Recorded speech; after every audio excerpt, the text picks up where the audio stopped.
Yeah.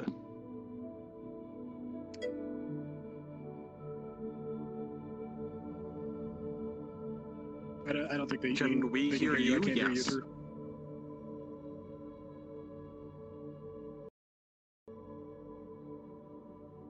No, you're on stream.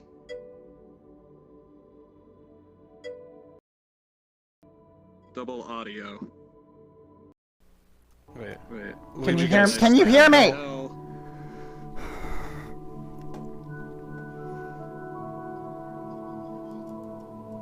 Yes. Yes.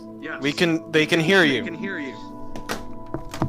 Mouse noises. Mouse noises. Yeah, they're good. Yeah, they're good.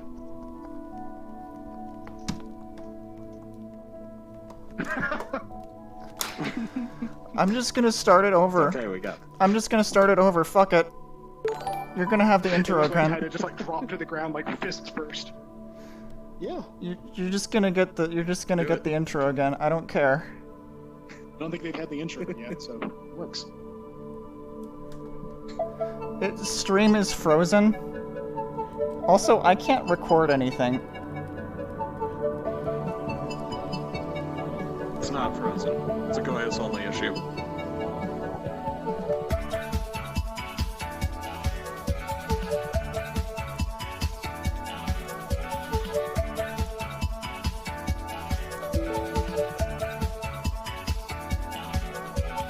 Butterfly in the sky, I can go twice as high. Take a look, it's in a book, a reading rainbow. I can go anywhere. Friends to know and ways to grow, a reading rainbow.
So how are we doing the audio now?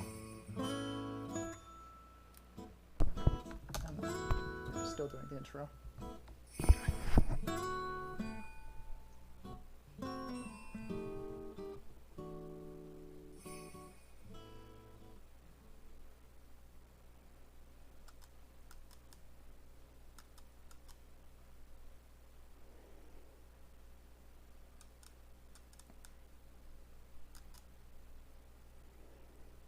Wait, why can't I hear that?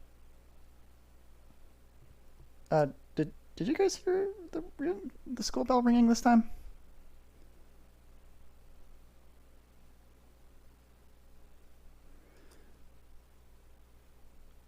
Okay, I guess we're just not gonna have the have that, but all right.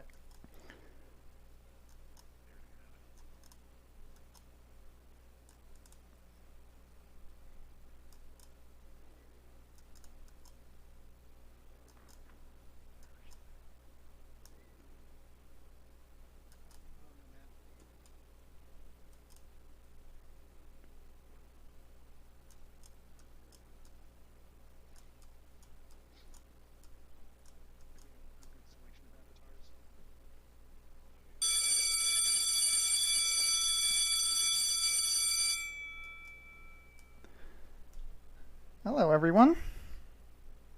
Let's wheel in the TV.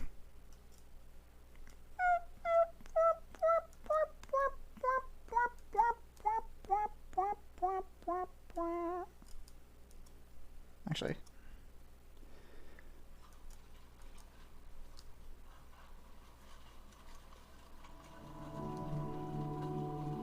I think that was appropriate. yeah. So, yeah. That was an intro, I guess. I wonder if anyone is even still watching at this point. But yeah, we're finally here. Haha. So yeah, this is Content 101, and we are about to start. This is your new substitute teacher rolling in the TV for you to watch instead of learn anything. That's a joke. Because what's actually going to happen is I'm going to step in through where this is, and Goyce is just going to exist in the void, I guess. If your C is going to capture, I guess.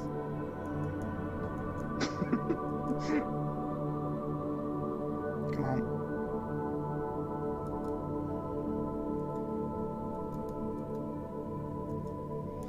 There we go. Hello, everyone. It's me again. Yeah, OBS has crashed?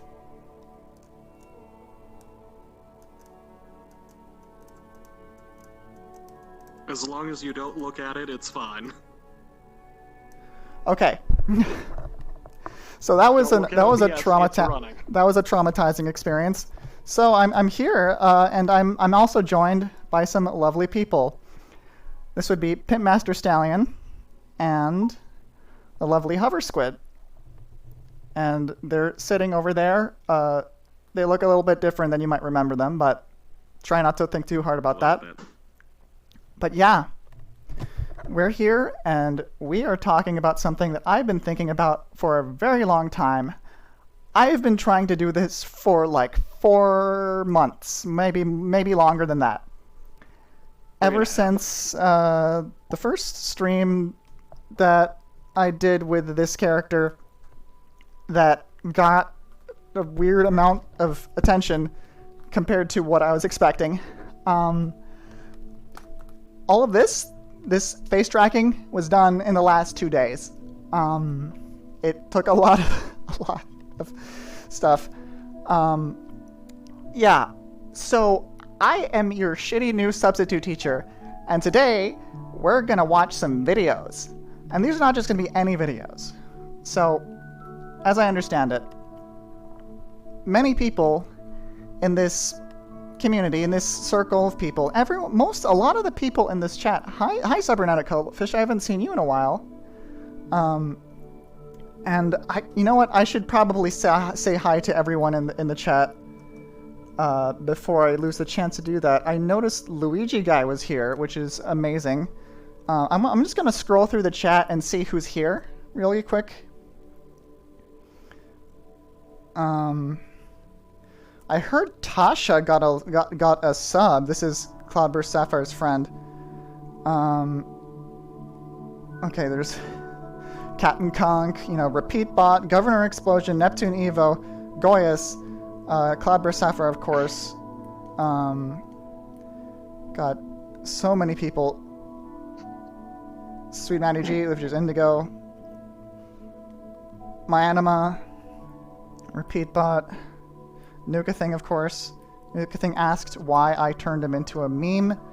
Rosewater is here, a lovely person. Twitch Super Chats, pay for your 30 seconds of fame. Unfortunately, I won't be able to see it because it's incredibly hard to keep up with chat in VR. Even harder than it usually is, which is saying a lot.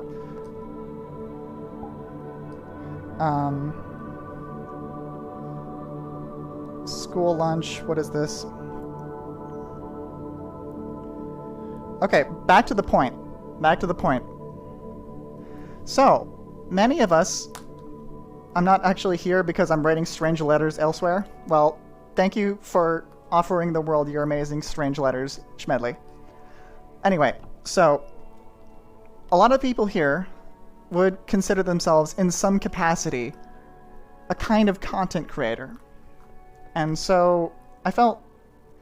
When I had this sort of strange existential crisis about how I personally felt about doing stuff that would be considered content creation, I felt that I could simultaneously do something that was personal to me as well as something that might be helpful to other people that I'm very fond of, which is every person in this chat right now. So I've to oversimplify, I have a lot of complicated feelings about doing stuff that we would call content creation. I think it's a very interesting and fun thing to do. There's some things about it that, you know, involve a performance that can, I don't know how to put this, be difficult to maintain. And this is where I think it's interesting to start talking about these things and maybe investigating what it is we can do to unpack what's going on here. We have Kiryu-chan here in the classroom here. He's a very good student, which is John. Let me turn you guys up. I don't think I can hear you very well. Oh yeah, you're muted. And we have HoverSquid here. It's a very nice little mouse. Hello, chat. Give me your cheese. Your cheese. Yeah, you can have the cheese. I don't really like cheese that much. Before you go on, Luigi, a guy did ask a very important question that I think we should cover. What makes us qualified to talk about content? Oh, I'm not qualified to talk about shit, but I think what is qualifying is all of us put together like a giant stupid Voltron. Now, let me see if I can find the exact thing that Luigi guy said, because this sounds very interesting. What makes us qualified? What makes everyone qualified to talk about content?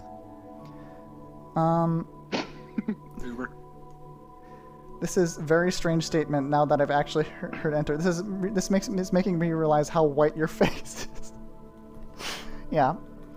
Well, I'm not going to be the one just talking about it. We're going to be watching some videos, which I think make some really cool points that could help elucidate what it is that makes me uncomfortable and what we can do to help with that, and what, I don't know. I think it's going to be easier to show than explain. We're going to take some notes on this blackboard over here as we go through this. I guess we might as well just start. Here, I'm gonna put the video in. All right, video player.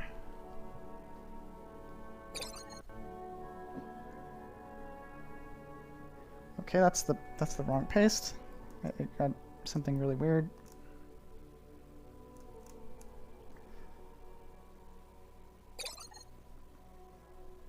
we go. Nope.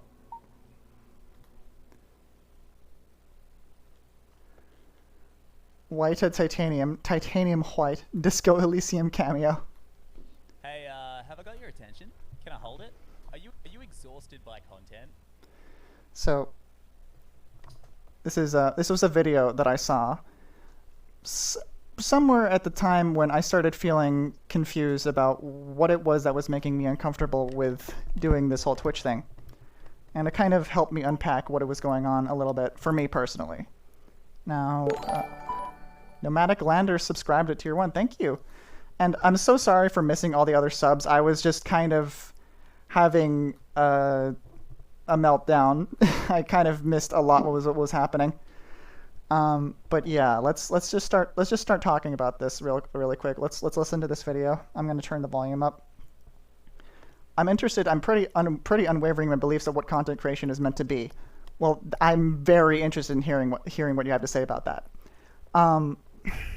Content creation.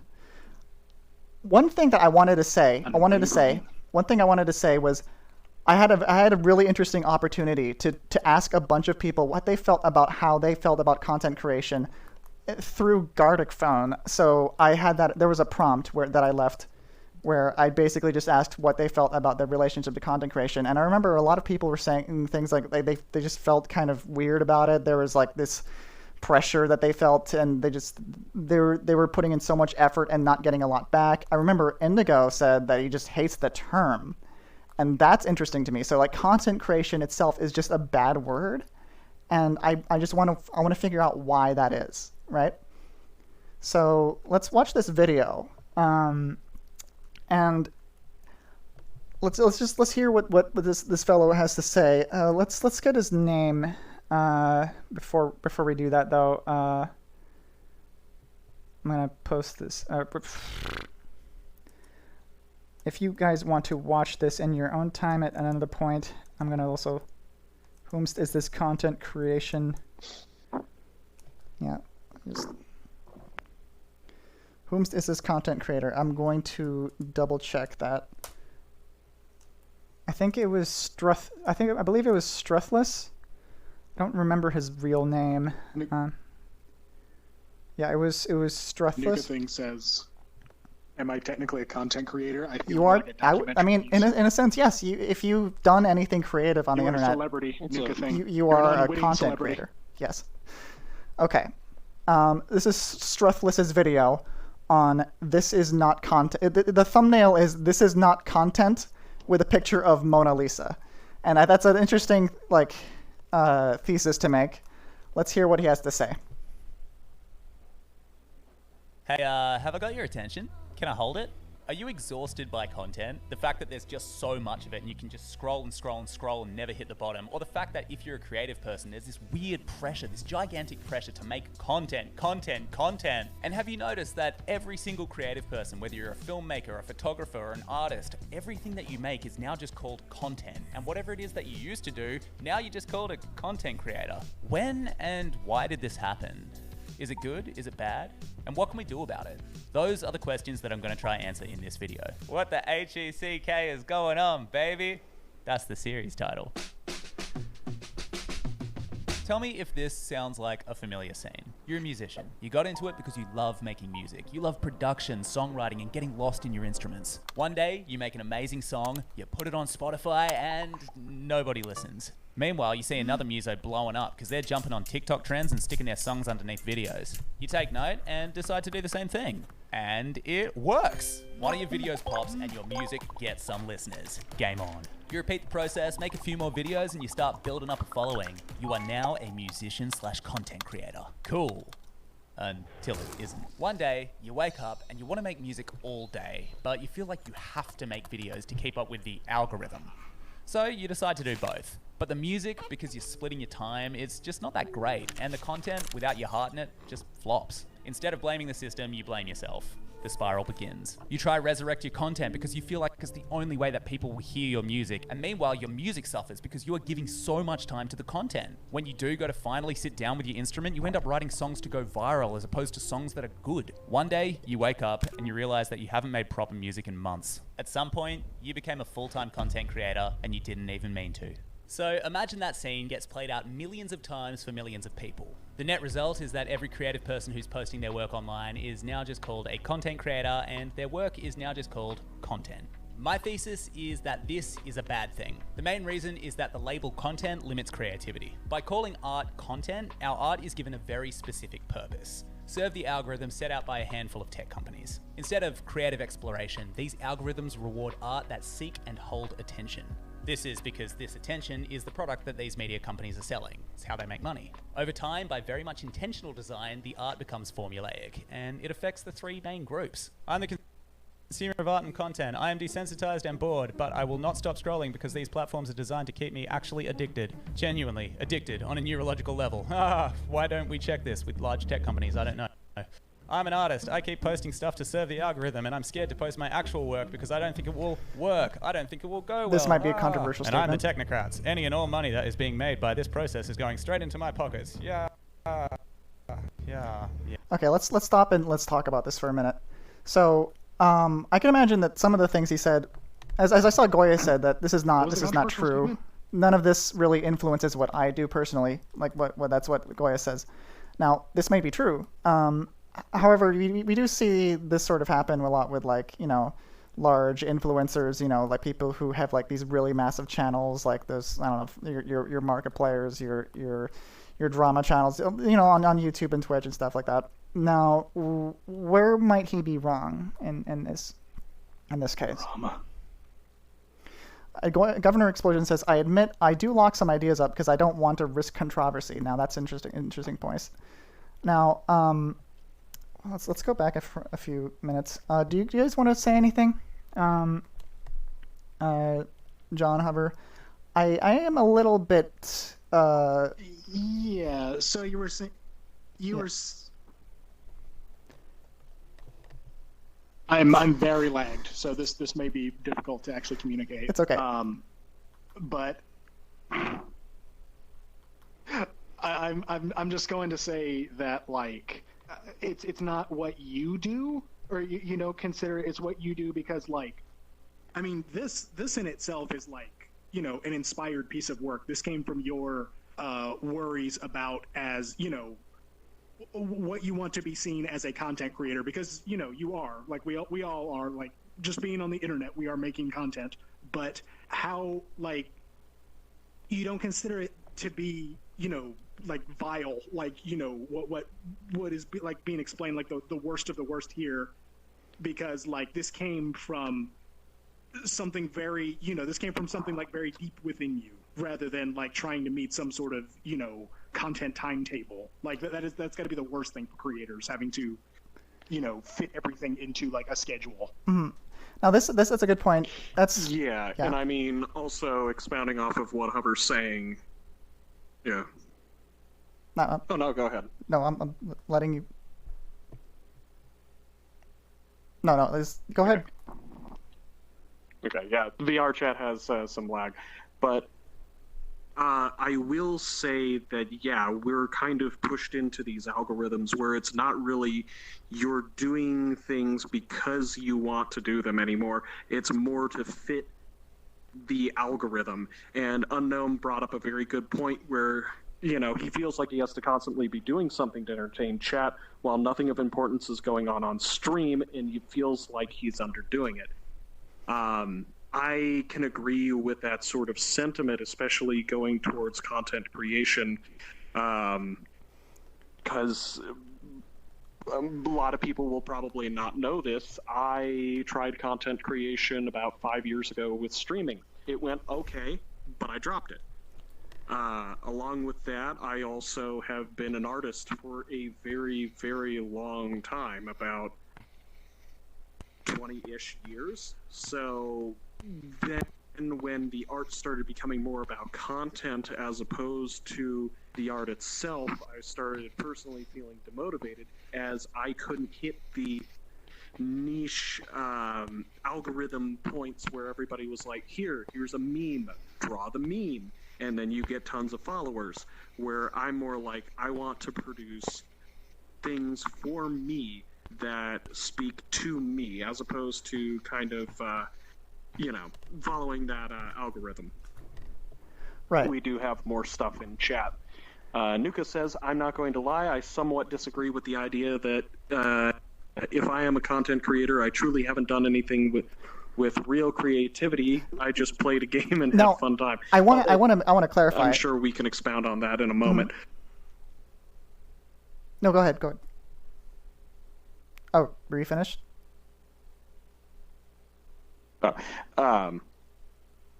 Yeah, I was finished for right now. We'll circle back to that point. Right. I wanted to clarify, like, I definitely don't want to be like the pretentious type of person who says that, like, what is and isn't, like, valid content, or what isn't, good enough. That's the complete opposite of what I'm trying to say. Like, I think a lot of people feel this pressure to be perfect on the internet, and I think it's kind of, I don't know,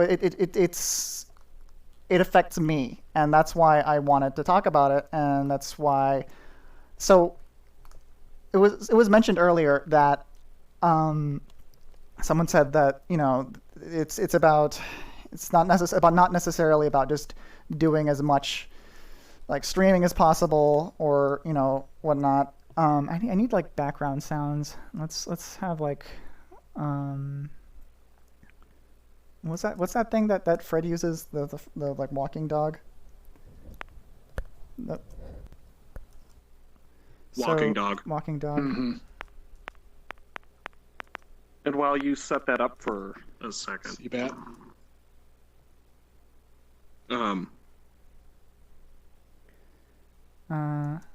I think the other thing is, especially with me and using air quotes that I can't do because I don't have like hand controllers, is content creation. Yeah, there we go. Perfect.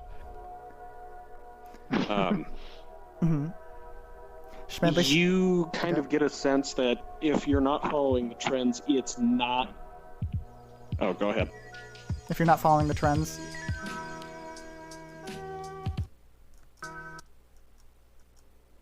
Oh, that you're getting left behind. I'm like, the prime example that I would love to point out, and I hate doing so, is like, there's a lot of artists who are within the community who I feel like are not getting their light that they need, who are super, super talented, but because it doesn't fall within the very specific algorithm, they're just getting almost completely ignored. Mm-hmm. Luigi Guy says, honestly, if you're thinking too hard about content, you're already too far in. One of the biggest things you can do for yourself is free yourself from the algorithm, is to work on the stuff that you want to learn about. Yep. You'll always get something out of it that way. That's right. If it's something that you personally care about, it's not going to have that same feeling that you're being pressured into it, right? Now let's continue the video. Let's see what I believe the next part of this is discussing the history of how we got to this point. Now this might have some interesting things to talk about. Yeah, basically something that was designed to facilitate or push art and music out is now at its core a poison like a virus. He's a little dramatic. Oh god, that was quite dramatic, but I genuinely believe that. But this kind of thing doesn't just happen overnight. Let's look at the history.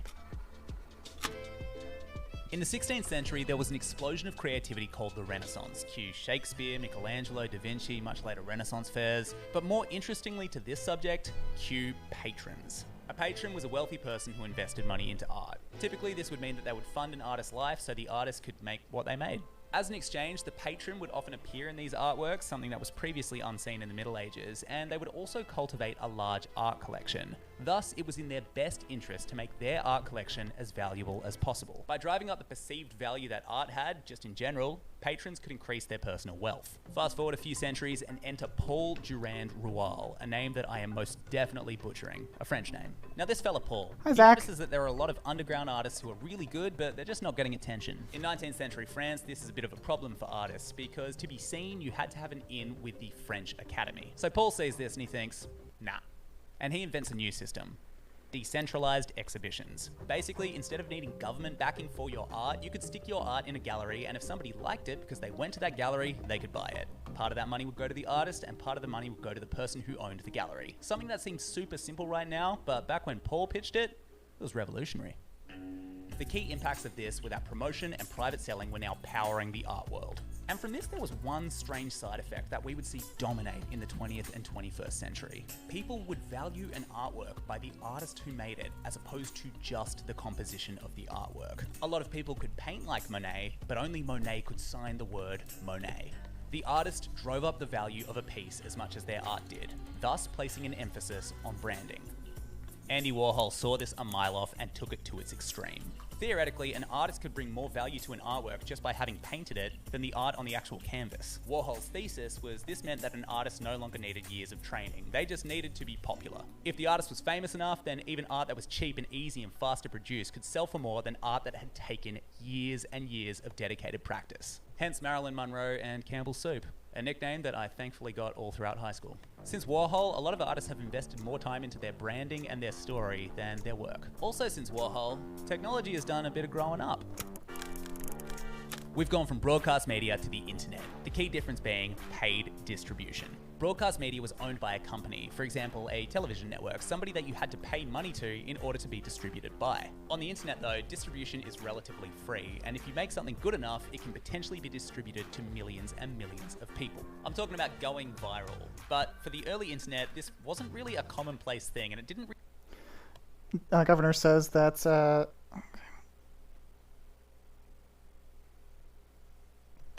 just play the music again. Likes that the theories Warhol and the Dadaist movement offered more than the actual art they made. That is a good point, and in a sense that is kind of the art that they made, isn't it? really happen that often for creative work. It was really more reserved for, you know, funny cats and dogs. Until this happened. It's kind of a novel idea rather than the actual composition of the art.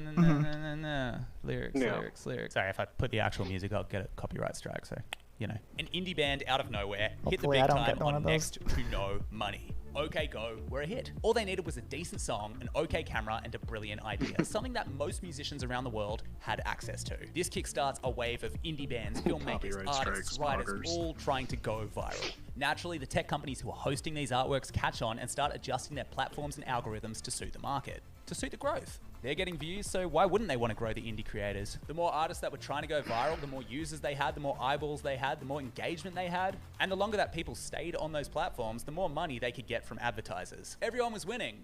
Well, not everyone. Record companies weren't winning. TV wasn't winning. A lot of broadcast media wasn't winning, but they could pay to get those views. While indie bands had to have a brilliant idea, a record company just needed a lot of money to get their exposure on the internet. This drove up the price of exposure, diluting feeds with sponsored content, making it even harder for independent artists to grow organically. But while all this is going on, you know what's happening in the background? The modern day influencer was born. Influencers. The person who could make all of their money without a day job. They could just get all of their cash from being a person online and doing whatever it is they do. But the message was clear to a lot of us watching. Instead of having a job, you could just make content. It was a viable alternative. Baby, travel the world with a little Mavic 3. Friggin' life's cool, right? Wrong. We'll find out later why. I wonder why. Being an influencer looked a lot more fun than having a desk job, and for a lot of people, it looked like it would genuinely make more money. This ignited a Cambrian explosion of people actively making content, people actively participating as opposed to just lurking and consuming. In a sense, I am still doing that. Chasing the influencer holy grail. With so many categories growing, everybody had more competition than ever before for eyeballs. I'm doing the rat Sona arm cross. For cash. Then TikTok comes along and pours a pool worth of petrol onto this forest fire. TikTok. Skippable ads mean that now sponsored content is everywhere, so people will actually consume the ads. And all of these forces are working in tandem, driving up the value of having a following online. Then the pandemic hits. Now those already valuable online platforms have become even more valuable, which means more people are chasing them, which means it's even harder to get through. Everyone is suddenly indoors all the time, just staring at their phone. And now it's not just the internet, the economy starts to change as well. People with actual money, advertisers, networks, record companies, they need a safe bet. And a safe bet for them is people with a lot of social media followers who don't look like they're a flash in the pan. The result? Andy Warhol was kind of right, man. Commercially speaking, branding and audience size becomes more important than the work you actually produce. But it's not all bad. I mean, for some people, this actually pulled them out of poverty. The online follower lottery was not gatekept. The cost of entry was just having a phone and an internet connection. You This could is a build very good following point. from anywhere in the world, and if you hit it big, you could strike the big bucks. But to sum up all this history, where we are now is this. A lot of people are chasing branding and audience size. They're doing these things by making content and sticking them on social media platforms. And a lot of these people assume that when they get the audience Let's not forget the Finger Family videos, which definitely fit into this in some way. that they'll be able to experiment and make the creative work Oh, that they God. actually wanted to make. But there are two big problems. The first is we forget the experimentation Finger is now a Family videos? risk Is that to an their option? core asset. Try And to. the second problem is No. they have now trained their creativity to suit an algorithm. The end result is that suddenly all creativity just looks like content. What's So- content? Have I still got your attention? The real question is, can I hold it to the end? I mean, surely, right? I feel like I just set up a gigantic problem and I haven't even solved it. And I feel like we both know that a resolve is coming because, I mean, look at the time bar. There's still a little bit left. So with that in mind, here goes nothing. So The current what can, let's sum up. Like, what are some of the issues that he raised so far? Can we get some let's have some discussion about what exactly it is that the problems that he's raising are, so we can kind of get a idea of what's happening and maybe catch some people up to speed as to what exactly we're talking about, because I'm on like 3 hours of sleep, so I don't know either. But yeah, like, to sum up, we were basically saying that there's this, you know, yeah, creative bottlenecking that's going on. There's more to it than that, I think, and again, it's not really. Is that will any be of this on is the going to be on the test. test? No, I don't give tests because fuck tests. But we are going to talk about it. There's a rant, someone who puts their feet on their desk, and I'm not going to read that. But yeah, we talked about, just to recap, we've been trained towards the algorithm, basically, yes. And whether or not this is a good thing or a bad thing, I mean, we're still, you know, getting, you know, that's still people talking to each other, that's still, like, social media, that's still content, but, like, something I've noticed is, personally, my relationship with social media is very unhealthy. Like, it saps me of all my time and all my energy. I don't feel like I get a lot out of scrolling through Twitter over and over and just seeing like 50 billion pieces of art, 50 billion videos, 50 billion memes. Personally, I mean, you might have a different experience, but there's something to be said about how much we deal with every day. Trying to stop using Twitter during work because it makes me so angry. Well, Video you guys games are better than absolutely Twitter. right. I agree. Yes.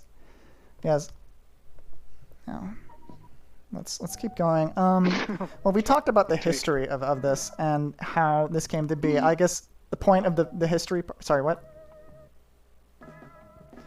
Also, guys, if you want to like talk through like Discord, we can do that. Go ahead. I feel like there's a lot less delay with Discord. I mean, can we switch that? Because the lag is. Yeah, I'm not really yeah, sure why it's we're making using things hard the to in-game chat, have a honestly. conversation with. Yeah.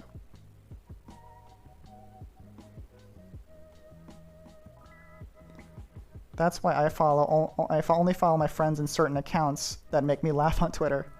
Yeah, that's what, like, I've noticed, like, most of my online presence these days is with select people that I've personally come to know and appreciate. And I feel like that sort of... Sorry. It is possible to curate your Twitter well, but it's hard, yeah. Like Tumblr, too. I will admit Twitter memes do help me forget the stress a little bit, but Luigi is very right. The video games work better to help me forget being made of meat. Also, please help. My cat is licking my hands while I try to type. I just don't want to use social media, Okay. period. I basically have to get it discovered. It harms me creatively with my mental health. Right. Oh, yeah. I feel like yeah. Mental health is a very important aspect of this. Let's write that down. Impact mental health. Write that down. Okay, In fact- so can you hear me? Yeah, I can hear you. Okay, can chat hear me? Hello, chat. I think they should be able to, Looking unless very good something today, chat. horrible happened. Like the beginning of the As soon stream as where I those- almost I can hear broke you. down crying because no one could hear me. But it was really weird because there's absolutely no reason that I was not audible, because I could hear myself, and I always maintained that like I did everything so that that I hear everything that goes into the stream, but apparently that's not how it works. Why is Lesson Titus one. handwriting in VR better than my handwriting with my hands in real life? That's a great question. It's never a stream without scuff. Yeah. Right. So we have this overwhelming pressure to make content. We feel extremely overwhelmed by the amount of content, and then there are people who benefit from this, tech companies, because they do make these social media apps addictive on purpose. Now let's keep going. Yeah. And Before you keep going, yeah. there's an important part that I did want to bring up with content creation and everything else, is that it does circle back into basically being part of show business. Show What is business, the yes. second part of show business. It's business. So if they, a performance. if they can use you as a product for your performance and not even have to really pay you, it's perfect for them. It's a Twitch cut. Yeah, that's a. You're saying it's very bad for your mental health because, like, you are being used by this algorithm. You know, you are the product. You are trying to get discovered, but you know, you are the thing that is driving the social media thing. And I think, having seen this video, I think this goes into like a way to sort of alleviate that problem. But you know, we'll have to go into the video because I don't want to spoil anything. Okay. Yeah. All right, let's keep going. So he's going to start talking about some strategies that we as content creators can use to have maybe a more healthy relationship with you know, the grind set. Which No. like I'm not going to put down anyone for being a hardworking person. Absolutely not. Like you get that. You get on that grind set. But I'm a little concerned about how that's going to impact people's lives, and that's something I think about a lot because I don't want to end up in the situation where I'm like actively harming myself just to chase something that I don't think I'm ever going to get. Also, my tracking is really messed up. Let me recalibrate. I mean, the T-posing. tracking is funny. Tracking is funny, I guess. Yeah. But I think the best thing is for the whole thing with the grind set and all that nonsense is there was a period of time where I was working anywhere from 60 to 100 hours a week because of that whole grind. Hey, I need to. They gotta and pay it the wasn't bills, even right? for content production. It was for work, like actual working work. Yeah. But, you know, again, it's not sort of a thing that it's bad. If it's something that you absolutely necessarily have to do, sometimes you have to put in that effort. So in the case of, you know, the overall grind, you know, sometimes it is necessary, but for those people who are actively hurting themselves, it's not good. Yeah, and it's something that like I guess like the reason I'm doing this is because like I came into like for like 2 years I didn't stream for like anyone but like myself and maybe a few other people, and so it was really bizarre to find myself in a situation where I actually had to start thinking about it like seriously. So it just I don't know, this whole thing kind of came out of that maybe a little bit. I don't know. Do you want me to repost my message earlier? Yeah, sure. Okay, let's keep playing. I'll read out Goyas's message when it's posted. Okay, I can. I have Chatty stapled to my head. Go viral, siphon some fans from that viral hit, and then you know. Goyas did figure make out an how to interesting monetize point that I later. think you should That's go the back platform, when- right? when- and after for what this. it's worth, this totally works, but there are two I'll keep it problems. pinned. So, okay, what would say? Okay, I got into streaming because I wanted to carry out stream ideas that I have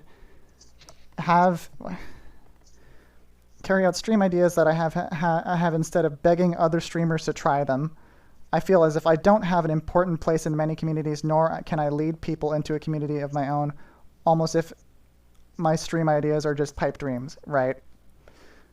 So there was something that, before I started streaming, the AI dungeon stuff started to get big, and Germa did a AI dungeon stream, or like a talk to transformer. It was such a basic version of AI, and he started to make like commercials, and he started to make just like over and over, just like prompting it with just like, you know, something extremely relatable, and then getting just the most terrifying stuff that you would ever, you know, out of an AI. Like when it was absolutely just like horrifyingly, you know, not calibrated in any way. It would just be terrifying, or it would be just like surreal. And like that was one of the first things that I did on stream was AI, because like I thought I could, you know, I didn't see any other streamers doing that. Everybody else was trying to do like its intended thing, you know, fantasy adventures and stuff. That's actually how I discovered HoverSquid.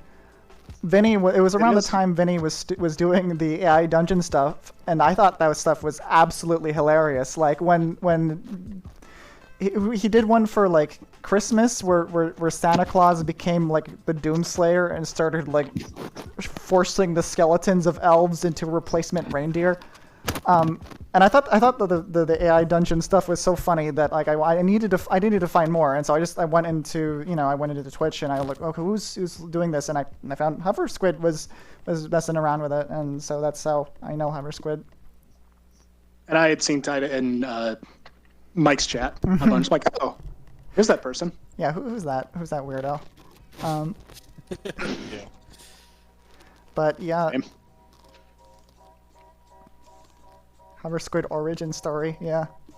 Yep. He's such a wacky character. Look at him. He's so wacky. I'm wacky. Yeah. Jeez. He has an origin story. Now we all know Nuka Thing's origin story that we have foisted upon him is that he's an egg.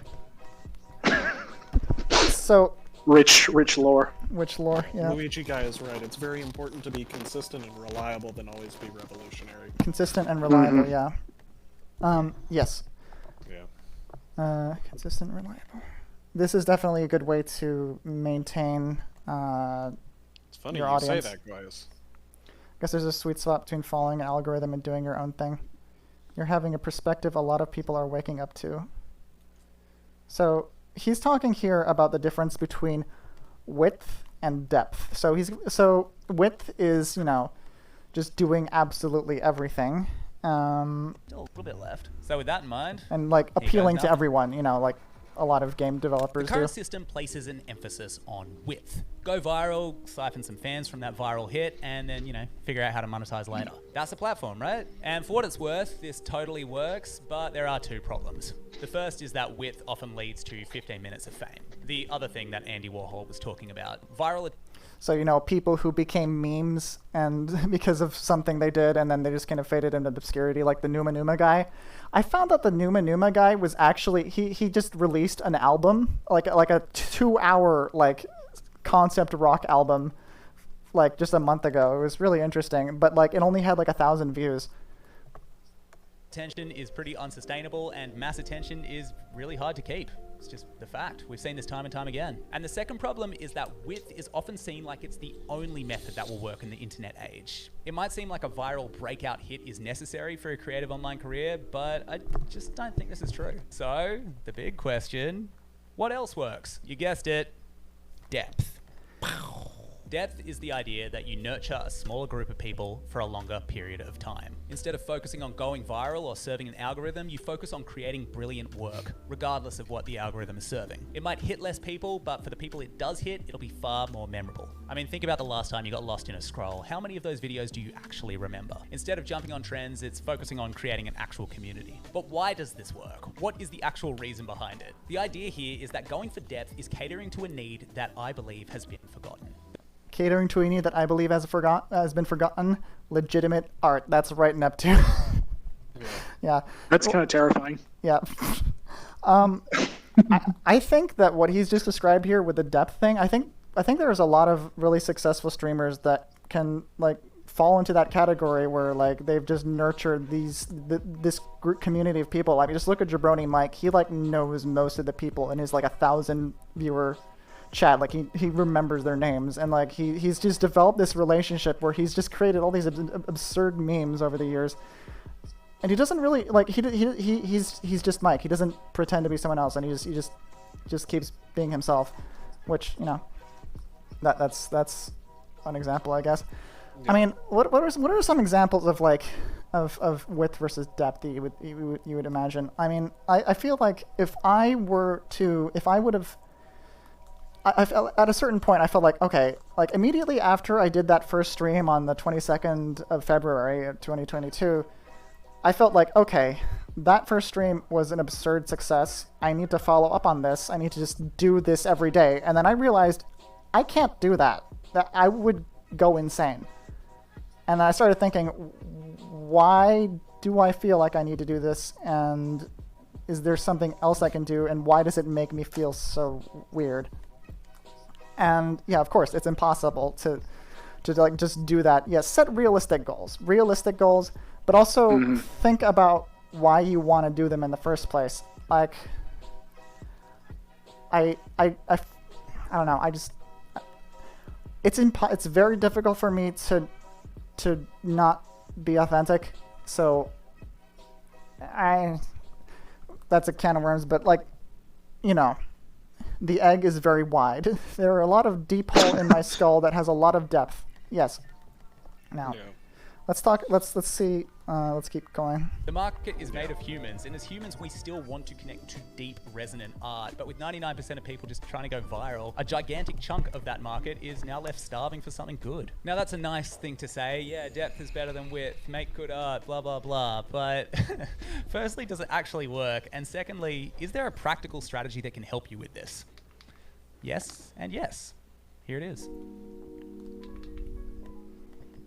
Kevin Kelly was the editor of Wired magazine and a whole lot of other things. I do recommend checking him out. And in 2007, he made this call, right? He said that with so much scattered attention on the internet, your best bet is not to try chase all that scattered attention, but to just build 1,000 true fans. What does that sound like? So what is a true fan? A true fan is somebody who will follow you from piece to piece, regardless of whether it's your best or your most average. They'll buy the products that you launch. They'll migrate with you from one platform to another. They're just there to support. That's a true fan. Kevin Kelly's thesis is that with 1,000 of these people, minimum, you can have a sustainable career. Here's why. If 1,000 people are buying the things that you make, for example, then you are financially self-sufficient. Quick question. How many people do you usually see in Mike's chat every night? Free range egg. That's why I asked if that was that specific number you were talking about. Evangelize your message to other people, thus growing your platform. So now the question becomes, how do you get these 1,000 true fans?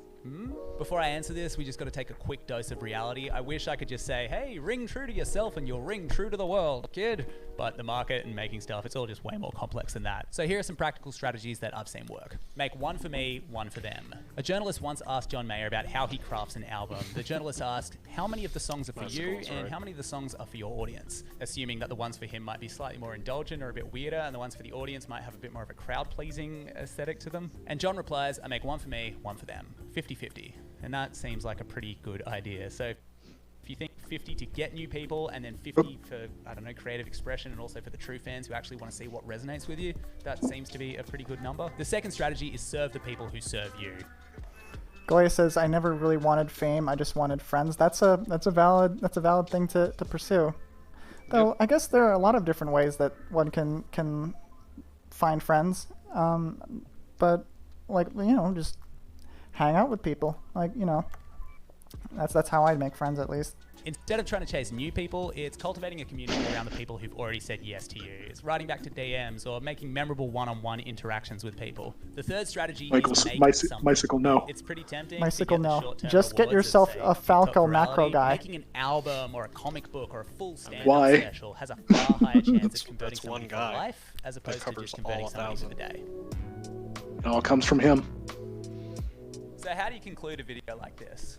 Well, I think for me the best way is probably just to make a couple of predictions. What I think we might see in the future. The first prediction is that I believe that exhausting content schedules will decline in relevance. And I think that reasonable content schedules will take their place. Silently For example, I pogs. think we'll see a decline in daily video creation and a rise in people who make a few quality videos every month. Secondly, I think that community-based platforms like Discord and Twitch will continue to rise. Thirdly, I don't think going viral as a strategy for internet fame is going anywhere anytime soon. I think that will still be a method that people use and still be profitable for a lot of people. That said, I also predict that a lot of social apps will start promoting content that doesn't look typically viral in order to stay fresh. The best example I've seen on this is probably in YouTube. The dude who blew up like in the past year or so called Nate the Wolf Guy. He just cleans cow hoofs and it's pretty great. I predict that this will start a wave of creators making non-viral content, or content that just doesn't look like it does right now. Another example would be Francis Bourgeois on TikTok. He's found his place on the internet not because he's trying to go viral, but because he genuinely just loves trains. What I think this is the start of the wave of content that just doesn't seem viral on the surface. My next prediction is that taking breaks will be normalized. In a similar way to how sport is played in seasons, I imagine that creative people who are posting things on the internet for a living will start making things in seasons, and they'll start pulsing their work as opposed to feeling like they have to be on all the time. And then my last prediction is that the ability to create in-depth work that takes time and effort and research, will become the ultimate indicator of commercial success. If you can make something deep, powerful, and well thought out, it'll mean so much more to so many more people than a few viral hits. I mean, those are just my predictions, but hey, at least I kept your attention, right? He did it. Thanks so much for watching. I really hope that He made the content. That. If you didn't, that's He cool. sure did. He made that content. And also, Now, God, my engagement Did we, is so did high. we, did we learn anything about content creation? We do have another video, and the meat of what we're talking about is the connection between the two videos. Nature of predictions. Anyway, that's it from me. Have a So, beautiful day. do we have any conclusions that we want to make from this one first? So, sorry, I'm dancing, but I'm just offloading all of the cognitive work onto you guys because I'm not very smart. Oh, I have a lot to say, but I'll let Hover go first. I would say this is mainly, I think, about like the mental health aspect of it, just because like going wide is just something that you can't do by yourself. We could I would talk say. about our personal experiences with this now if you want. Oh yeah. I mean, like everything that I do, or everybody that I follow on Twitch tends to be very like honed in and focused on like one thing. So like I generally don't follow streams just because like there's a personality playing, some new game that's out. Like I've not watched any like new, Twitch wide sort of like phenomenon that comes out that's, it's been a while. Like I tend to just kind of watch the same people do the same things over and over. I think those people are so much more intriguing than just somebody who already has a bunch of fans and is just kind of, I don't know. I mean, at some point, you want to interact in the chat too. And when you're past like 2,000 people, that just doesn't happen anymore. So I don't know. I think it is far more interesting and intriguing to go the depth route as opposed to, the width route, because like, there's stuff there. There, you can't just go wide and just kind of get like a baseline opinion of everything that you're looking. I don't know. I just feel like everything gets so much more diluted at a certain point. That's it. Yeah. And I mean, kind of going from that same sort of perspective of just like, there's just a lot of stuff that you have to do for content creation that just dehumanizes it as well. Like you basically become a product, but for a lot of us, I might as well be bread. I might as well be bread because yeah. But generally, with a lot of my art and everything else that I've produced, and I'm not just talking about Twitch, I mean the actual art I produce, 90% of it never sees any sort of post or anything else because that's for me. It's not for content creation. That's very valid, I think. Yeah. And it's interesting. It's kind of the opposite of how I operate, where like for a very long time I'm kind of a data hoarder, right? For like Understatement. understatement. Yeah, for like 90% of my time on Twitch, all I did was record, like, basically stream to nobody, just gameplay of me playing games with my friends, because I wanted to have it saved somewhere so that I could look back on it like it was some sort of diary entry. And this is proposed, this, for a while, yeah, Uber says I haunt the internet archives. For a very long time, this, I was able to sort of accept that I was doing this, and I didn't feel like I was, let me just put the music back on because it's very, very quiet. I didn't feel too much like I was taking advantage of my friends because nobody was watching anyway. Now keep that in mind. Nobody was watching this stuff. Nobody was no one. So I was not turning my friends like Uber or Zolek are in the chat right now. I wasn't turning my friends, brackets Jolt, into content. But I still sort of, kind of, Uber Zolek. I wanted to. I've always put them together, all the recordings, in an extremely, I put a lot of effort into it because I made it for myself, and I just wanted to look back on it because I don't know, I find the idea of recording the adventures of my friends like it's a little story, I found really fun. But the moment I started having actual viewers made me question that more. I felt, okay, is this okay for me to do now that I have people watching me? And so that kind of created this question of am I turning my friends into content? And Uber's all right here, he would probably tell you that he's always been fine with it, but it's always lingered at the back of my head, and that's a big part of why I'm trying to talk about this, I guess, along with just I just don't have the capacity to just be a streamer in the way that a lot of successful people are. I just want to, when I do a stream, I do it because I think it's interesting, not because I feel like I'm going to be successful. And that's not to say that people who try to go for success are invalid. And I totally believe that that's an incredible aspiration. I just can't do it myself. Nuka. Yeah, Nuka says, you turned me into a fucking nature documentary. Okay, oh, I need to try He loves it. He loves it. He loves it. He loves it. For those of you who don't know, Nuka I need to, where's my, okay, give me a second. Nuka is a relatively new member of the community. The internet. And also, yeah, new to the internet. New to the internet entirely. And I found this very interesting. I need to find a battery to plug my controllers into. Fully documented and loving it. Yeah. Fully documented and loving it. Okay, so Nuka is basically if you combine Tarzan with Hank Hill from King of the Hill. Oh god. Wow. Oh, yeah. He's just a man out of time, but also very interested in what's happening. God, where? I'm just doing all this with my... I'm just going to take my headset off, and you're just going to see my head pop off for a second. Wait, oh god, this is going to be a nightmare. The substitute's decapitating herself. Look, everybody. I mean, while you're doing that, we can also speak on content has just become a new classification. It's not necessarily a bad thing. No, it's not a bad thing. It's not a bad thing. It's just become kind of a bad word because of the associations that we have with it. Right. I still want to ask Indigo what he means specifically when he says he hates the term, because I think that's an interesting point of discussion. Oh, God. It covers everything, good and bad. Mm-hmm. So, you're valid in disliking it because it's absolutely a part of what it is. Mm-hmm. It's not, instance to instance, it's not what it is, but it's very easy to always see that, to have that cynical, monetizable sort of value to it.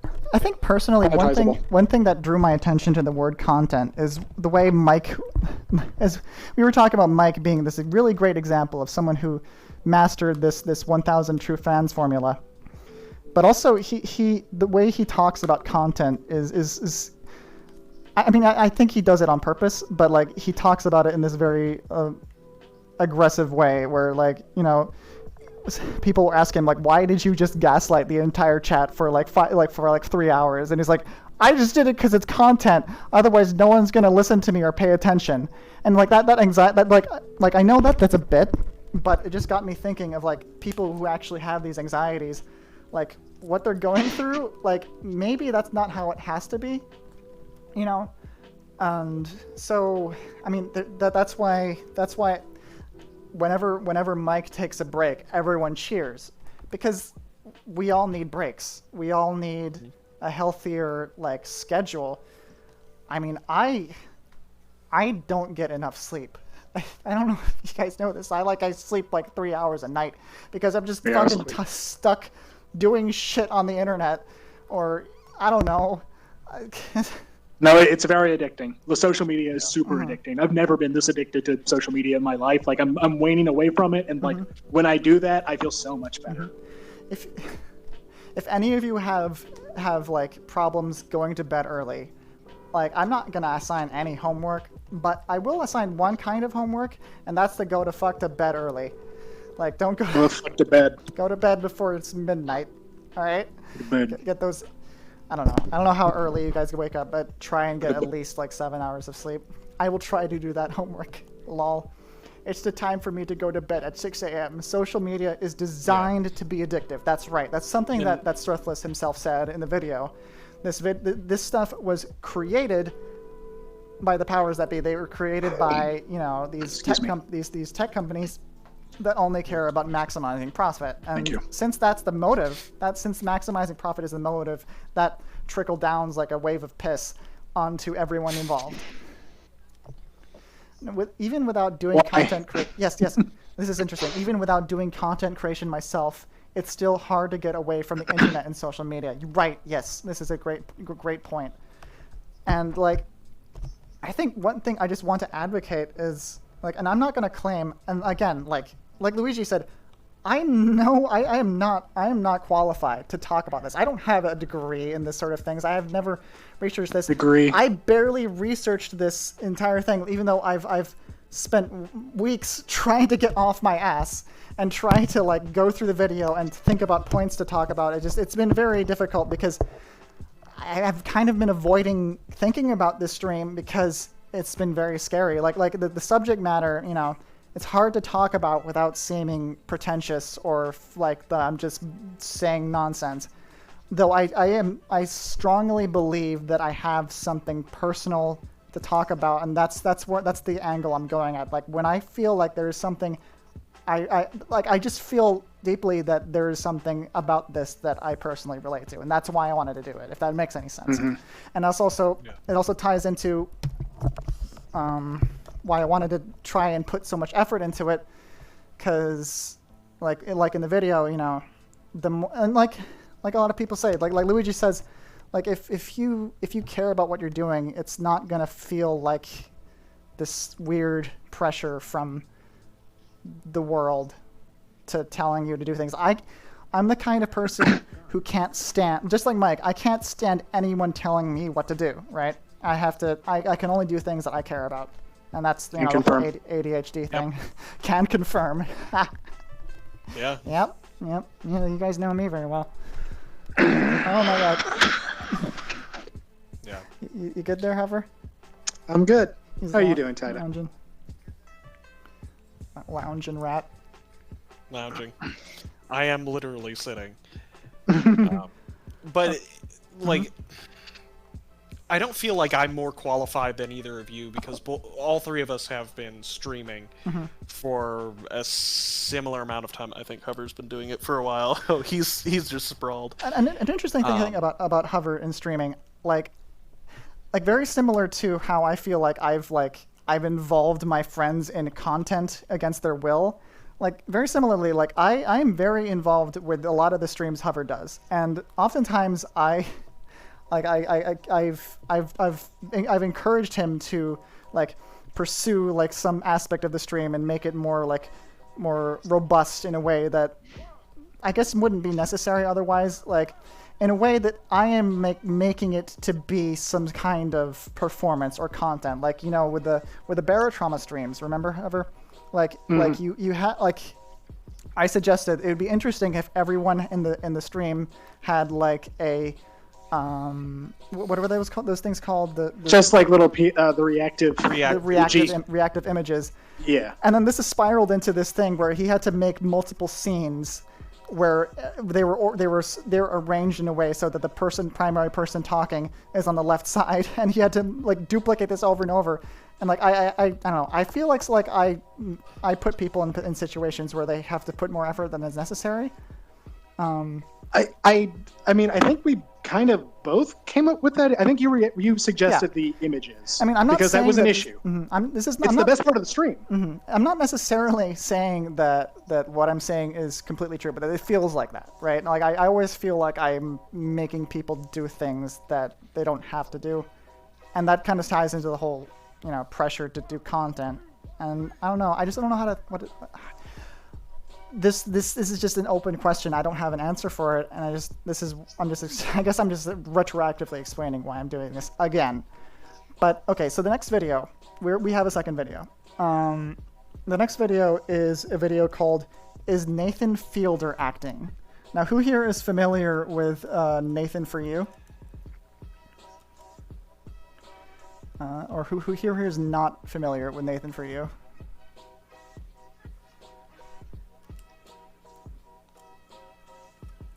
Generalizes everything. I'm not. I've definitely seen a lot of Nathan For You, so Yeah. I guess that you weren't asking me. I've seen season 1, yeah. Now, you might have maybe asked at some point, is Nathan Fielder just like that? Oh, Kunk has said something. Is he like that? Is he just like that? And honestly, and the interesting thing is that the more you look into it, the more unclear it is. And in the same way that it's unclear how much of wrestling is an act, right? Okay, Oh no. Kayfabe. I'm having a lot of difficulty picking up. What? Okay, I have a little project I've been working on. Okay. You want me to read it? You want to read it? Captain Kung says, I have a little project that I've been working on to have ready for a special day. It's been the closest I've ever gotten to content creation experience, albeit it's a one-off that lacks a lot of stress and the anxiety. That being said, despite having started a month earlier than needed to, I still am starting to feel the stress now that it's a due date and it's coming up, even though I still have plenty of time. You're like, no matter what the due date is, the fact that it is due is going to be the stress, not necessarily the date of it being due. It's like, I'm fine with like completing it, but like it needs to be done. And like those are two different things. This stream that you're watching right now has been something that I've been trying to do for like 4 months, like I've said before. But like 90% of it has been done in the last week, or maybe even the past 2 days. Like the avatar, like this face tracking, this was not working, and it would have been impossible if I didn't have the help of someone named TKA Kia. From the Lahix VR chat community and the VRC face tracking community, it would have been impossible. And I don't know, there's just so much that just like you run out of time. Like on one hand, deadlines.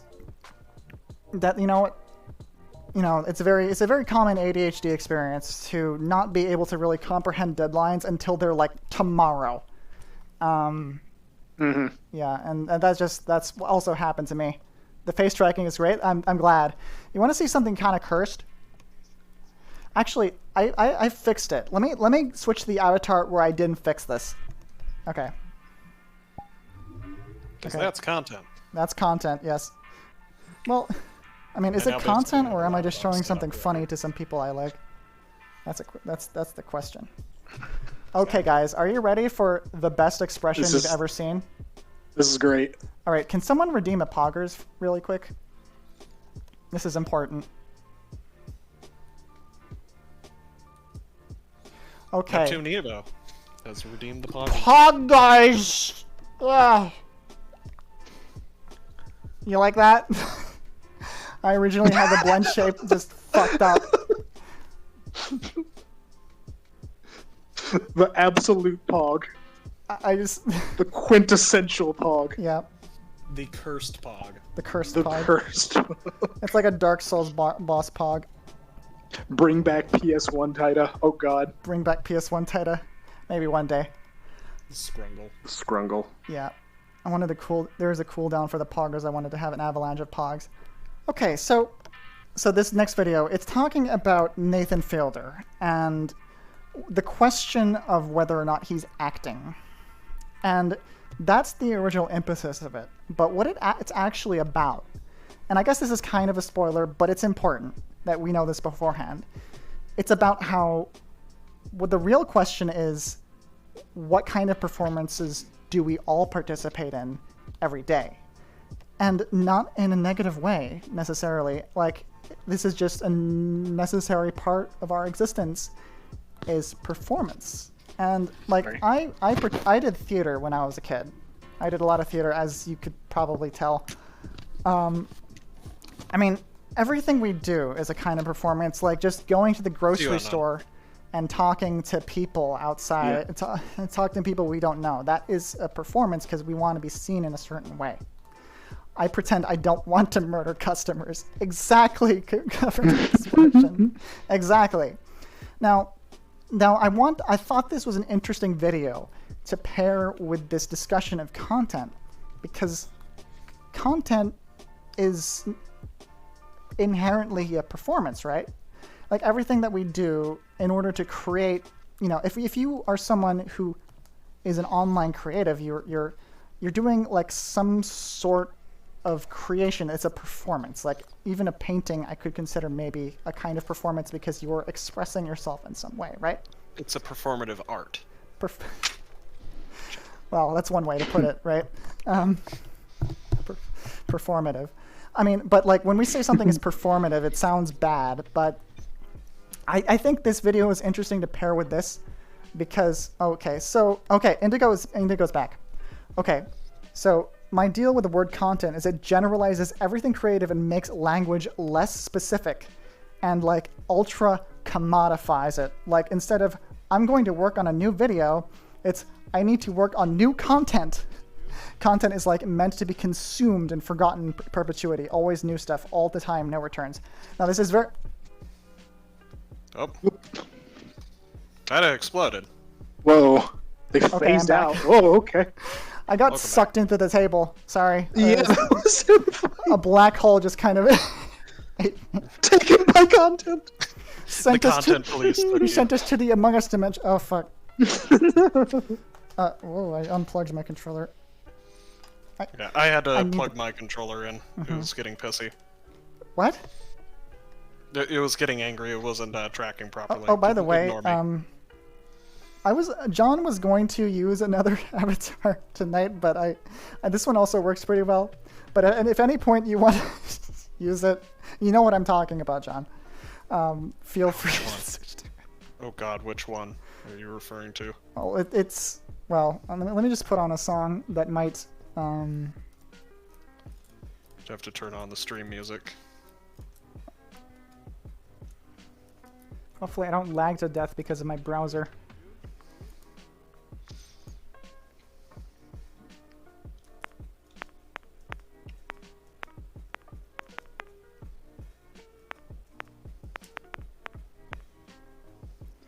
Pussy, pussy, I'm your fucking pussy. Jesus Christ. And what avatar is that related to? No, that was just from Governor Explosion. Oh, okay. Yeah. Here it is. Oh, that. Okay. No, we're not using that one tonight. You're not using that one? Okay. The only reason I'm not in my dragon avatar is because I couldn't get it working in time. And also because your voice is high-pitched for some reason, because... Yeah, something else. Something. For some reason, Hover's headset makes his voice high-pitched. Okay, so... It's not just a little fella. That's just a little fella. So let's think about how can we connect these two videos together. That's what I want to try and accomplish tonight. as our little challenge. Like, what are some, maybe we might make a Venn diagram. What are some things we can draw from both videos and combine to have new conclusions? I feel like this first video, Hover once mentioned that it's kind of a little more negative in a way than the next one. The next one has a less cynical point of view in some ways, if that makes sense. Do you remember saying that, Hover? I just want to double check. Yeah, I mean, I was saying that last video addressed negative mental health more than it being a negative video, because I feel like they offered a more of a solution to like a problem of content creation. So it wasn't necessarily negative as much as it was just addressing a negative facet about negative things. Yeah. Yeah. Okay, so this next video has footage from Nathan for You. I'm just gonna see how that goes. I might keep the video private just in case that screws me over. I'm gonna try and upload it to YouTube, which I think will probably not screw me over as much. But anyway, we're just gonna deal with it. I think I feel like it's worth it. So I'm just gonna copy this. I mean, I think it's transformative, so I mean, you know. Yeah, and I mean, as long as you kind of keep everything zoomed out a little bit, I think it should be fine. Yeah. God. My friend from Finland, Jertu, is very convinced that, like, even if you post like 2 seconds of the Nyan Cat song, you're gonna get hit with a nuke or something. I mean, but just look at Lahix. She plays like 4 hours of licensed music every single day, and nothing's ever happened to her except for her VODs getting muted. They get muted, yeah. Yeah. Okay. Let's play this video, and let's unmute. Let's. Can I? I should have like a way to. Oh, here's the music tab. Well, basically, I have a laptop in VR chat, so that way I can read chat and respond at the same time. It's great. Nice. I love that. That's how we can see you, chat. I keep having to move around this window. All right, I just closed Firefox, and let's just play this video. Hey, Wrong video. Wrong video. We've already watched him. Yes, we already watched this person. We need more content. Hey, have I got your attention? This content has been consumed. I need fresh content. We need to move on from this content. We need to flush it down the toilet with the rest of the content. Yes. Come out! I want all demons out of her spine. Get out! Have you ever watched something online or on TV and wondered, was that real? Get out in the name of Jesus Christ! Get out! There's probably no show that makes people ask that question more than Nathan Fielder's Nathan For You. Nathan For You is a parody reality television show. Is something doubling up? Is the video doubling up? I think it might be just coming through my microphone or something. Stream audio's fine. It's just Discord. Good night, Nuka. Oh, Nuka's going? Nuka. All right, see you around, Nuka. Thank you. Oh god, he's going to Mike's chat. I'm sorry. Oh, he's going to Mike's. I'm going to be confused in Mike's chat. All right. Oh god. All right, so let's start over from the beginning. It's unfortunate. I will have to miss the video that I sent to Mike. Come out! It's fine. I want all demons out of her spine. Get out! Have you ever watched something online or on TV and wondered, was that real? Get out in the name of Jesus Christ! Get out! There's probably no show that makes people ask that question more than Nathan Fielder's Nathan For You. Nathan For You is a parody reality television show where Fielder gives ridiculous advice to small business owners. The show's humor comes from his guests reacting to the bizarre and uncomfortable circumstances he creates.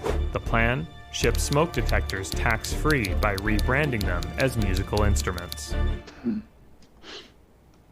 You know some degree of the show has to be set up. Nathan's ideas are intentionally ridiculous, and the guests know they're on a show. Yet their reactions feel so authentic that you can't help but wonder, could that have really happened? And I don't know if you're really trying to do this just for the show, but I'd like you to get off my desk and I'm going to ask you to leave the office. If you search for Nathan Fielder online, the question of whether he's acting or not is one of the top results, and the mystery of how real the show is debated relentlessly online. Even in... What was that? Mycicle's asking, is the audio DMCA-able? So Which I don't think it is. what I did before I did the stream was I downloaded the video and privately re-uploaded it to a throwaway YouTube account, and I realized that there was no content claim on it. So that's where I'm going with this. Yeah. In the show finale, Fielder notes the blurred line between reality and fiction. And the more we kept shooting things, the harder it was to tell where the show ended and life began. And Nathan For You isn't the only show that has this effect. People wonder the same thing about reality stars, internet celebrities, and even pro wrestlers. It's actually a pretty common question, especially in a social media influenced world where people's daily lives are put on display and monetized. So it's no surprise that people are fascinated with characters like Nathan. With that in mind, let's take a look at Nathan For You and other reality blurring entertainment to really understand the question. Is Nathan Fielder acting? This is Nathan For You. From the very start. Well, let's bring this to the chat. Do you think that Nathan Fielder is acting? Let's just ask this for like a minute or so. What do you guys think off the cuff? Off the cuff, I feel like a lot of this, of what he's doing, bleeds into real life, and he finds it entertaining enough, and people will find it entertaining enough that he doesn't necessarily have to like put on a performance, I guess, or like he's sort of, I don't want to say built his personality around the performance because that sounds performative, but like I think it is a lot of his personality kind of shining through, but he realizes that he has more, when he is under the camera, he has more credence to be even more ridiculous with it.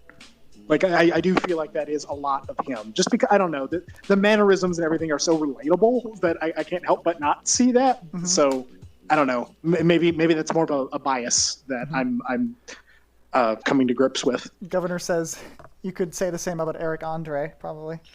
Yeah, and Mystical is saying both and covering the fuck out of his ass with a really good legal team from Comedy Central. Get a sense of who Nathan is. He's overly confident, combative, and socially awkward. If you want to hang out sometime time outside, I don't know. It's fine. This scene with the yogurt shop manager introduces us to the show's central theme, Nathan's inability to connect with others. It's something that comes up again and again throughout the show. You know what you are? You remind me of the Wizard of Loneliness. From the beginning, his extreme social awkwardness seems too intense to be real. In an interview with the AV Club, Nathan... My name is Nathan Fielder. I graduated top of my class with really good grades. Admitted to exaggerating his character on the show for the sake of humor. He says that, quote, there's some of me in there, but he's also, quote, taking a lot of vulnerabilities and insecurities that I had when I was younger, and I'm exaggerating them for the sake of comedy. What we don't know is how much of that social awkwardness is genuine Nathan, and how much of it comes from his on-screen persona. In a sense, he's no different from other reality television hosts, like Gordon Ramsay, who have created character versions of themselves that they play on TV. In Ramsay's case, you can really see how much the character changes depending on the circumstance. In the American version of Kitchen Nightmares, he's completely over the top. Look at the mess of this place! I was just pointing because I kept seeing John was like pointing at the screen like, that's right. Yep, that's Gordon Ramsay. Gordon Ramsay is basically like WWE. Yep. It's f***ing ridiculous! Whereas in the British version, he's still his bombastic self, but much more subdued. That was upsetting. Because that was f***ing dire. Like Ramsay, you get a range of Nathan's persona throughout the show. In some moments of Nathan For You, you can see he's playing it up for the sake of humor. They did all the hard work. They deserve the applause. They really did a good job. Editing is a big part of that. Hard work. Oh yeah. Yeah.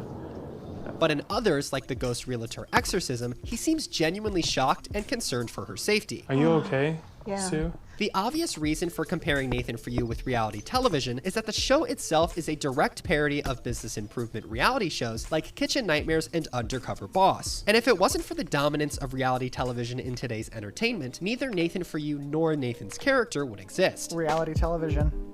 It's easy to overlook just how influential reality television has been on the entertainment industry, from the way people perceive celebrities to its impact on characters in scripted media. But perhaps... But what is content creation if not like reality television in a way, don't you think? Perhaps the most obvious change was the complete transformation of channels the like idea MTV. that you are just doing something that's authentic, and the authenticity is the performance, I guess. and the History Channel. Both were once Kinda known what for thoughtful influencers and are if original they play all programming, fake. but now almost What was that? Yep. I mean, I just kind of made an oxymoron, but like, that's kind of what just influencers are. It's just kind of the ultimate reality TV. But, the big influencers are not authentic because they're, It's a paradox, isn't it? Like the people that have the biggest brand of their authenticity. I mean, it's a performance. It is still a performance, but especially like the performative wealth people. But is the performance itself a bad thing? Let's continue.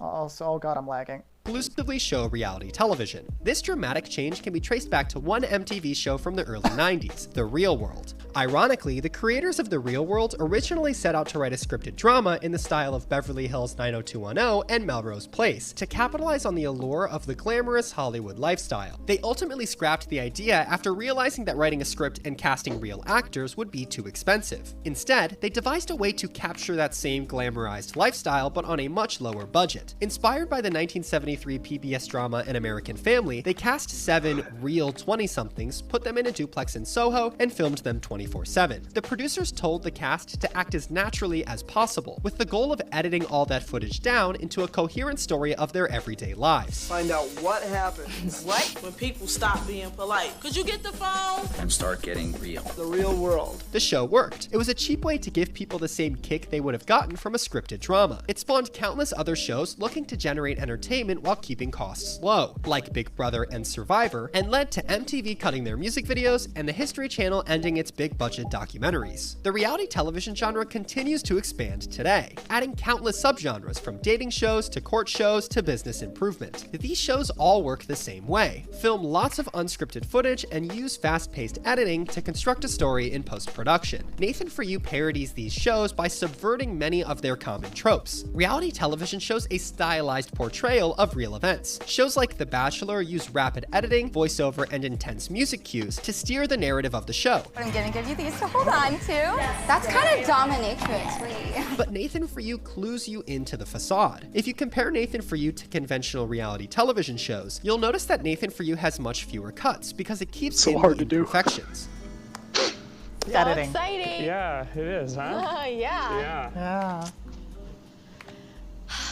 By getting rid of the editing techniques that hide the messier truth, Nathan For You not only satirizes the over-dramatized editing style of reality TV, but it exposes the constant performance of the on-screen characters. Because Nathan is so awkward, we know the only reason that the contestant tries to kiss him is to perform for the cameras. But while Nathan For You uses editing to expose the performances by people on the show, you never see Nathan himself completely break character. In fact, by stripping down the artificial editing and showing him interacting in real time with people confused by his behavior, his on-screen performance seems that much more real. The question of the extent of Nathan's performativity remains a mystery. Reality television made the concept of performing for the camera so ubiquitous that it worked its way into scripted media too. Compare how similar kinds of characters treat the camera before and after the start of reality television. The mockumentary This Is Spinal Tap is a scripted comedy that follows a fictional rock band, and it came out before reality television. You'll notice that the characters have the same personality on and off stage, and it feels like we're seeing their authentic selves, not some fake performance for the camera. The Office, on the other hand, does the exact opposite. David Brent clearly notices the camera and performs differently because the camera is there. That kind of character only resonates in a modern post-reality television world, where the audience understands how the presence of a camera influences a person's behavior. Brent's obsession with performing for an audience gives us insight into his character and shows his desperate need to be liked. He wants to make himself appear more interesting than he really is. I mean, just be yourself. Yeah. A bit more relaxed. Something like that. Okay, so this is actually one of the most interesting parts of the video for me, I think. For me personally, because I see myself in this a lot. Like, for those of you who don't know, I've been participating in this thing called Lahix's VR workouts on Twitch for the past few months. And something I've noticed that I do is I behave very differently whether or not I am in the... Okay, I need music. Whether or not I'm in the camera shot. And I always thought this was a little embarrassing, but also very interesting, especially after watching this clip, like the way that this sort of thing manifests, and like what kind of performance this is. And like I was wondering, like what are some occasions? Do you guys, is this something that you relate to? Have you ever found that you find yourself behaving in a different way, whether or not you are on a camera, or if you feel like you are being recorded, or if you are in something that you would consider a performance? I feel like I act a bit differently than I thought I did. Very much, yes? Yes. And and of course there's the aspect of a lot of us have done streaming in some way, and this affects the way that we behave. And obviously I don't normally talk like this. I'm usually a lot more disorganized. I'm only pretending to be organized. I mean, like, it's there's just this need that we have to perform, like, and it's not just theater kids, I think. I don't know. What is this, and how does this relate to the discussion we were having about content creation? Is this what necessitates a lot of the ways that we engage in the content creation process? The excessive drive to produce things beyond our capacity. All right. Indigo says, yeah, I ham it up unless I'm doing like a vlog after work, right? Kunk says, I'm doing it right now. I'm generally quiet. Oh, whoa. Thank you, that one, Saint. Saint, oh my God, thank you. Oh God, I need to like look at every single sub that I got tonight, and I need to thank people individually because I've not been on top of this. I think there were only like 4 or 5 major subbings, and I was 10 of the gift subs. But right. Thank you, Will, for gifting subs. Yeah, I'm just really go ahead. No, I wanted to kind of expound upon the whole thing with the. It's kind of bothersome that the mouth doesn't move because VR chat is muted now, but. I mean, no, don't worry about it. It's fine. No, I can fix that actually. If I mute voices, then you can talk, I think. Oh, okay. Give me 1 second then, so that way this feels more natural for me. Mm-hmm. It's like it's performing for a camera or something. Yeah, but like highest quality. I mean, it's like we're putting something together. It's like we're putting a puzzle together, and I mean that's fun. I mean I'm having a fun time. Are you having a fun time, Kiryu? I am having fun. Yeah. Okay. See, now his mouth is moving. We've made better content. But the thing is, this sort of kind of performance is, something that's always going on whether you realize it or not. Especially like, say, hey, you're around a group of people that you don't know, you're going to act differently. Or say you're around your friends, you're going to be a little bit looser, but you're not going to be your natural self. Mm-hmm. Because there have been times where I'm sitting in my car and I will yell at other cars because they are oh, now we're matching Kiryu's, I see. But nobody really sees that part of me because that's something that I wish to filter for other people. Mm-hmm. Having a time there. Do I need to crouch down? There we go. Okay, here we go. Never seen this avatar. No? No. But, again... Wait. Yeah, Bicycle brings it up. Fuck. The 3 faces thing. Oh my God.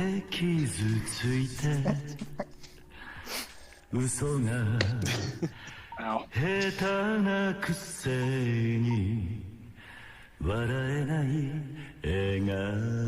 MJ says I've been Rob.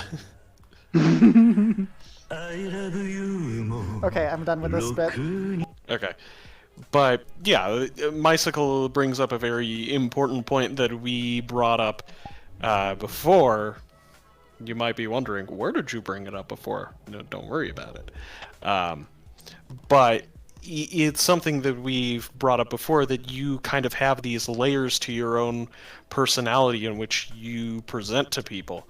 And again, for a lot of people, you're going to have those layers, but for someone like me, it's kind of like I've trained myself out of that where, yeah, sure, I'll have a work persona because I'm at work and I really don't want people to know me outside of the, yes, I am working on things. I am making sure the project gets out on time. But I'm more natural and true to myself around my friends, and while there is still kind of that mask of trying to be a people pleaser, it's still along the lines of, I'm not going to hold anything back. I'm going to voice my opinion unless somebody is like, hey, that's it's a little bit much. And then, you can tone back from there. What are some roles that you guys know? Hey, John's coworker. God damn it, Governor. Please don't do that. None of them are here, but don't do that. Don't do that. Oh, oops, I unplugged something. Softly, don't. Okay, I need to scroll up. Okay. However, all my coworkers are here. How many are your You never know. No. I have no idea how never many know. people are watching. I can't really figure that out. True. I'm hovering around 20, I think. Hold on, I can't. No, I've been no running- way. That's impossible. 23 to 27, I've been watching the thing the whole time. No. Yeah, I went thought up I to had 30 at one point. like 5 people watching. No. No, you have the 20 hell? currently. People are very interested in the way that content affects them and the way that acting and everything affects the content that they create. God damn. Okay, well, this was Oh went my better God, than I was Governor. expecting. I mean, there's the numbers. I'm following the Getting numbers, to right? your friends. Yeah. But Yeah, again, it's also part of content is... it's not successful unless you get the good numbers, right? Exactly. To quote one Frederick Knudsen during Mario Kart with Limes and Mike, number go up! Number go up! Yes. And Indigo said something interesting. The whole "hello, it is me," the owl sign off was because I knew you were recording me. That's what Indigo said. For those of you who haven't seen this, let me see if I can load it in. There was this clip that I recorded. It was expertly performed. Yes, it was beautiful. Let me see if I can load it in. The file is called Indigo. Oh, Jesus. Nomadic Lander, thank you for the 10 gift subs. Oh, wow, thank you. Holy shit. Yes, mad lad. What the oh my god. Absolute mad lad. John cannot say the words, I am a furry, our blood pact deems it so. Yep. There's a blood pact. Oh. See, most people don't have to say that because they're not a furry, but, Yeah. Oh yeah, I forgot the freak thing originated here. Well, didn't you make that? I Or did animate that? make that. I did make that emote. It's my proudest achievement.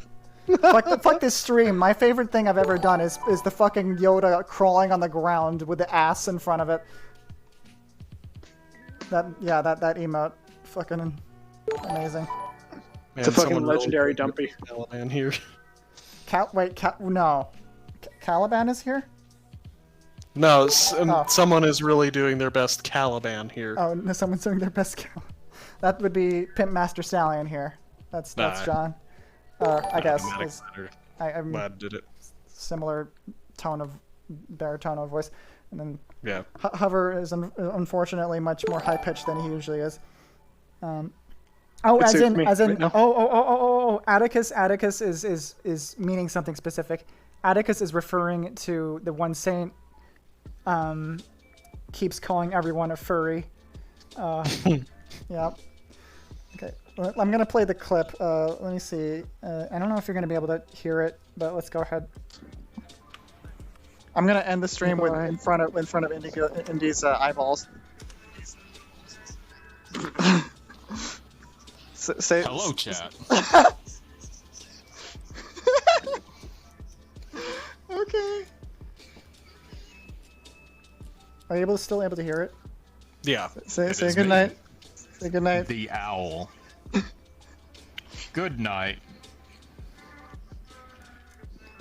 So that was the last thing that happened on a stream. that thing is Sweet Matty G. That one saint redeemed drink deeply and imbibe. Okay, where's my energy drink? Oh, it's inside John. Let me see if I can... John's full of energy drinks. Yeah, I have energy drinks this whole time. Come on. No. Oh no! What are you doing, Hover? Hover has fallen over. Okay. I ran into the wall again. Yeah. I'm gonna. At least you didn't punch your monitor like I did. Oh no! This is an energy drink that's chocolate flavored. I'm That still not sounds, sure if this was a mistake, but I'm just horrid. gonna drink it. Yeah. I'm gonna have energy drink too. One moment. I don't drink energy drinks personally. Oh, it's terrible for you. Oh yeah, I'm well aware. Ah! As you can see, those are the effects. It makes your body go numb. No energy, only sleep. Only eyes. I need my G Fuel because I'm a gamer. I'm a gamer. Only face. I want to drink the Sonic energy drinks, but it is terrible for me. I have a Mega Man energy drink that I'm saving for if I do like a Smash Bros hangout. I'm trying to see if like I splash something on my face tracker, if it's affecting the tracking. I don't think so. I think it's fine. Everybody reacting to getting a gift sub, just oh, Yeah. what the fuck? Thank you so much, Sam, by the way. God, can I find like a little towel? God. Oh, did you actually spill something? I have no idea, so I'm just gonna wipe it anyway. But yeah, no, the whole importance with acting and everything else, especially within creating content, is kind of to tie them together is very important, because you will see people who are exceedingly fake in their performance, but try to pass themselves off as genuine. But I mean, as we're going to see in this video, it's going to be a little more complicated than whether or not someone is fake or real. Exactly. So let's play. I can do that. I have full body. You can tell if tracking. someone's fake or real. Good. That's me. Every time I'm on Hicks' stream, I do some shit like that. Whenever I'm visible on camera, and a part of me, is like, Taita, don't be like that. This is not your stream. But can't help myself. Fucking theater kid DNA. Kunk says he's doing it right now. Generally, he's quiet. It's usually unusual for him to go out of his way to speak and be heard and get any of his thoughts across. I'm very grateful to have you here and hear your thoughts. But yeah, I mean, on the other hand, just always put your own well-being first. Like, if you ever feel overwhelmed, don't push yourself beyond what you're comfortable with. I mean, unless it's like a strengthening thing. I mean, there is validity in that too. Unless the content's really good. Unless the content is really good. Yeah, you gotta chase it. You gotta chase it. You gotta make those videos better. So even before Nathan For You clued in on the Clarification, this is a artificiality joke. of reality television, shows like The Office showed characters performing only because the camera is there. And it's not just mockumentaries. The show Fleabag also centers on a character who, like David Brent, is trapped in a performance for the camera. She uses the audience to tell jokes and lighten the mood, and we become her sort of confidant. But when we see her at her most vulnerable, she's uncomfortable with our presence, and the camera backs off. I'm just trying to get to know you. Well, I don't want that. The audience is both a refuge and a crutch, a way to distract herself from her misery and avoid confronting her trauma. Both shows were influenced by reality television because they show characters presenting the audience with an idealized version of themselves instead of showing their true identities. But it's not just people on television that have to perform all the time. You do too. So, and that's right, though. Yeah, well. In 1956, Irving Goffman wrote a book called everyone Presentation clap. of the Self that gives insight into why reality television became so popular. He claims that all interactions are essentially tiny theatrical performances where we try to shape the impressions others have of us through our appearance, speech, and manner. Essentially, in our public lives, we play the character we hope others see us as. But to Goffman, we don't always get to pick which role we play. Sometimes social norms require us. It's acting. So Similarly, are apparently not using them on their own, like Kardashians. The appeal of reality television then, silly ideas, using them on but back in the day, who also have dramatic, over-the-top dead present themselves as a glimpse into the backstage life of... Shit, where were we? But yeah. A little bit earlier. Yeah. That's me. We were talking, it was... Fuck, what were we talking about? Right. The mask. Let's go back a little bit. Yeah. I paused for a reason. It was because something that they were saying was really interesting. Particular roles, even though we might not do so naturally, like a waitress who must remain calm and not this one. The camera backs off. We're just trying to get to know you. I don't want that.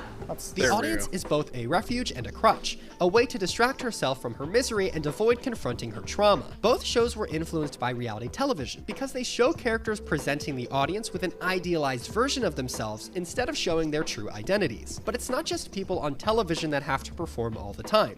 You do too. Me? I remembered what it was, but let's keep going.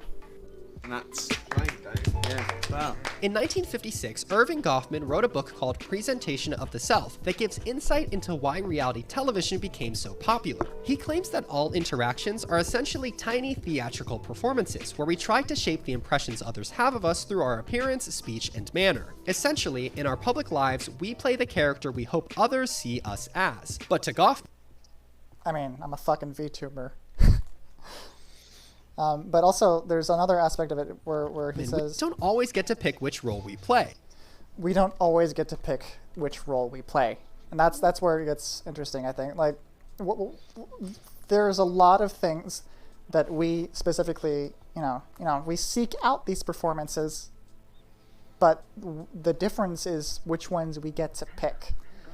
I think one of the most defining things like this, the things that we don't get to pick, I guess would, gender, culture,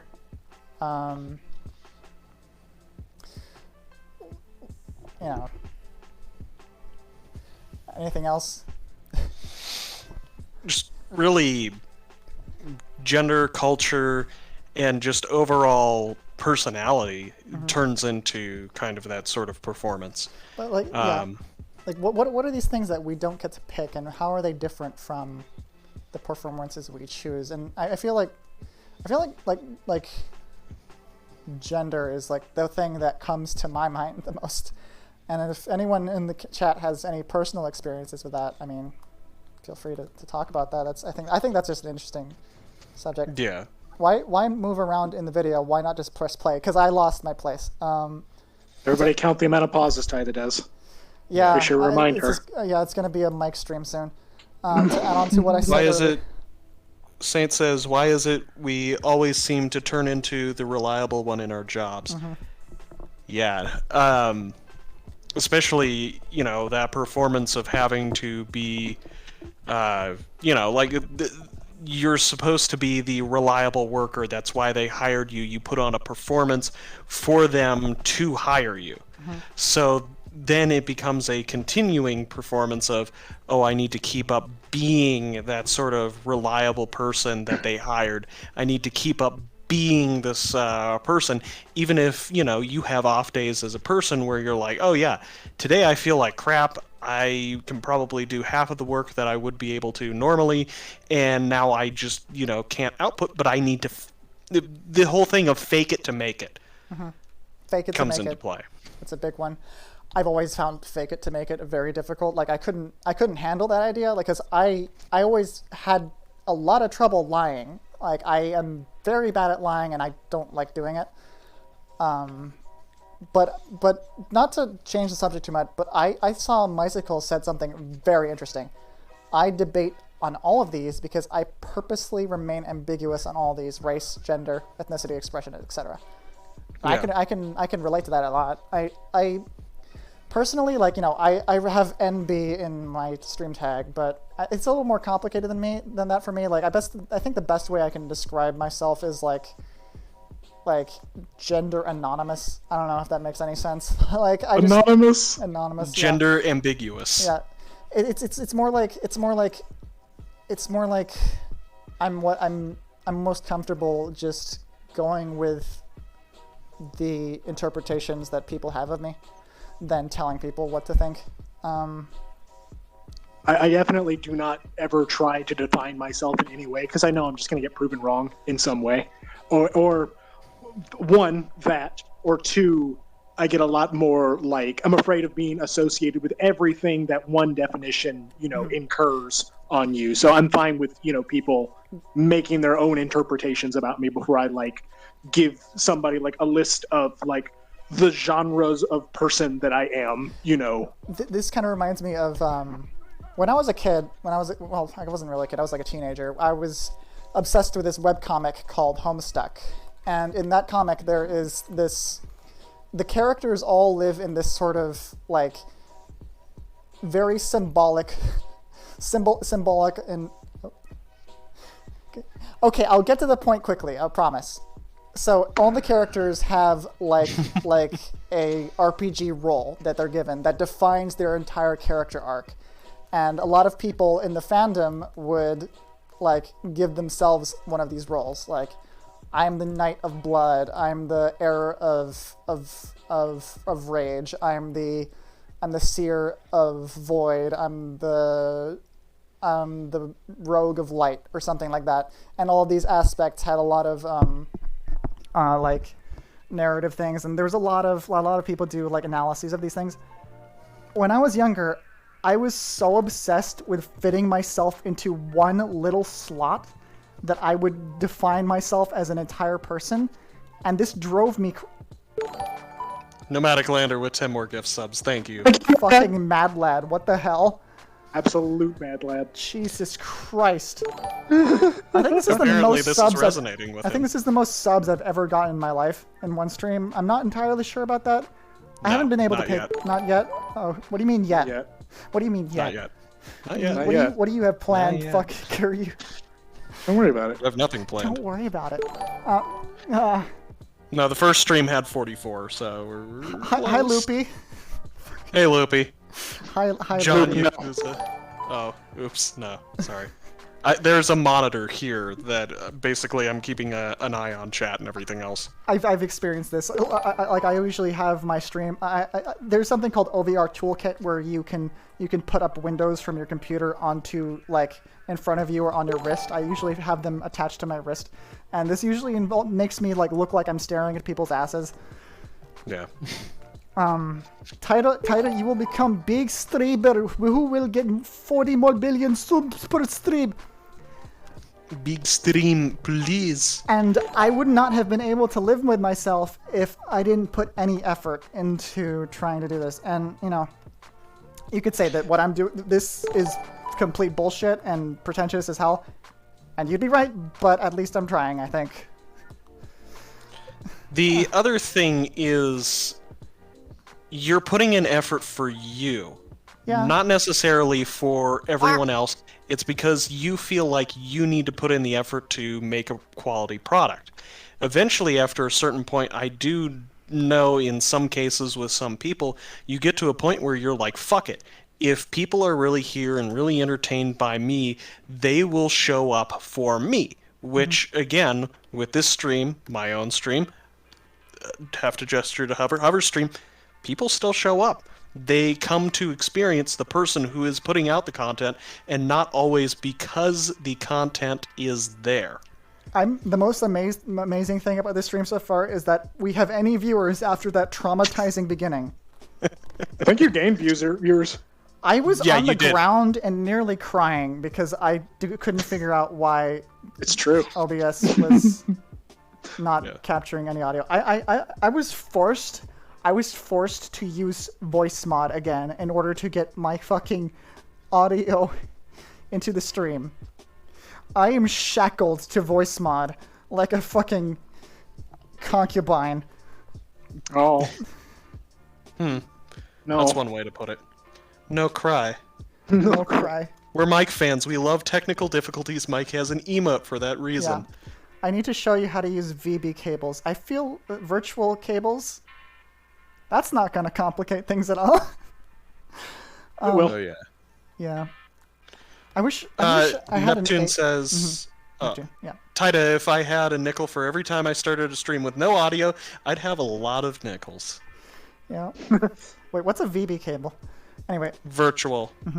Something about turning on Steam VR does something fucky with headsets.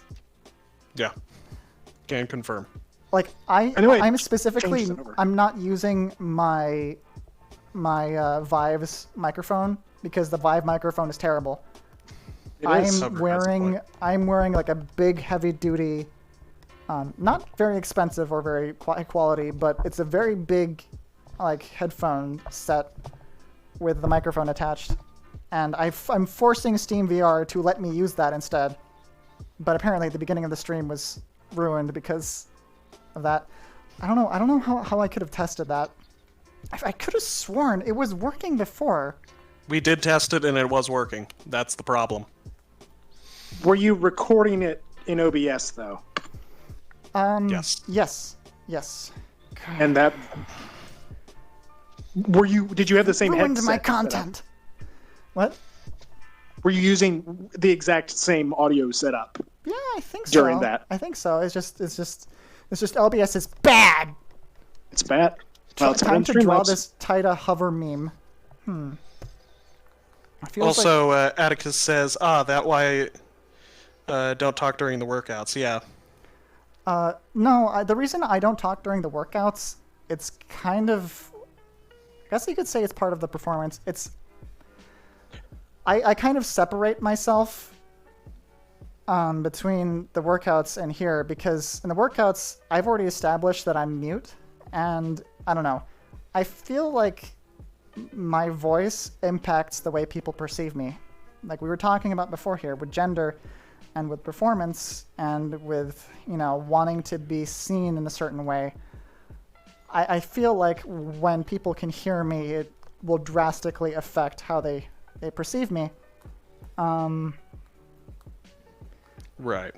I guess voice is subjective and open-ended, but I don't know. I don't want to change the dynamic I have with people already, so I'm just going to stay mute there.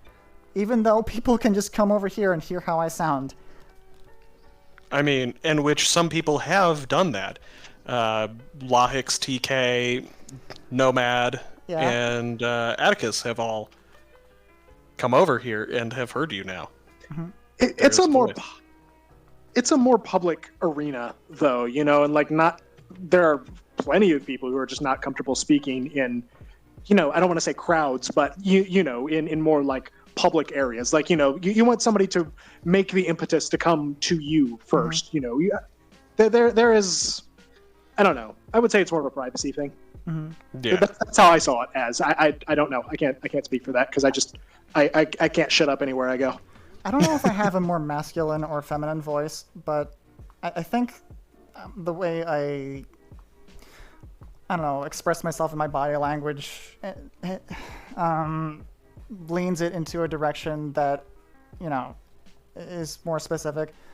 So I don't know. I feel like if I were to speak, it would affect some.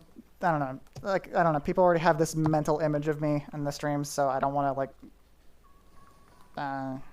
And the Lahix stream anyway. So listen, I haven't been here long, but I do think your setup is really cool. Thank you, Rosewater. I think you're pretty cool too. I see you as Taida. Thank you. Voices are very fucky, and mics and compression suppression really fuck with that too. Voices aren't real. You want to? They're just vibration of air. You want to hear something really fucked up? You're gonna hate this. Since I have voice mod going on, I might as well do this. This is horrible.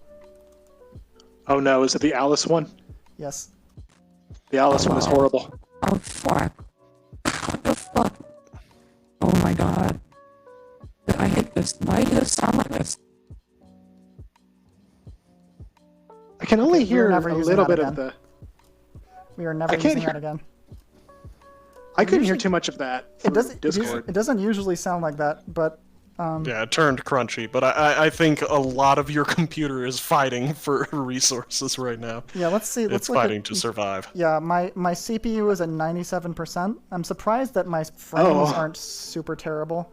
How's the stream looking? Am I like super choppy? No, the stream's fine. Okay. Well, it could be Discord is also not going through Discord. Yeah. Yes. Anyway. We could only hear the echo of it. So we were talking about performance. Yeah, we were talking about the video. Performing for the camera. Performing for the camera. Which is literally this right now. Is technically a performance. So yes. At the end of tonight, I want to try and make like a Venn diagram of what we've learned from both the videos, and maybe in the center we can have some kind of conclusion. Something we could learn by something we can only learn by watching both videos. I have some ideas for what could go on the first video, like the strategies that they have for how to deal with being a content creator in this sort of viral content world, which is to focus on your audience and, develop deep personal connections with people instead of chasing a trend and ignoring the people who are watching you. I don't remember, I was at the part of the video with Strethless where he was saying, focus on the people who are don't be a content creator, be a creative. That's a kind of, that's a, I can't tell if that's like I know, because I know that you had some issues with what he was saying, so I don't know if that's like meant to be like sarcastic, but I don't think it has to necessarily be super negative towards the idea of content creation, just that what we associate with content creation might not necessarily have to be what we have to do with it. I don't know. Yeah. Optimistic, but it's really fucking hard to get discovered. Yeah. Not Luigi Guy says not sarcastic. Not sarcastic, right. Don't be a content creator, be a creative, but pulled out of my ass a bit. Hey. Yeah. This entire stream was pulled out of my ass. That's a lie. That is 100% a lie. Okay. Well, I appreciate that. I appreciate that you have this. That's a quality app. Anyway, let's continue the video.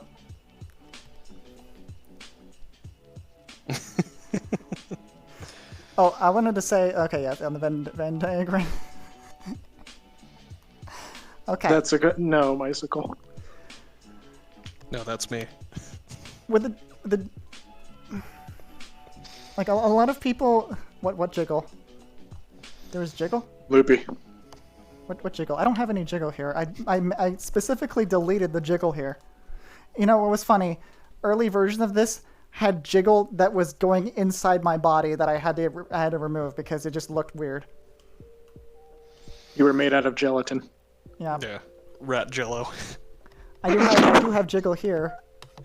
Where it counts, where we need it. Lahex was playing with my ears today. That was very cute. She was playing with my ears too. She's very generous. Oh, the dragon. Yes. Yeah. We need to bring you back to the workouts, Hover. Let's get you swole. And I'm gonna be the fucking Furby again. Okay, let's go back to the video. Sometimes social norms require our lives. We play the character. We might not their true identities. But it's not just people on television that have to perform all the time. You do too.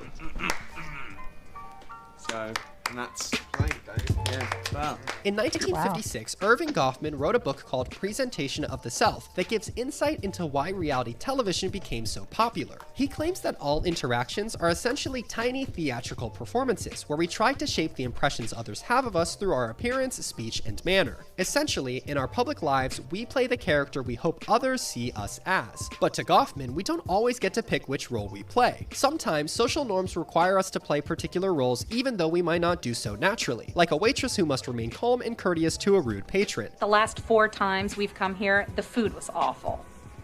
Well, I I apologize for the food the last few times. Our true selves only emerge backstage when we are alone or with people we trust. There, we drop all performance and become our authentic self. Loopy's leaving. Let's see. Take care, Loopy. I'm gonna go finish care, setting up my Loopy. desk for what I want to do tomorrow. Thank you for coming by, Loopy. Really, always appreciate you. Tomorrow. See you later. Okay, and also, anyone who's come and gone. I mean, I guess you're not here to say it, but thank you for coming by. I We have just 20 don't more minutes of this. understand what would compel a person to be such a bitch to a total stranger. Countless character-driven stories show the conflict between the onstage self and the backstage self. A character like Chiron in Moonlight acts tough when playing the role of the drug dealer, but reveals his vulnerable side when in private with Kevin. Goffman's theory explains why we enjoy this kind of narrative storytelling. These stories let us see a person's backstage in a way we never would have otherwise. The appeal of reality television, then, is that we not only get to see a person's backstage, but it's the backstage of an actual real person, not a character in a fictional story. The theory also explains why the contestants in The Hunk acted the way they did. The women weren't showing their backstage selves, but rather they were playing a particular role that they had seen in other reality television shows. They knew they had to act flirty and over the top to make it into the cut. I mean, but a lot of dates are just kind of like that, aren't they? Mm-hmm. Like the waitress playing out her social role, so too do reality television stars and online influencers play the role of the friend, or the romantic interest, or the social outcast, because those are the social norms they implicitly agreed to perform. But for the reality television shows that Nathan For You parodies, this performance is hidden from view. The shows instead present themselves as a glimpse into the backstage life of the people on it. Many of their titles imply that we're getting the real, personal experience of glitzy socialites, like with The Real World, The Real Housewives, and Keeping Up with the Kardashians. By surveilling the cast of The Real World 24/7, the show appears to break through people's onstage performances and expose their authentic selves. Of course, it turns out reality TV isn't so authentic after all. The Real World Chicago was shot in 2001 and happened to be filming during 9/11. The show dealt with the events head on, showing reactions from the cast watching the event unfold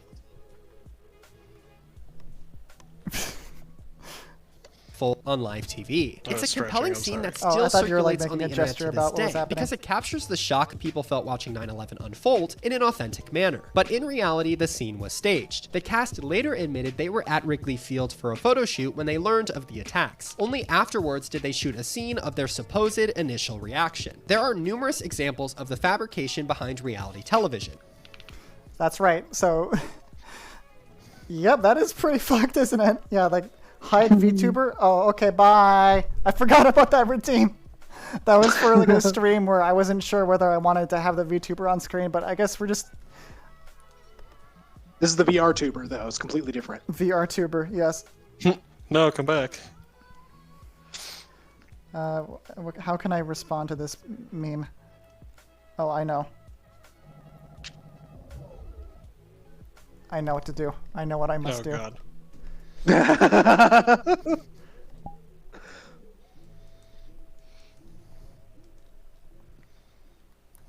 Hello.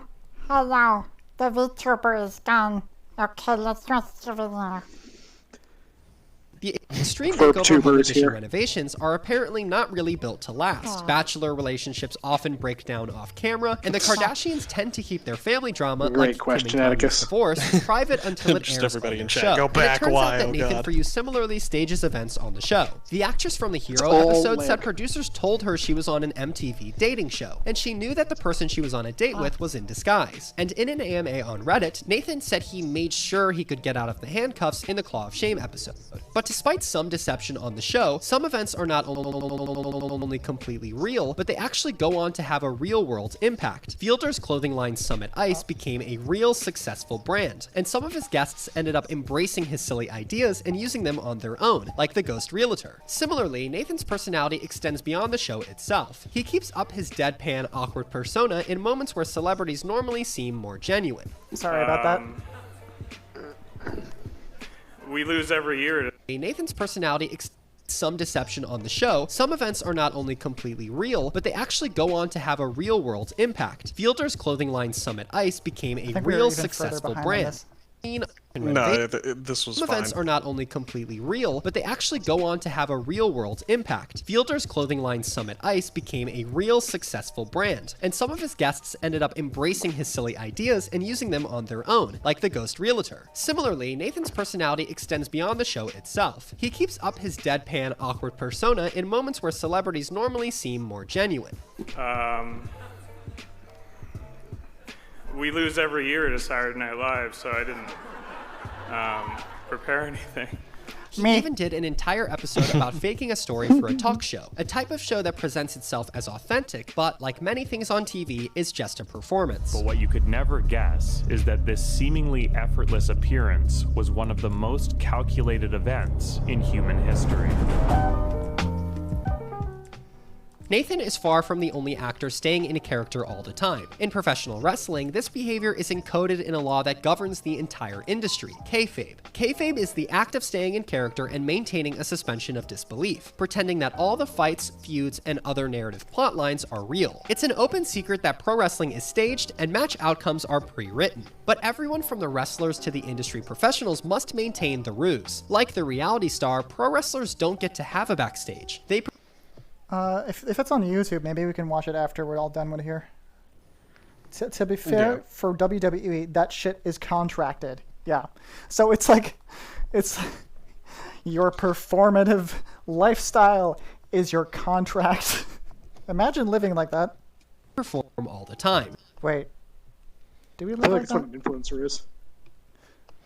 Nowadays, kayfabe is more of a wink and a nod rather than a governing rule. Most fans understand that Vince McMahon didn't actually father an illegitimate son who just so happens to be the leprechaun wrestler Hornswoggle. But back in the day, people did debate about how real pro wrestling was. It's still real to me, damn it! Just like how the internet now debates whether or not Nathan Fielder is acting. Nathan is in a version of kayfabe as well. His awkward persona from Nathan For You shows up everywhere, even on his personal YouTube channel.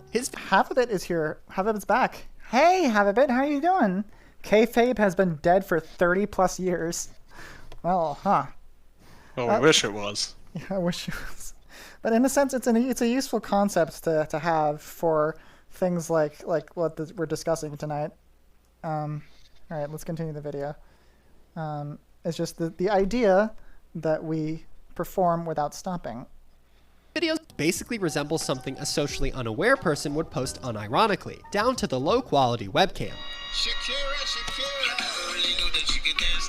If it's all a bit, it's something he's maintained constantly, just like the kayfabe maintained by pro wrestlers. It even extends to his Instagram posts like this one, where he's supposedly out on the town with friends, but they're all just out of frame laughing too. The fact that Nathan's Instagram posts are in character really adds to the mystery of whether or not he's acting. Social media, just like reality TV, is supposed to be a window into someone's backstage persona, so even though this Instagram post seems like a continuation of his ongoing joke on Nathan For You that he has no friends, it still feels plausible that the person is real. His behavior online feels a lot like other social media influencers who also have dramatic, over-the-top personas for the camera, and market their posts as a peek into their backstage. Really, every YouTuber who actually shows their face offers the same thing the real world did, authenticity. Except this time, the production costs are even cheaper, and the actors don't go home when the season ends. They sometimes vlog every day and document their entire lives. For them, the performance extends even further into the backstage. So remember when I was talking about like the 2 or 3 years that I was on Twitch just streaming to myself? I need to play the music again. Just streaming to myself where I just take the adventures I have with Brackets, Jolt, and me and just stream that so that I have it as a highlight that I can watch again years later. I mean, that's kind of like the vlog, right? I guess. I mean, It'd be a personal blog. Yeah. Or vlog. Do any of you have experiences with like vlogs or blogs or like things like what I've done with Twitch before this? I mean the reason why I have more than like 10 viewers right now is a confluence of a lot of different things. Like it involves a lot of making a lot of friends of different communities and like bringing them together so that they can all look at me, be pretentious on the internet. I've recorded people's reactions to my fan art of them. I mean, I think a lot of us want to preserve the things that we've done in the past. Nuka Thing often says this really interesting thing. So I started talking about Nuka Thing without really fully explaining. I said Nuka Thing was like Tarzan mixed with Hank Hill. I didn't explain what I was talking about. So Nuka Thing hadn't really been on the internet until like 3 years ago, and he's a full-grown adult, and this is just because he lives out in the middle of nowhere, and this gives him a very unique perspective where he doesn't know a lot of pop culture. Like you remember him asking earlier, he didn't recognize the Daft Punk Digital Rainbow or Reading Rainbow mashup that was at the beginning of the stream, because he genuinely didn't know, and this made him a very, oh god, the video is buffering. This made it very interesting to see him react to things like Undertale and Spore. So I recorded him playing these games because his internet connection is so terrible he can't stream directly to Twitch. I basically restreamed his own Discord stream to his own Twitch so that we would have a document of his first time experience with Undertale. What was the point I was going with this? Oh, right. He was saying that I was proving that he existed. And I think a lot of us want to prove that the things we've gone through have existed, right? That I definitely feel for why I have over like 500 highlights on my Twitch channel. Seems like a low number. A low number. I feel like you've made 500. I feel like you made 500 highlights of my channel at this point. Yeah. Yeah. I might have a small problem, and that's what we're here to talk about today. This is just my personal therapy session where I try to unpack why I do this. But some people might relate, so might as well talk about it in the public. What was it you were going to say? I was going to say, do you want to talk about why you feel a need to archive things? Also, Starshard, you did not miss the whole stream. We are probably only halfway through. Probably. So we talked about a video. I'm going to link it in chat. We talked a video that's titled, well, it's not titled Art is Not Content, but that's what's in the thumbnail. I'm going to link it to you. That was the first part of the stream, and it was basically about how... Excuse me. It was basically about how the way we talk about being being a creative online is usually reduced to being called a content creator, and how this might be damaging to just living a well-lived life. And then we went into, what are some of our notes? The constant need to perform well impacts mental health. It was just a lot of stuff about that. We're learning about how not to get extremely upset when no one is watching your stream. So I mean, that's kind of it. I wish I could keep track of all the thoughts. You know what I really want? I want an AI. I want an AI that just listens to everything I say and can tell me what subject to get back onto.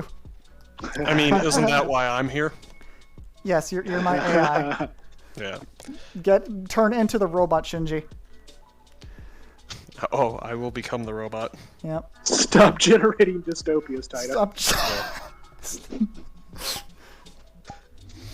Also, you think I write these things down? No, I just remember them for months on end. I mean, there's a negative aspect of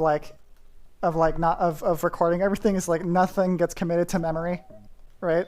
I mean, maybe a little bit.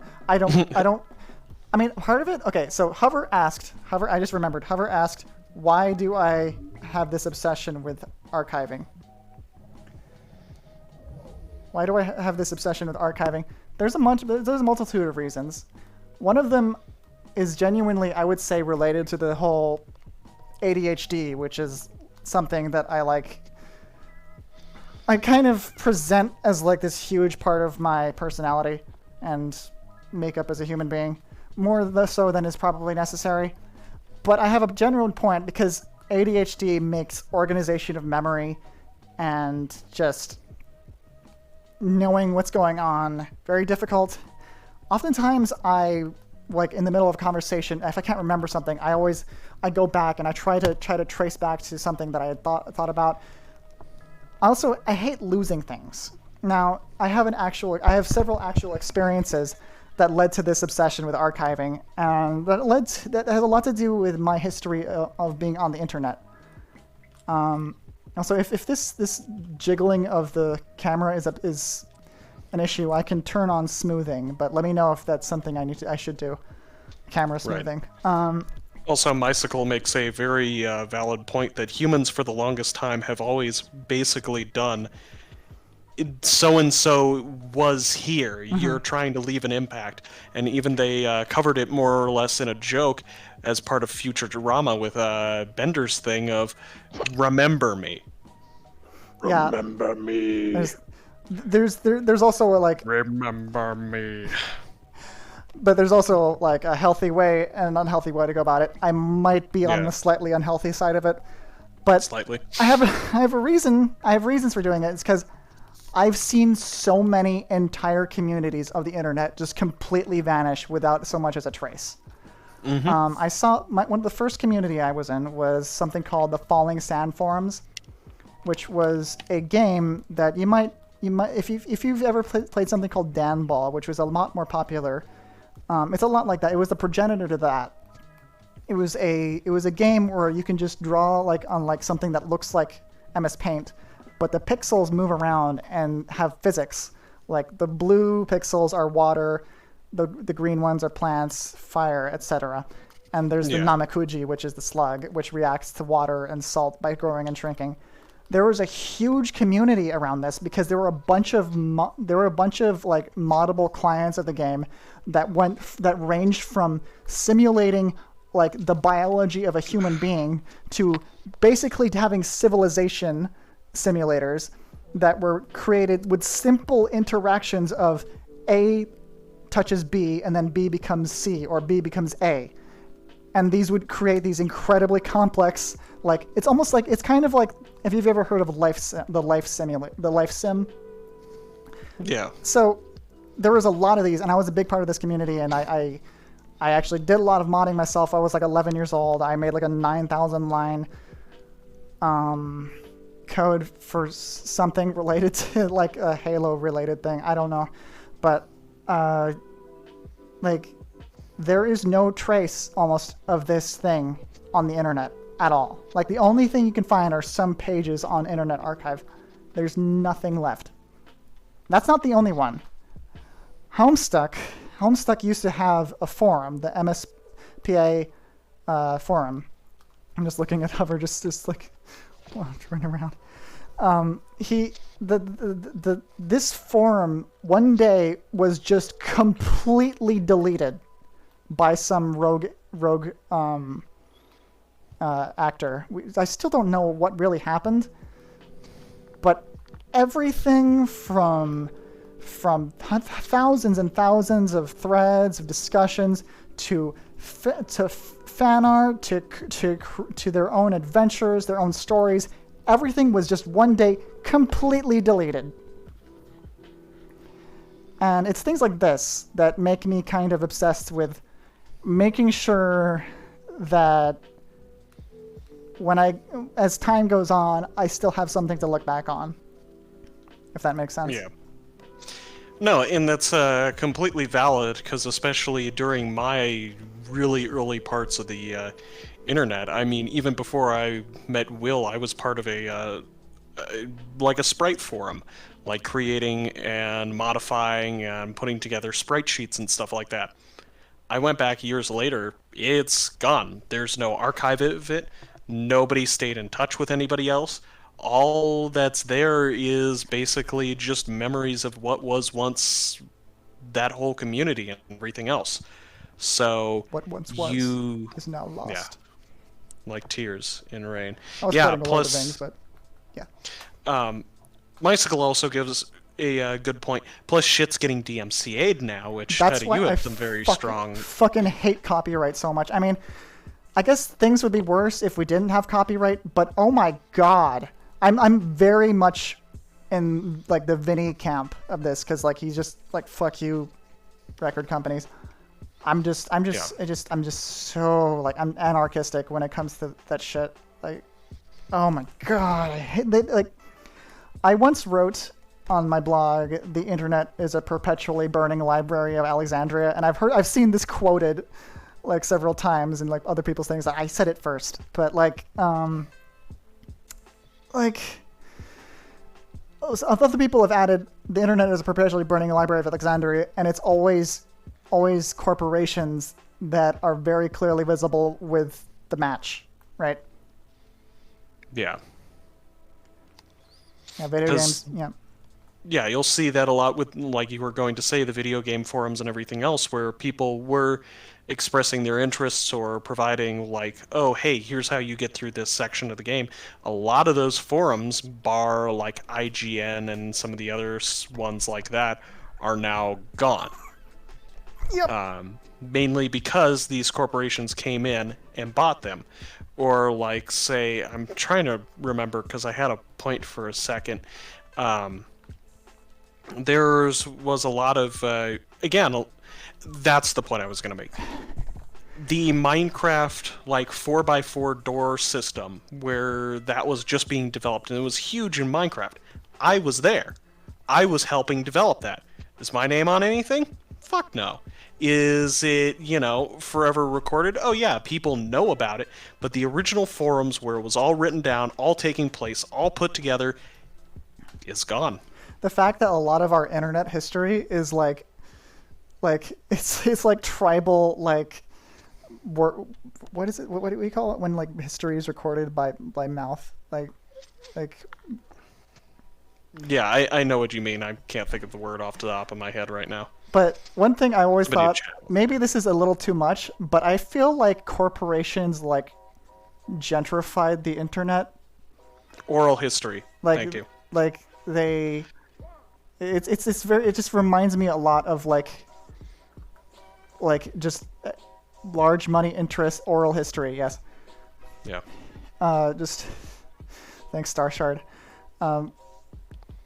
It's just large money interests going in and just it's steamrolling through a precious like place that people used to live, and just replacing it with a shopping mall, and then having that shopping mall like die. Yeah. Like, again, that is the perfect example, because literally without getting into specifics, a friend of my dad's literally had his childhood home in his home country demolished and replaced with a mall, to which my dad quoted the movie Grosse Point Blank, you can't go home, but at least you can shop there. That's what the internet's become. Now you can't even shop there because all the businesses are fucking dying. Yeah, exactly. All the Taitas, right, emotes. But Kunk also brings up something. He's always archived under... The Kunk stance was the only thing I ever transferred between devices. Used to not place any of the funnies in a findable place. Early images of mine now only exist in my memories. It wasn't until he started making stuff for the server that he decided to collect everything in a folder, and he not began doing so, all but the most recent ones would be lost somewhere in the hard drive, never to be found again. Mm-hmm. This is some real derf stuff, and Starshard's here for it. Oh, God. Derf. Well, like, if you want to get even darker, I think Hover and I can agree on this. Like, one of the reasons for, like, wanting to archive things is related to, like, anxieties about, like, memory. Do we want to even go into that, Hover? You comfortable with that? Is Hover muted? Hover is muted. Oh. Give him a second. He's dancing around. But... Sorry, I can't remember what issues with memory you're talking about, so I guess... So have you guys ever heard of Everywhere at the End of Time? Oh, God. It's like that is singularly the most horrifying thing I've ever known in my life. Is that. We do a little forgetting. Thank you, Uberzolik. Wait. If I have one of my favorite memes is like they replace the fucking they put the fucking like drip shoes on the fucking art from Everywhere at the End of Time and made it into a trap remix. Welcome back, Nuka. Why don't you remember some bitches? Yes. Why don't you remember some bitches, Bobby? I have to say, having pretty bad ADD and having a family propensity for Alzheimer's, yeah, there is definitely a fear of memory loss. Mm-hmm. And I wouldn't say that's necessarily why I stream. I'm mainly streaming just to like... It's me. It's my Yeah, because of you. No, just, I don't know, to have recordings of friends hanging out. Like, funny stuff happens, and I like to have those things like, hey, this was a great moment, and I'm really glad this was not lost. I'm glad that not only can I save this with you, but like I can show other people, like, well, what is this friend group like? What kind of, where is our humor lie, and what weird things have happened? Like I've shown people who have no idea that I stream, like coworkers, like a clip of mine, like, oh wow, that's kind of cool, actually. Like, I'm surprised that happened. But that's mainly why I stream. But like, I had forgotten about the memory thing. That's not really a reason why I stream. But yeah, it's a fear of mine. Yeah, I mean, that was just kind of more connecting to like a fear of mine is just like, if one day I'm no longer around and my memories don't exist, it would be nice for something of me to still be around after I'm gone, if that makes sense. Though, I don't know if YouTube videos are going to outlive me. Basically creating a monument to... My sins? Not necessarily a monument, but... To my sins? Yeah, to your sins, yes. Yes. Major fear of Alzheimer's and dementia runs in the family for Indigo. Yeesh. Yeah. Yep, same. Which I, like, personally for me, especially since, again, you brought up you and Hover have that sort of issue, it's different for me where I'll recall conversations near verbatim 3 to 4 months later and be like, you know what? I wasn't done with that conversation. I want to have it again.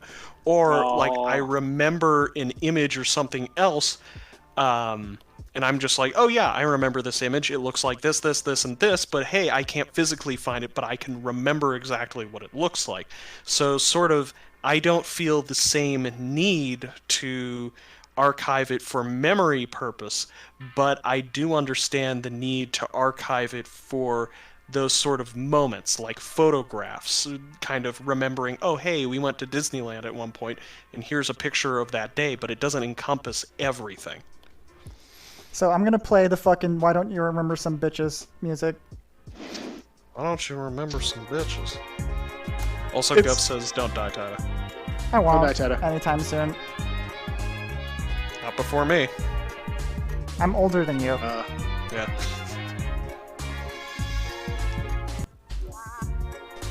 My favorite part of this song is the wah at the beginning.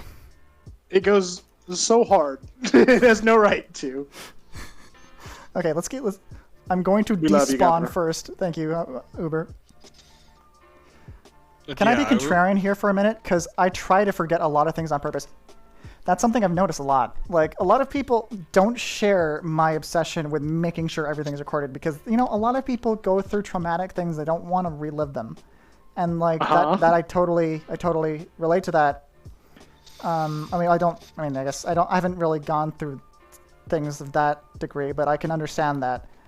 And that's definitely a valid point of view. I just wanted to call that out. Nuka, I mean, that's not going to stop you from forgetting something that you want to remember, though. Yeah. It's usually the worst things that stick with you, unfortunately. Yeah. Our brains are so cool, aren't they? Okay, Nuka so thinks cool. on something. Okay. I'm not going to type it because it's super long, but I do want to ask you to remind me of how I dealt with the idea I would be forgotten, but I would like to explain it if you want to hear it. Yeah. I want to have all possible info stored in an external system that lets me use it without being exposed to it, if that makes sense. Yeah, that's kind of what I do. I don't delete my VODs even when I upload them. Right. There's someone else out there that's unhealthily fixated on preserving things against the unending passage of time. Yeah. Mimetic basilisk for John. To bit the awesome boy. Is that like his like sleeper self phrase or something? John? Can somebody delete that? Did you become a... I can't mod from I just said it out loud. Yeah. Is this like... Are you going to be okay?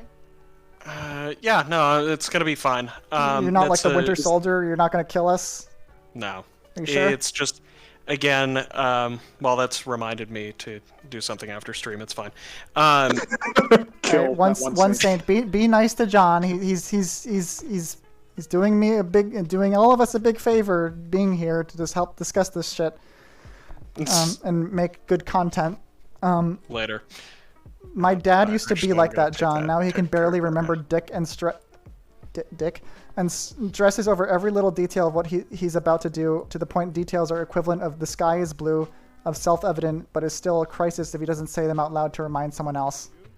That's sad. That is sad. Thankfully, oh, thank you. I'm glad you guys think I'm cool. Thank you. You are very cool, John. Hope you know that. But the good thing is, you know, especially looking at my dad and kind of my uncles, I'm thankful that as of right now, I don't think my memory will fade. Because my dad will remember things from like 20 or 30 years ago. I think I'm going to be fine as long as I don't drink incredible amounts of alcohol. Yeah, probably. Which I don't drink because of family members. Anyway, all right, let's watch the video. Let's watch the video. John is base as hell, in my opinion. It's so true. Okay.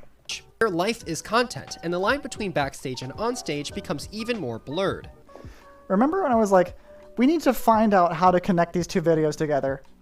It's just basically spelled itself out, hasn't it? Mm-hmm. But this behavior isn't just reserved for actors, wrestlers, or influencers. Now, with the mass availability of social media, everyone has the ability to star in their own little reality show. Just like the cast of The Real World, people on social media present themselves to an audience on a daily basis. They keep up the kayfabe by performing idealized versions of themselves, and it gets harder and harder to tell what's authentic and what's not. The film 8th Grade explores this phenomenon and how social media has impacted teenagers. Pressures I had as a D-list celebrity had been democratized to an entire generation. Now everyone feels like they can have their own brand, and everyone feels like they have to present themselves. Like a reality television character or someone... Everyone feels like they have to present themselves. That's what 8th Grade is about. I want to watch that movie. And the film captures the flaws in that constructed persona. Similar to Nathan For You's editing, 8th Grade avoids cutting to keep in the most authentic moments, unlike most online vlogs. If you see a lot of vlogs, the uploaded video will be jump cuts, and they'll cut out all this sort of white noise that is the most interesting thing, which does actually give you insight into what they're actually doing. I like him. He's a really nice person, but yeah, I love him. So while 8th Grade confronts the challenge of living in a constant social media performance, I can't stop looking at Hover just like dancing in the background. He's schmoovin' and groovin'. Any Rev subs, please do us a solid and post your Rev dance. Oh god, now I gotta do it. Hover jig. Are you gonna turn into the? No. I was gonna post the emote. Oh, okay. He's moving. There it is. Starshard's got it. Oh, little buddy. I'm a little bit slower with it because we're doing this all through VR. Yeah. There we go. There we go. Okay, let's keep going.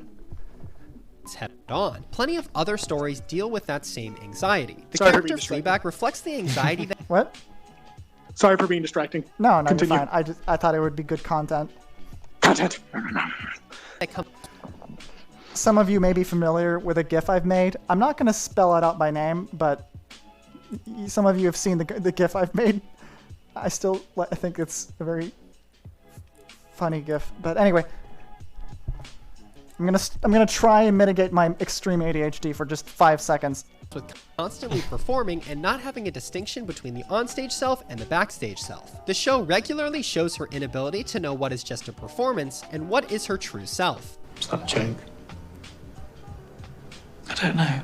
Maybe part of Fleabag's massive success is its ability to touch on this uniquely modern, social media influenced post-reality television anxiety. That very same anxiety is at the center of Nathan For You's series finale. In a surprising turn, the finale departs from the show's usual format and instead follows Bill Heath, an actor who appeared on the show, and his quest to find a long-lost love. Is that a regret of yours? I should have married her. But as the episode progresses, it becomes unclear how much of the relationship is real and how much is an exaggeration made up by Bill for the sake of the cameras. Well, it seems like a personal moment for you. Oh, bring the cameras. I like all the PR. And Nathan himself has his own identity crisis. After hiring an escort to help Bill work on his interpersonal skills, Nathan finds that he enjoys her company and continues to hire her throughout his stay in Little Rock. It's the culmination of a series-long character arc. The Wizard of Loneliness finds someone to connect with, but the catch is that it's only for the show. Just like Fleabag, the show is a crutch for Nathan. In it, he can create a fantasy world where he's a confident host, and can hire people to interact with him because he has a television show. Macy is just another character in that performance, playing the role of an interested and caring companion. In the end, both Bill and Nathan live in a fantasy world where the characters they try to play don't reflect who they truly are. And because of that crisis, neither can truly connect with others. That's what makes it a perfect story for the modern era. What Nathan, Fleabag, Kim Kardashian, you, and I all have in common is that we can get stuck in a constant performance, unable to discern what is our authentic self and what is a character. Yeah. Which brings us back to the original question. Is Nathan Fielder acting? In a direct sense, yes. He is playing a character who happens to be an exaggerated version of his younger self. But when placed within the context of a performative world, where reality TV and social media influencers dominate our concept of authenticity, it's clear that Nathan's character is no less real than other supposedly real people on TV. And that still doesn't tell the entire story, because sometimes a performative, exaggerated version of yourself can be more true to who you really are. I would say Larry David is the guy you see on Curb Your Enthusiasm. No. Yes. No. Yes, because that's who I aspire to be. Aspire to be? Yes, so everything else is an act. And I do think the performed version of yourself is not necessarily false. I hope you guys paid attention to that. That's one of the most important parts of this video. It's that the idea, so we've been talking about, we always talk about performative behavior as something bad. Like we talk about, like, we've been talking about all doing this content stuff and just doing. If you're doing content and you're not creating, if you're forcing yourself into something that's not authentic, you're hurting yourself. You're doing something destructive. You're doing something bad. But that's not necessarily the case. Performance is not always a bad thing. It's just a fact of life, and not a bad one. Like, I mean, I don't know how many of you guys are theater kids, but I mean, I do like performing a role. We have to have boundaries. We have to be in control, I think. We need to know which roles we're playing, and we have to not be, controlled by things that are not in our control, I guess. I don't know. But there was no, and that's go ahead, Hover. I'm sorry. Oh, I was just saying that it was kind of interesting. They said that Nathan, in those moments, is kind of no more acting than anybody else that's in there. Like, he has definitely had his hand in setting up all of that, but he doesn't know necessarily what's going to go. It's kind of that blurred line of, reality TV versus a scripted kind of show, because like they're going in there with an idea, but they don't know how things are going to react. So like, he kind of has no choice but to be his authentic self, because that's all he can like respond as. But it's still a heightened version because he's on camera. Everybody knows they're on camera, so everybody is a heightened version of themselves. Mm-hmm. It's hard to not be, I suppose. So interesting. It's hard for me to not be.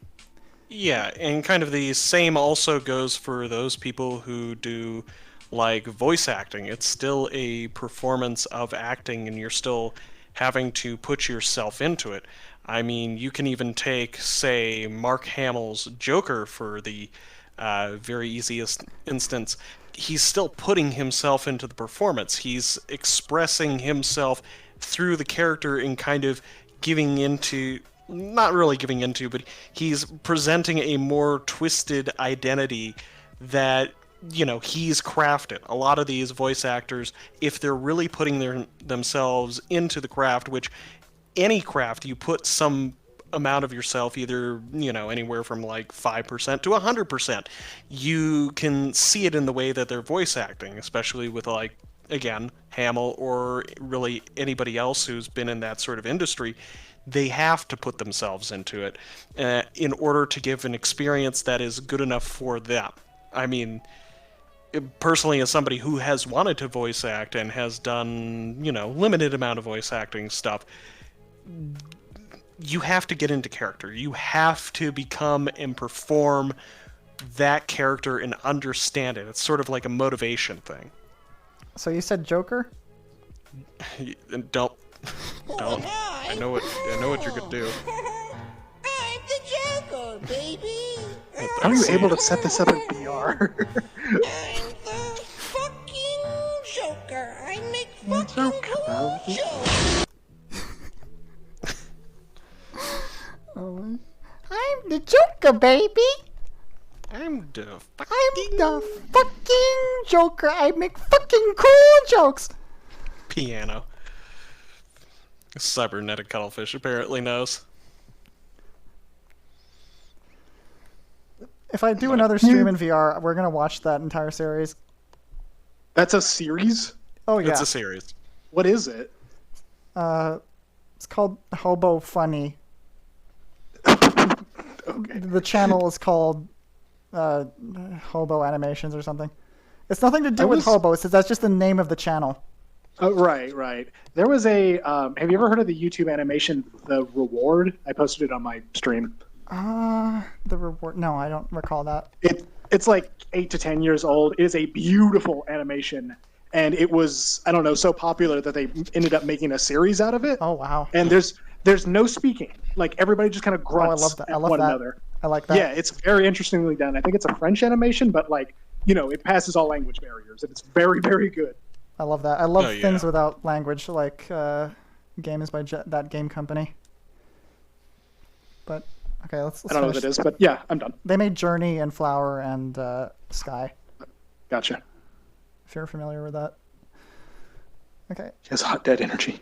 Who you hope to be can be a more vulnerable truth than who you are let's afraid actually you go back may a few be. seconds. By acknowledging that every TV and tell the entire, it's clear that Nathan's character is no less real than other supposedly real people on TV. And that still doesn't tell the entire story, because sometimes a performative, exaggerated version of yourself can be more true to who you really are. I would say Larry David is the guy you see on Curb Your Enthusiasm. No. Yes. No. Yes, because that's who I aspire to be. Aspire to be? Yes. So everything else is an act. And I do think the performed version of yourself is not necessarily false. Who you hope to be can be a more vulnerable truth than who you are afraid you may be. By acknowledging that everyone is performing, from Bill Heath to the contestants on The Hunk to Nathan himself. Nathan For You ironically gives us something more authentic than the reality television shows that claim to sell authenticity. On the show, we watch people make conscious choices about how they want to present themselves on television and what character they want to play. In watching people make those choices, we get more insight into who that person is than we would ever get from 24 hours of camera surveillance. Nathan For You is so special because it exposes humanity's inherent desire to perform, to present a certain version of the self. Scripted media like Fleabag and 8th Grade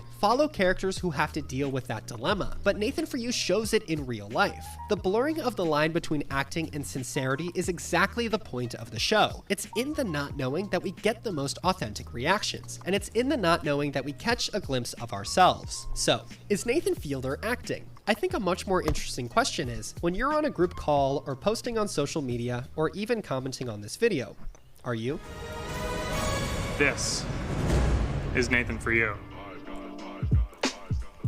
I do have some extra thoughts about Nathan Fielder's performance that didn't make it onto YouTube, and I included those thoughts in an extended version of this video on Nebula. Nebula is a streaming service that supports exclusive ad-free videos from YouTube's top education creators, including some of my favorite film YouTubers like Patrick Willems, Michael Tucker, and Lindsay Ellis. If you liked this episode, the version of Nebula removes this ad entirely and replaces it with a discussion of one downside of Nathan's reality-bending acting. All right, you can watch the we're stealing this person's video. Might as well. CuriosityStream, a subscription streaming service with thousands of documentaries and non-fiction titles, much like the History Channel and the Discovery Channel before reality television took over. I'm not stealing. I'm transforming it. And the Discovery Channel, so you get those same high-quality documentaries. I'm not taking away from the part of the video. Animals can produce light on their own. Because CuriosityStream wants to support educational content and educational creators, if you sign up for CuriosityStream with the link in the description, you get access to CuriosityStream and Nebula. For a limited time, CuriosityStream is offering 26% off their annual plan. That's less than $15 a year free for trial both codes, CuriosityStream and Nebula, which really is one of the best deals in online streaming.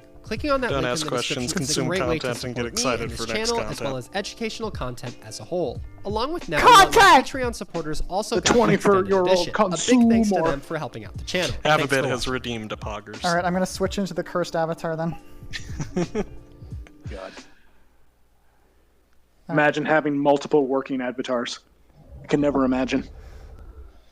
Imagine the magic finishing of TK. avatars couldn't be me. Oof. I heard you redeemed the Poggers. Wait, let me get the fucking. Can I even do the? Okay, let's.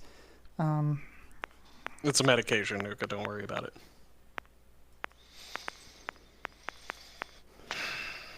What the fuck is Prilosec? Yeah.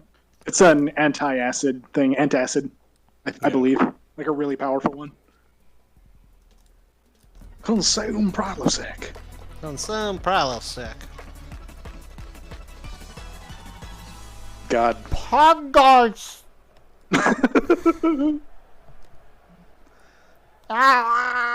Lag. Jesus God. No.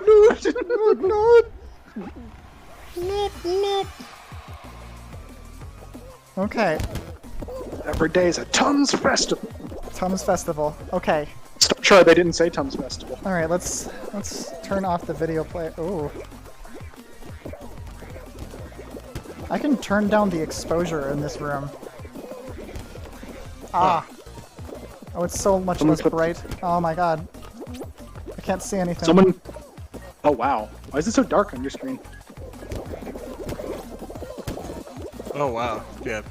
Time has actually passed now. The phasmophobia setting. Oh no. I'm scared.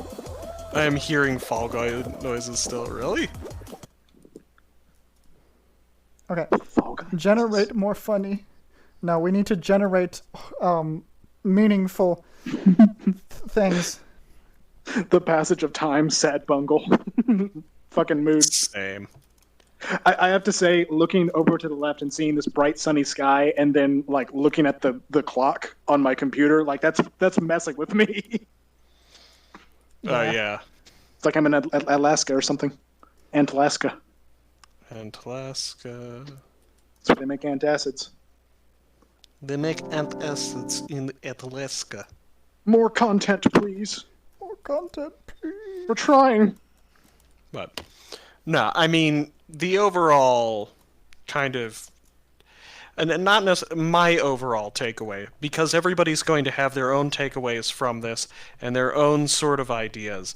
But my takeaway is we don't have to see the performance and acting as something that is necessarily negative. It's just the problem that it's become associated with being negative.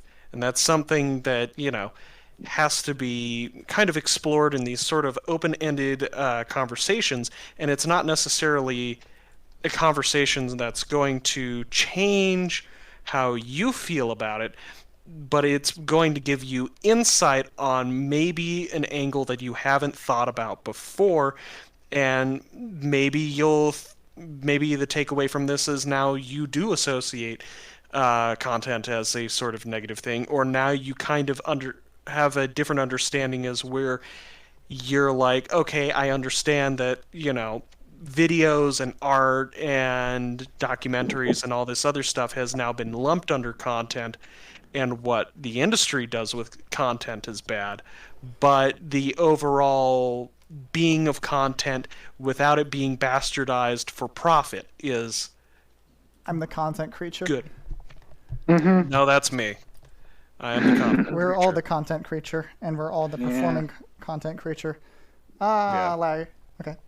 Well, they said something like, when you're performing, you are performing your most authentic self, or what you believe to be, yes. your most authentic self. I mean, there is, if you're given the chance to do so, you want to be what you think you are, how you want to be perceived to everybody. You always want to do that. It's you don't want to be perceived as, you don't want to be perceived as the gross, meat sack that you ultimately are. You want to be a beautiful and vibrant person. Yeah, you want to be like a weird rat furry thing. Sort of I do. Rat furry anime. Oh, yeah, actually, yeah. You're much more rat than I am at the moment. Not a rat furry. No, not yet. Just rat. Not yet. Oh, no. Yeah, the dragon was a first step. Circle. Yeah. We're good. See, actually, this is extreme. This is part of it. Ted has actually commissioned a rat person for you. Good. I have? No, I'm making a joke. I feel like the dragon's more extreme, honestly. Yeah. From a certain point of view, the Jedi are... yes. From my view, the rat is more extreme. Yeah. Also, Starshard with the rat girl emote. Yes. That we said if Mike ever deletes his, we have to steal that for this channel. I guess... Okay. Or I'll take it. You can have it. I don't want to be accused of theft. I do. Oh, it spawned me over here. I'm in your walls. Oh God. Oh. You're in there with I'm in your Uber? walls now. Oh God. Hello. Oh, there we go. Yeah, see. Yeah, see. Yeah, we're past the adjacency. Hold on. The fucking eye dilation. What's up? Oh shit. Yeah. Hover actually also has the face tracking. Yeah. I am the only one who does not have the face tracking. I like how tiny you are. Yeah. You're so small. He's also in the floor. Oh wait, hold on. I'm in the floor. Yeah, there we go. You're still tiny. You are. Yeah, I made the character smaller. Little man. And Taida ends up being the. It's okay. I can make it worse. Oh, you can? I'm afraid. Yeah, I can stand up. Fear. Wait, what's taller? bullied. What's taller, the Suzy or the Kiryu? They're probably equal. Right. Hello, chat. I am the dragon. This is very similar to the Indigo moment. I'm far more monstrous now. That is such a monster. There Yes. we go. This is scary. Don't worry, I have my license. But also, God, my this computer is is terrifying. That's how I am in real life. I have it kind of going as part of performance and everything else. I have been recently described as intense. Oh right. Which was very interesting. I mean, because of the conversations that were had about things that you cared about. Yeah, because again, if you care about something, you will be very intense about, generally how you feel about them and everything else. I'd probably have to stay sitting at the desk so that way I can read chat. My bad. Kiryu is scary. Kiryu is scary. Do you enjoy being intense? Not being perceived as intense, but do you enjoy those moments that people have registered as you being intense? That just saying John, intense couldn't be. I don't know, because my takeaway from it is that it can be seen as a bad thing and be seen as off-putting. Part of that performance as well is at work. I had a coworker previous job, of course, where it was Nepotism Incorporated. Oh, Jesus. Yeah, it was bad. But they came up to me one day and they went, John, I realized that, you know, at first I thought I hated you because you were an asshole. And then I realized that you were not trying to be an asshole on purpose. That was just who you were. And as soon as I understood that, I kind of had a better appreciation for you and now understand you as a person. And again, that floors me because I don't fully understand what I was doing. Oh, yeah. It's like the most backhanded compliment I've ever heard. Like, I thought you were an asshole, but... That is not a compliment. Yeah, No. it's just a backhand. That's... what a dickbag thing to say. Okay. I don't know. I come off as competent, and apparently my composure is genuinely admirable. Oh, thank you, Rosewater. I do appreciate that. Okay, let's... I've never seen you lose composure, even if you are, quote-unquote, intense. But I don't know. Usually when I'm hitting like strides of mania when I'm like really intense. So I'm loving it. I'm loving like every moment of it. But it's I don't know. I've never really been described as intense because I'm mainly not. I know I'm intense. Yes. Yeah. You can be. You can be. But not necessarily in like a bad way. I own it. You own I it. guess. I think that's important. Yeah. I think that's the most important thing. That's all I can do. Spinning my hand. I can be as intense. I feel like, yeah. I'm gonna disguise again. Yeah. Or disguising your true form. It's like a eldritch thing. Okay. Rosewater says, "Real talk, Taida. I thought you were super intense when I first met you, but I like that tenacity." What am I, like Shell from Portal? That's like the one that I associate that word more with Portal than anything else. Tenacity? Yeah, because that's like the thing that Shell gets described as the most. Oh. Because what happens? I fade back into existence and I see a Venn diagram. Okay, yeah, let's try and figure out what did we learn from these two videos. Good luck right in the middle of that. What can we take away from it? I kind of forget. I'm gonna be real. Forget what happened. But I'm sure there's something we can take away. I think we're trying to divide it between like art and content, or how does this need to be? I remember last time we tried to like talk about these videos, like the discussion of whether something or not was art or content was brought up, and I ended up feeling like it's not really a very interesting discussion. No. But also, Hover, if you can take over chat reading duties, I would appreciate that. Then I can walk over and I can. And if you ever feel like overwhelmed by the view, if you want to like write on the chalkboard, you're very free to. Here you go. Here you go, Kiryu. Yeah, I need that. Thank you. Hold tiny, on. Tiny little chalk for your hand. Yep. You guys need to see how small this is. This is my chalk now. Yum yum. See, this is why you needed to be Susie, because now then you could eat the chalk. Oh yeah. Oh yeah, Kiryu could also eat the chalk. So Kiryu seems like a person to eat chalk as well. This is gonna be easier for me to just think about and say instead of writing it down. Okay, so the first video, it was about what did we learn from that first video? We learned strategies of how to approach success as a content creator. Why is Chatty so big? Okay. We learned about Tums. Yes. It was about, the 1,000 true fans. It was about depth and doing things you care about, because that ends up being stuff that people are more interested in and will follow you. Oh, I'm still in the fucking cursed avatar, I just realized.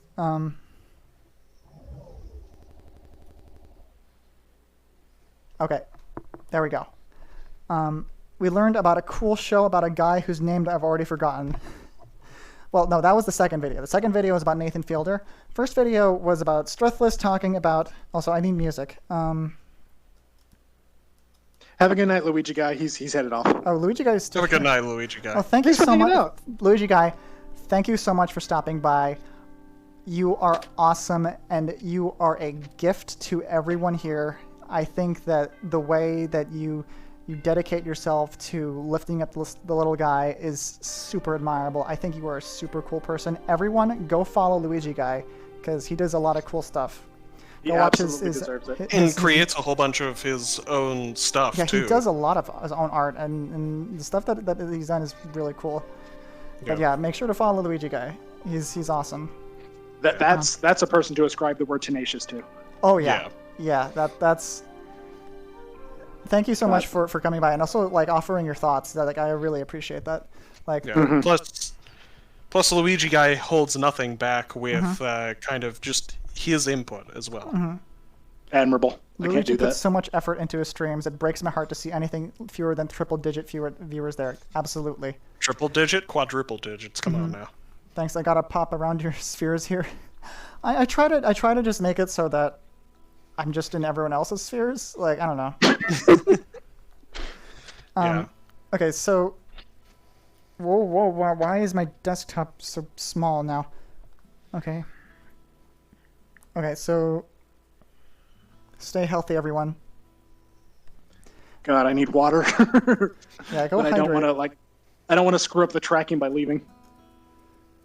Shouldn't affect it too much. Like, if Content's you ever more important. 1,000 true fans. Okay, I guess we're gonna put the Struthless one on the right, and then the other one on the left. Yeah. I am gonna go get some tea. I'll be right back. If you ever feel like you need to step out of VR, you are very free to go into desktop mode and come back, or you don't even need to be in the room. It's absolutely fine. Nope, it's part of the performance to be here to present in front of everybody. But not if it's against your own well-being. Not if you are actively exhausting yourself beyond what's necessary. Okay?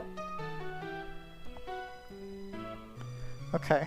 I just rehearsed McDonald's. I'm not being healthy. A reheated McDonald's. I actually had McDonald's today. Sponsored. I had that'd be great. I had Mickey D's earlier too. It's okay. I guess guys, we had a casualty. The mouse is dead. Unfortunate.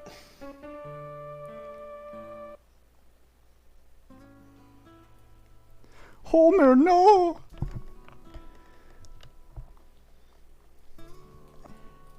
Thousand true fans. Any?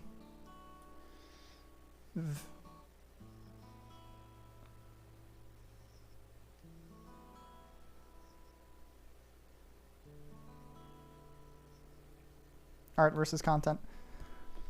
So the takeaway is one of the main takeaways is social media is addicting, I think. And it's built to be addicting. We need to be on social media less. We need to focus more on our health. You know. You also need to make sure that you're creating for yourself. Health. Yeah, your handwriting's going to be better than mine. What's that? Self. And then depth.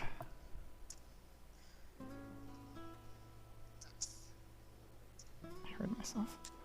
And then on the other side, we had stuff about. We need to focus more on being in the woods. We need to focus more on being in the woods. Yeah, Indigo.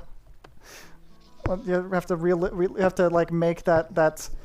We have to make your AI fan fictions about us real, in like a fucking Lord of the Flies type situation. Yeah, just a little bit. Dead rat rooster will feed. Lock the door, Kiryu. The door is locked. Oh, there is no lock. Oh no. Oh god. We need to focus on creating funnies so good they make people shit themselves. So they shit themselves so hard that they'll never have to shit again. That'll help him out. that video, the one on the left, performance. It was talking about how basically all of us are always performing, and we perform in things that are often outside of our control. But also along those lines, we perform because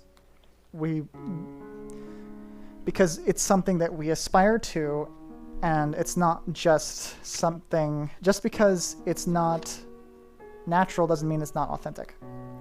So, you did read Luigi Guy's comment before he decided to go, correct?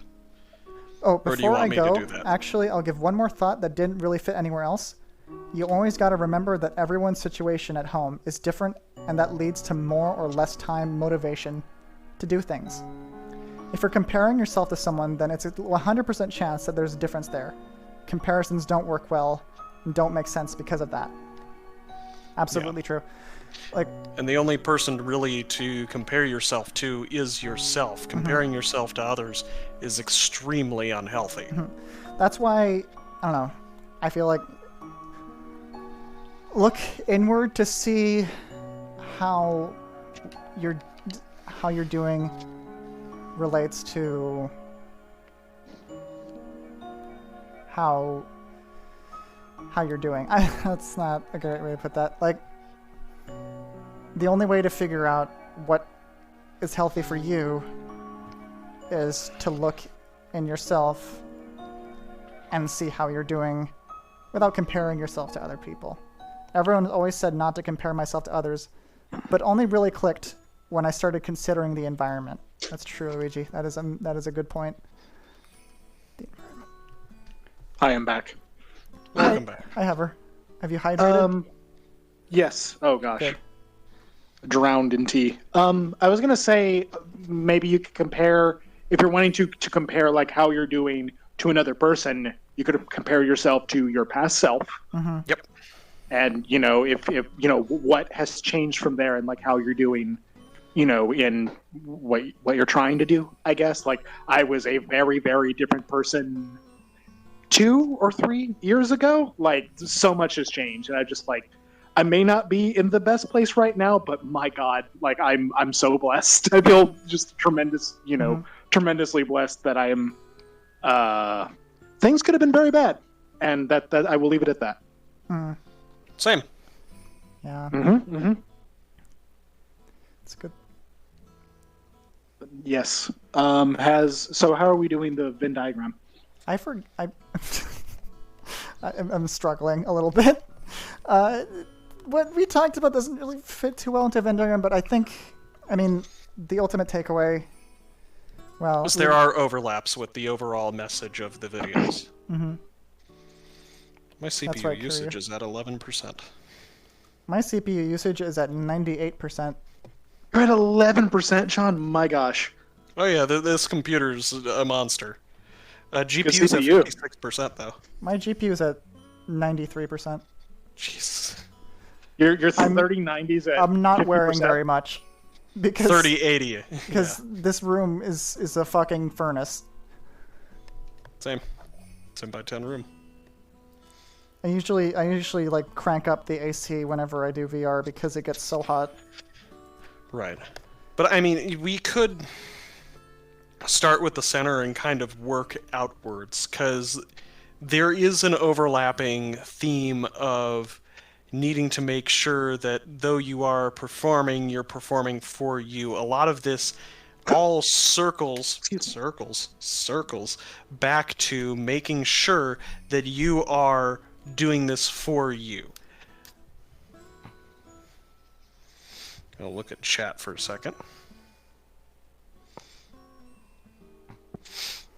Goyas had a question, by the way, earlier. Hey, one last question. When I get my VTuber, can we be Voomfies? VTuber Oomfies. Sure, Goyas. Sure. I hope you That's have certainly a word. I hope your October 6th stream goes well. Yeah.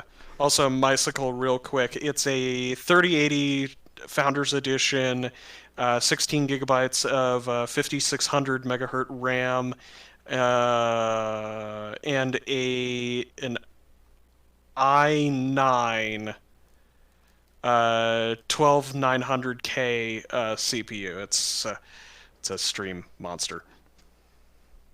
I will do monster.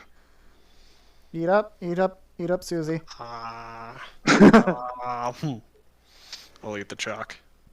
When the specs are His pecs. This is our Venn diagram so far. Yeah, very good. We're doing great. Which side is which? Apparently, we've decided that the right side is the first video. Oh, okay. Well, there was stuff for the left side already over there. Yeah, I can't facilitate the illusion here. I'm gonna switch to the other avatar. Facilitate the illusion. That sounds like a song from like a math rock band. Oh yeah, Nuka just heard me talk about all the computer specs. He's like, what the fuck are you talking about? My head hurts. Or get down from there. My head has been in like a clamshell. Like I have like a head crab on my head, basically. Yeah. I'm gonna have. Okay. Okay. Yeah, I'm wearing 3 sets of headphones. I know how you feel. What? AirPods to monitor the stream, the VR headset to monitor all the sounds in VR, and then my normal headset for Skype. Or not Skype, Discord. Skype moment. Skype moment. I'm not gonna question it. Okay, so. It works. The dragon's back. The dragon is back. Full body tracking. It's the full. So small. I think I forgot to do today is like there's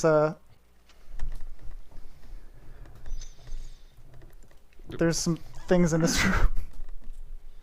There's some. Yeah, I was standing in that when you started to talk about Homestuck. You were standing in the bucket. Yeah, because I was fuck, that's a wall. That's not a very good move. I wouldn't say. I'm not gonna explain why. I feel like you have to now. Nah. Okay, so we are trying to compare the 2 videos. Where's the broom? Oh, there it is. What we're trying to do is we're trying to see, is there something we can learn by only watching both videos? That we can only learn by watching both videos? Okay. Chad, is this a Homestuck reference? Is that a Homestuck reference? Is this a Homestuck? You know what's a Homestuck reference? This.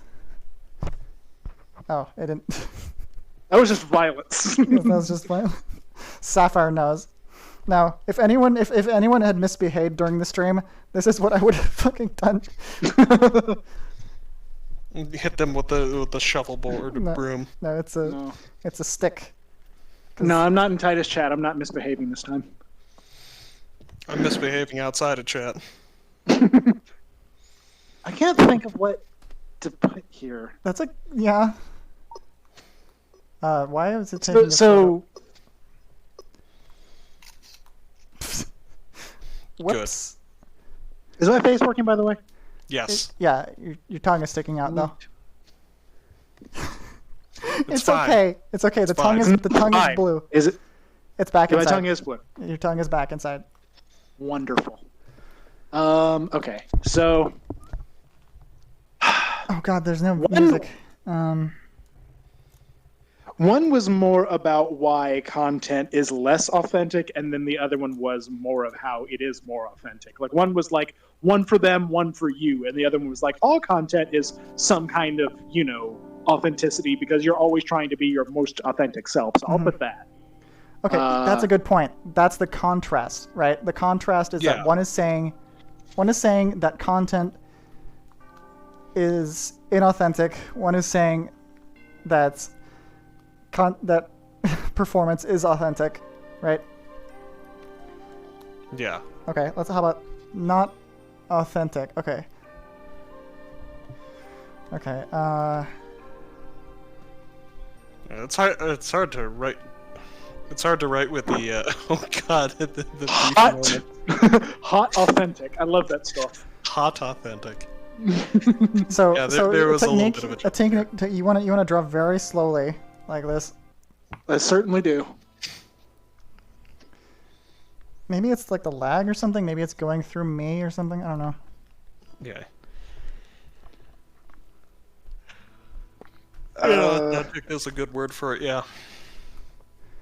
If anyone in chat has any suggestions, please let us know, because we're dying. We're dying here. We're dying. Okay, we're dying to make a point.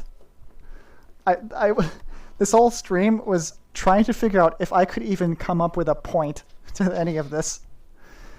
But here's my oh god, let's go. Bucket. Right. Bucket. What was that? Win the bucket. I had like some sort of an alert box, but I don't see anything. Maybe you're low on battery power? No, it was the Twitch alert box.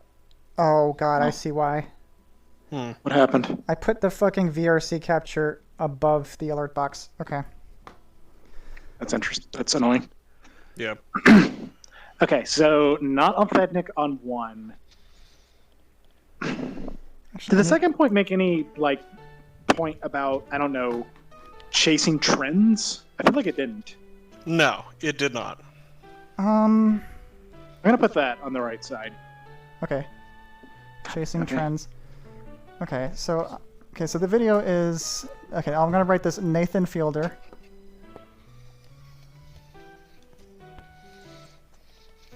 Or you could even just write Nathan. Yeah. Nathan, age 5.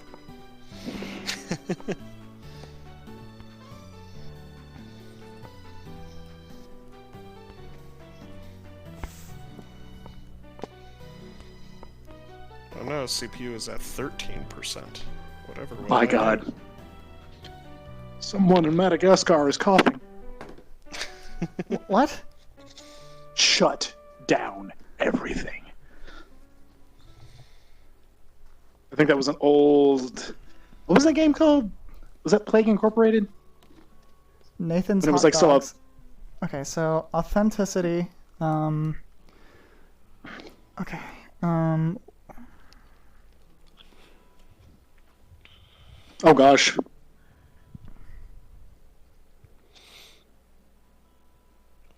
And I do have my own conclusions, but I can hold them till whenever we get to that point. Okay. Up to you.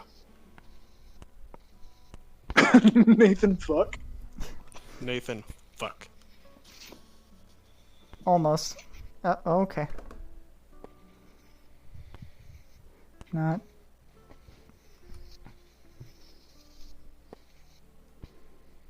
That's unreadable. It's better than mine.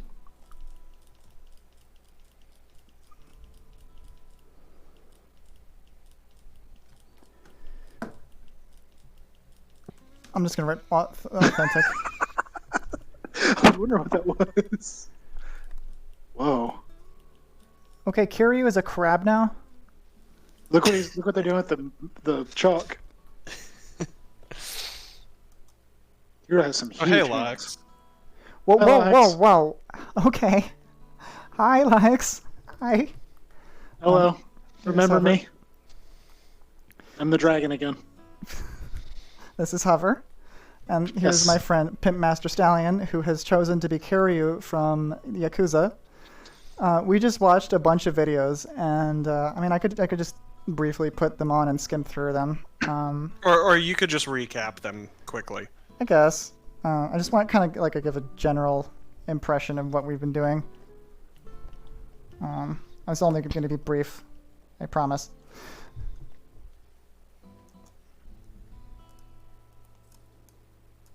Okay. Oh, there they are. What? I'm trying to figure out if there's a way I can like pin. Wait, what is the that chat emote that window. Lahix?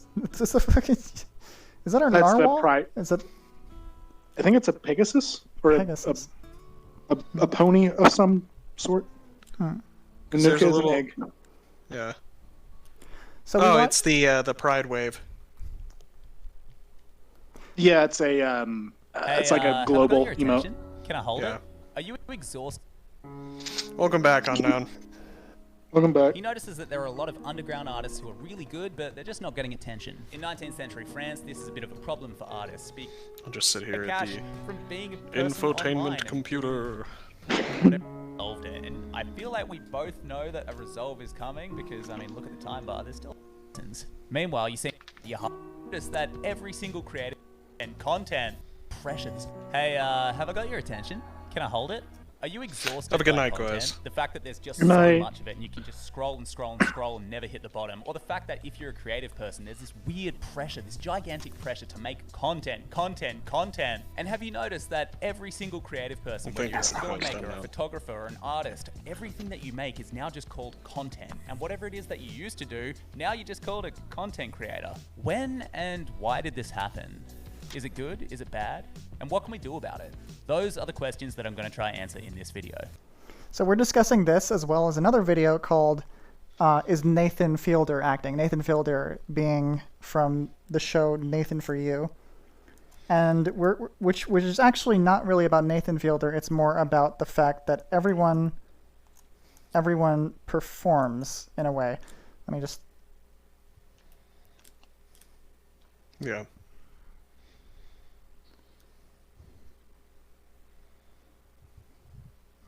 Just trying to select something. Also, Have good a good night, night, Nuka. Yeah, good night, guys, and good night, Nuka. I'm just gonna paste this.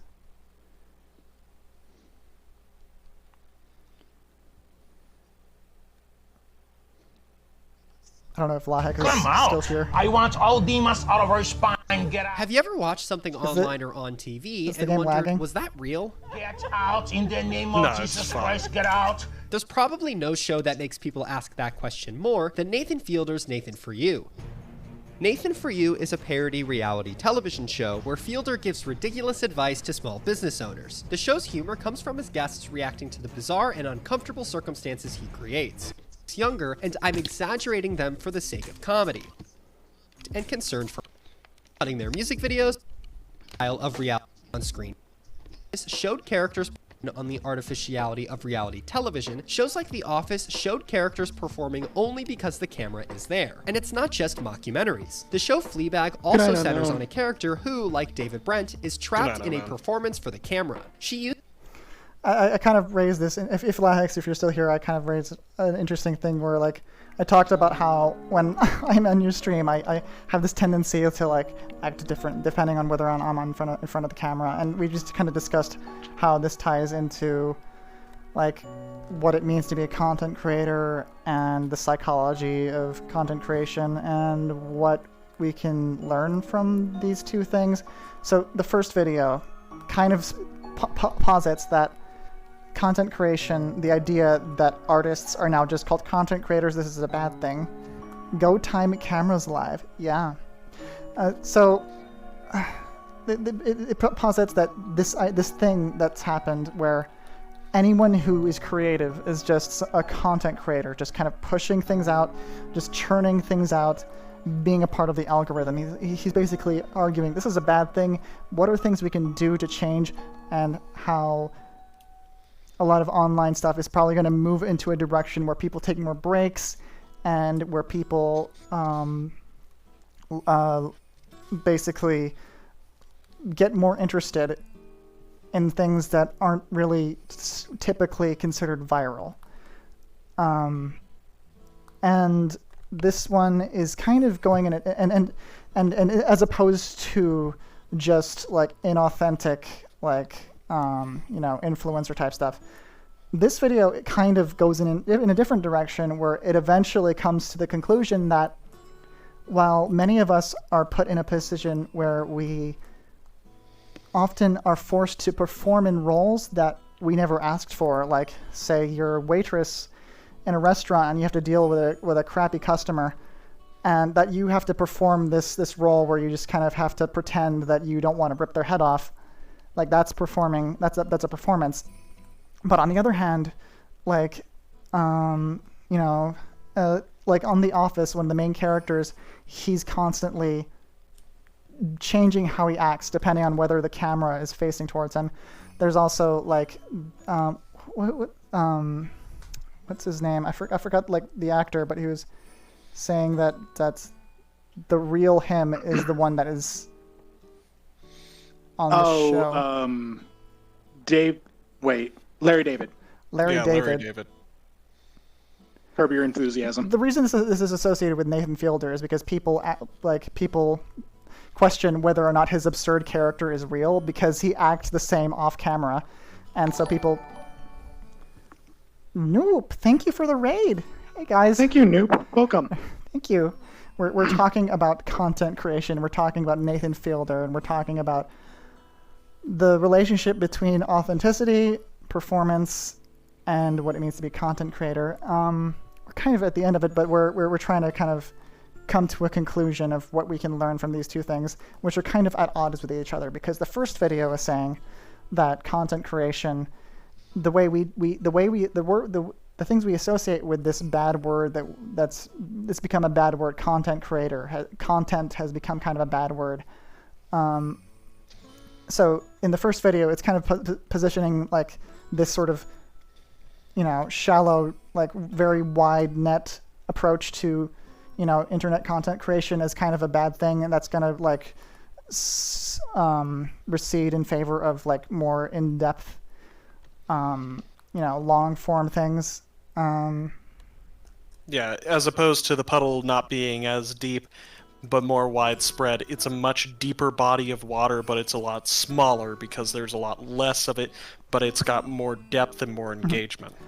On the other hand, this video, it talks about Nathan Fielder because Nathan, we as we say, like it's not clear whether or not Nathan Fielder is acting, but the thing about his show is that it feels more authentic than even a regular reality TV show because very little of his reactions to other people are scripted, and in a way it raises the question of whether we are performing all the time and what this performance means. And the kind of conclusion this video has is that it's not necessarily a bad thing to be in a performance, because we're always doing a performance, and sometimes the performed versions of ourselves is actually even more authentic than the one that we would consider to be our more natural, position. Because Larry David says that the version of himself on the show, that's what he aspires to be, and so he considers that to be the more real Larry David.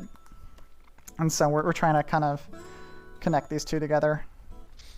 Also, Indigo makes an interesting point that his show doesn't cut the dead air other shows do. Mm-hmm. So Nathan Fielder or Larry David? I'm assuming Nathan Fielder, because we see a lot of those moments of him just standing there being awkward, which again is, part of that sort of performance without it being a true performance. Yeah, for sure. So we've kind of come to this conclusion that, and you had something to say, right, John? Yeah, that basically I'm going to kind of be weird and squat here to kind of help with the camera angle, is the overarching thing here is with your performance as a content creator, it is important to make sure that while you are producing content that you don't lose yourself in that sort of performance, and you make sure that performance is healthy.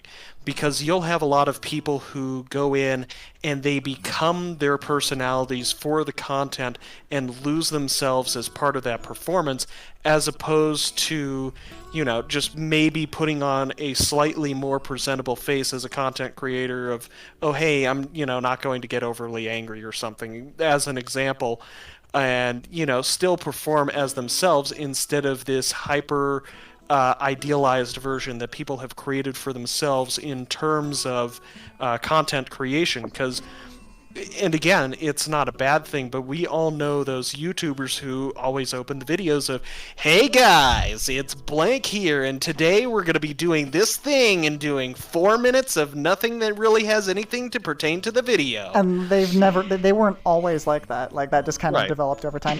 And that's one thing. I think, that can be harmless, but one thing that's not harmless is when, it's clearly affecting their mental health or their, their lives. Like, you know, people whose brand identity is just to be angry all the time. Like, yeah. Like,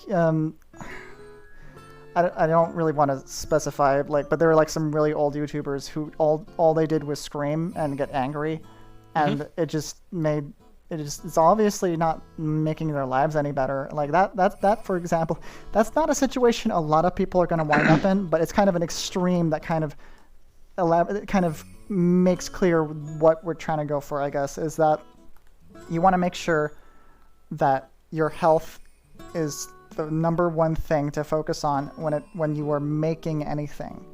Right. And that falls back into the one for them, one for you sort of thing with the first video, is those are the type of people, and I'm not saying, again, this in a negative way, who are not creating explicitly for themselves, they're creating for the content. It's 100% for them, as opposed to 100% for themselves. And you're poking me in the face. I'm picking your nose. Anyway, Gross. go ahead. Don't do that. You can pick your friends, you can pick your nose, but you can't pick your friend's nose. That's weird. But they've kind of created that, and you also see it, and I hate to use the generalization, but we've seen it, I think, in like 2 or 3 cycles with the Minecraft YouTubers, is... Oh, no. They will get over-invested and everything else. You're going to put the bucket on. Okay. They'll get over-invested and put themselves into it, and also have the fame aspect of it also kind of corrupt who they are as a person, as opposed to just letting it continue to be natural. And then, you know, you get those YouTuber videos of, oh, here's my apology video for me being over emotional, getting angry, throwing and breaking shit, or just being a bad person, because they've put themselves too much into a performance that is not indicative to them as a person. Mm-hmm. So, I don't know if we're going to end immediately, but I do want to say, before people leave, like, I'm wondering, is it particularly obvious why I chose this topic to talk about? Since I talked about like how I felt about originally my existence on Twitch being mostly just recording stuff to nobody and just trying to preserve game stuff that I did with my friends, and then suddenly being put in a position where I have viewers, and then feeling like I'm taking advantage of people and turning them into content. And then, I don't know, that combined with the feeling that I can't just do something without putting effort into it. And so that's why I didn't do, I've done maybe 4 streams or something in like the past like 4 months. Like, I don't know. You've done more than that, but yeah. I feel like I was hoping that this stream would both service. I don't think it's necessarily end, but I wanted to like try and drive home. Like, there were certain things in certain parts of the videos. I was hoping that it would be kind of sort of self-evident why I chose this topic, and it's because, well, I want to care about what I'm doing, and my tip to people who ask me about doing content is to never end up like DSP. Yes. Do not do this. Do not buy a BMW that you cannot afford to fix and then proceed to, you know, do that whole thing that DSP did. We won't get into it. Yeah. You definitely don't do that part. Don't buy a BMW. I've been working on the stream concept for like 4 months. The first video kept talking about how the, I guess, correct way to go about doing content is not to focus on like just putting stuff out there for the sake of putting stuff out there, but to do something you care about, because that's going to resonate with people more. And I hope that maybe explains why I did this and why I didn't stream at all. Because I was putting off so many streams because this stream never happened, and because it's really yeah. But I was just gonna say it's really hard to like convince yourself to do something else that you know you're gonna have to put a lot of effort into when you're doing something that you have put all of your effort and thought and concentration into. Like I can get that a lot. It's just like one thing I hope it didn't feel like I bullshitted this entire thing. I mean, maybe a little bit, but I feel like I tried a little bit. I can't thank TK enough. Like I don't think TK is here right here now, but I can't thank TK enough for helping me get this working, because this only happened in like the past 3 or so days. I'm repeating myself throughout the stream, but I mean, I feel like people are coming in. Yeah. Yeah. I had. And the other. Yep. You had your case to make, and it made it. Well, don't worry, you did good. Thank you. Oh, what's happening to me? Okay. You did do very well with this, and it comes across as this is something that you absolutely do care about, because you put in 4 months worth of work and were stressing and having that sort of anxiety about it, because again, this is for, you're creating one for them and one for you, but you're not just doing it as 2 separate pieces. It's melded together. Mm-hmm. This is the one for you where you explain as part of it being one for them. Mm-hmm. Yeah, I wanted this to be like something that somehow simultaneously explains its own existence, as well as like drink deeply and imbibe. Okay. All right. Drink deeply and imbibe. If anyone's wondering what the hell that comes from, Nuka Thing was playing the forest at one point, and would make his friends drink poison by repeatedly telling them to drink deeply and imbibe the fluids he was giving them, until they just said, "Okay, I'll do it." Yeah. Drink deeply and imbibe. I'm probably going to get water after this, because we've had enough time of 3 hours and 45 minutes. Yeah. It's been a little bit. Yeah. Thank you so much for helping me with this. I can't thank you enough. No problem. I would have gone insane if I tried to do this by myself, probably. So I really appreciate it. Not to put too much pressure on you, but I mean, we're almost at the end, so I mean, if I said that at the beginning, it might have been worse. Right. The other thing is, especially with sort of creation in this sort of aspect, with content creation, air quotes. You're on the floor. I guess I'll be on the floor. Hold on. I need to stretch. This Hi, silly dumb friend group is such a good time. I'm glad this is entertaining. Yeah. Something I still like, the thing, you know what's crazy is the thing I still love to do the most is to still just record offline gameplay with my oldest friends, Jolt, Uber brackets, and then just upload that even if nobody watches it. Like, it's just kind of, I don't know. You're chronicling the good times that you have because you want to hold on to those. Yeah, I don't know. For me, it's like, it's like a chronicle, I guess. Yeah. Gelato Gecko.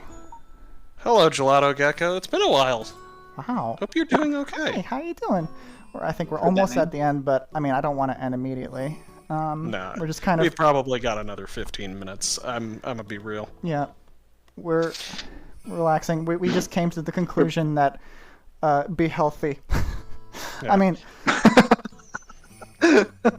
well, be healthy. When we got there. It's incredibly important, the point that Luigi guy made, and that is when you try to assess what is good for you as, someone who's making something on the internet, and someone who's, and you're trying to assess, am I being healthy? Don't compare yourself to other people, compare yourself to yourself, and look at your own situation to see what's going on. And also, I don't know, ask your friends how you do. Yeah. And the other thing is making sure that you do have friends to sort of lean on in these sort of situations. Like the joke has floated around, oh, this is the next big streaming group. It's a joke, of course, but I don't want it to be. I genuinely like I have the opposite of ambition when it comes to like stream. Like I kind of like things being small, but at the same time, I'd be stupid not to like aspire more. But I'm just. But yeah, I mean, Vinny's kind of the same, where he goes out of his way to like subvert his own success on purpose because he hates the success. Right. And I again, kind of circling back into it, you see that sort of group of people all come together and sort of lift each other up because they have created that sort of group of friends, of streamers and everything else. Well, and again, not even necessarily as streamers. Before I was kind of basically told, hey, you should go back into streaming and kind of do that thing, I was the background guy. That's another reason why I made this, is because so many people in this group of cool people have like gathered in my nebula cloud. So many of these people also do like streaming and stuff, and like are content creators and like make things, and like I feel like if I'm to try and make something of any value, I should try and do something that, I don't know, has some use to the people who are watching. And whether that just be for entertainment value, for that sort of, not necessarily truly an emotional connection, but kind of that emotional relatability, or just to even kind of learn something that's exceedingly important to present as a person. I mean, even on my own stream, I kind of went over a thing of being a perfectionist, constantly wanting to put out the best and perfect art. Don't be a perfectionist. That's not necessarily healthy to do, and something that you need to let go of as well, especially if you want to be producing things for you or for your friends. Hell, look at what are we up to, like 20 pieces of the VTuber that have been created by me alone? Yeah, he draws a lot. I draw sometimes. He's a big reason why this exists. Oh, for sure. Yeah. All the work on Discord, for sure. Yeah, he really likes mice. That's kind of your fault. I had no interest before I saw the character, and I'm like, you know what? This is good. I like this design. It's like... I will make 50 art pieces of this, no less. No less. Yeah. Exceedingly more. He's my hype man. And actually, that's very important to point out. Is as part of content. You got a Twitter? You got a Twitter, John? I do have a Twitter. Like your Twitter. Post it. I'm gonna post it if you don't post it. I can't. I'm on the floor. All You're right, gonna I'll have to post do it. it. All right. Yeah. I wanted to make a very important point. Is with the creation of art and everything else, you need somebody who is willing to be there.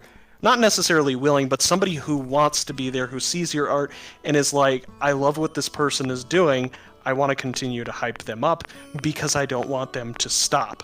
For me, I've had Saint help me out because he's literally stuck by me for 15 years, Jesus. Oh, wow. 15 years with art creation. He saw that, hey, this guy doodles and, puts stuff together on MS Paint.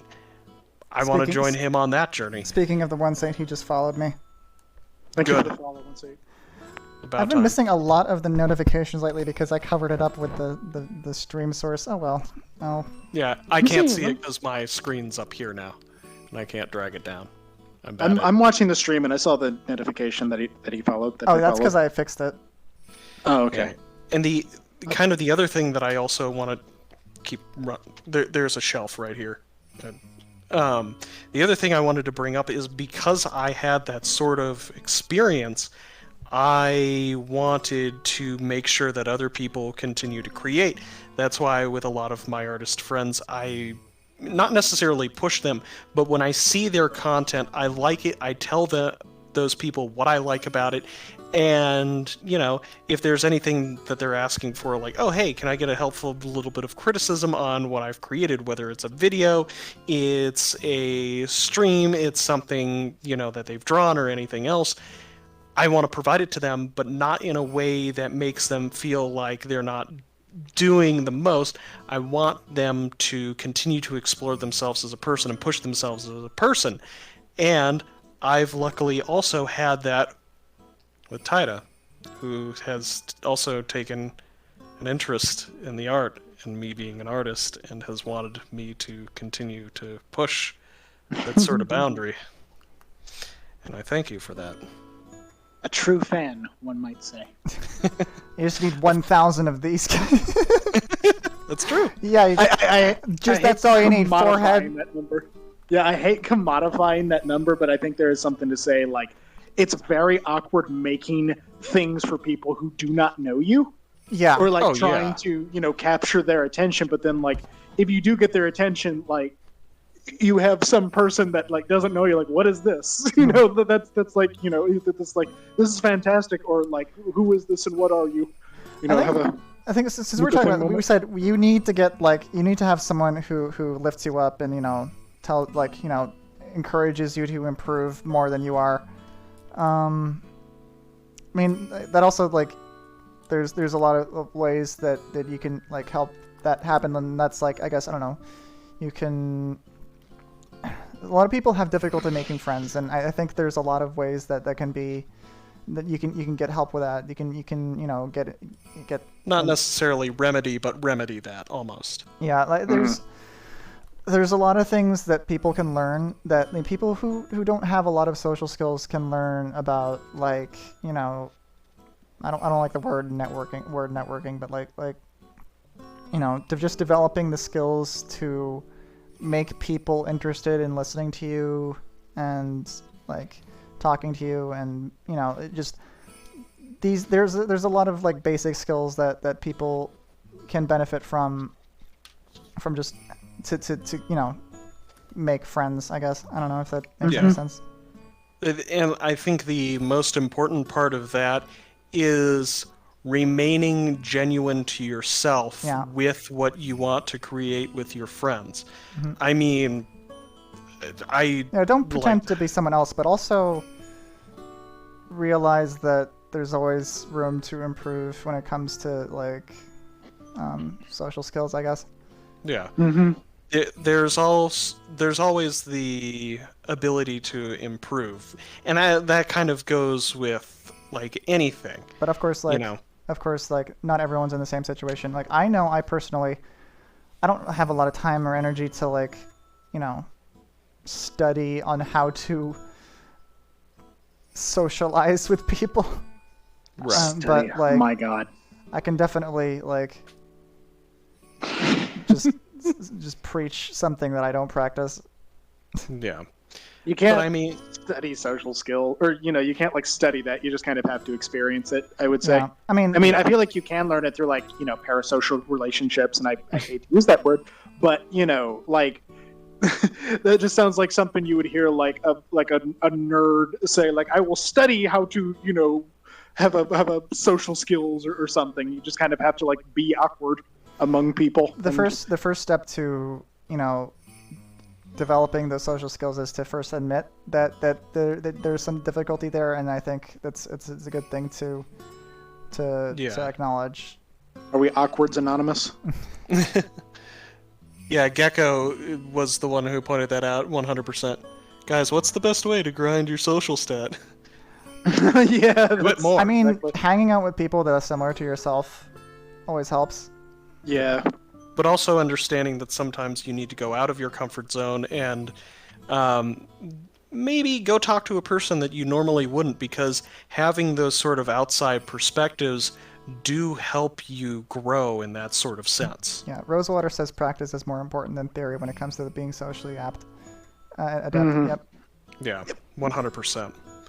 I mean, again, I sorry, go ahead.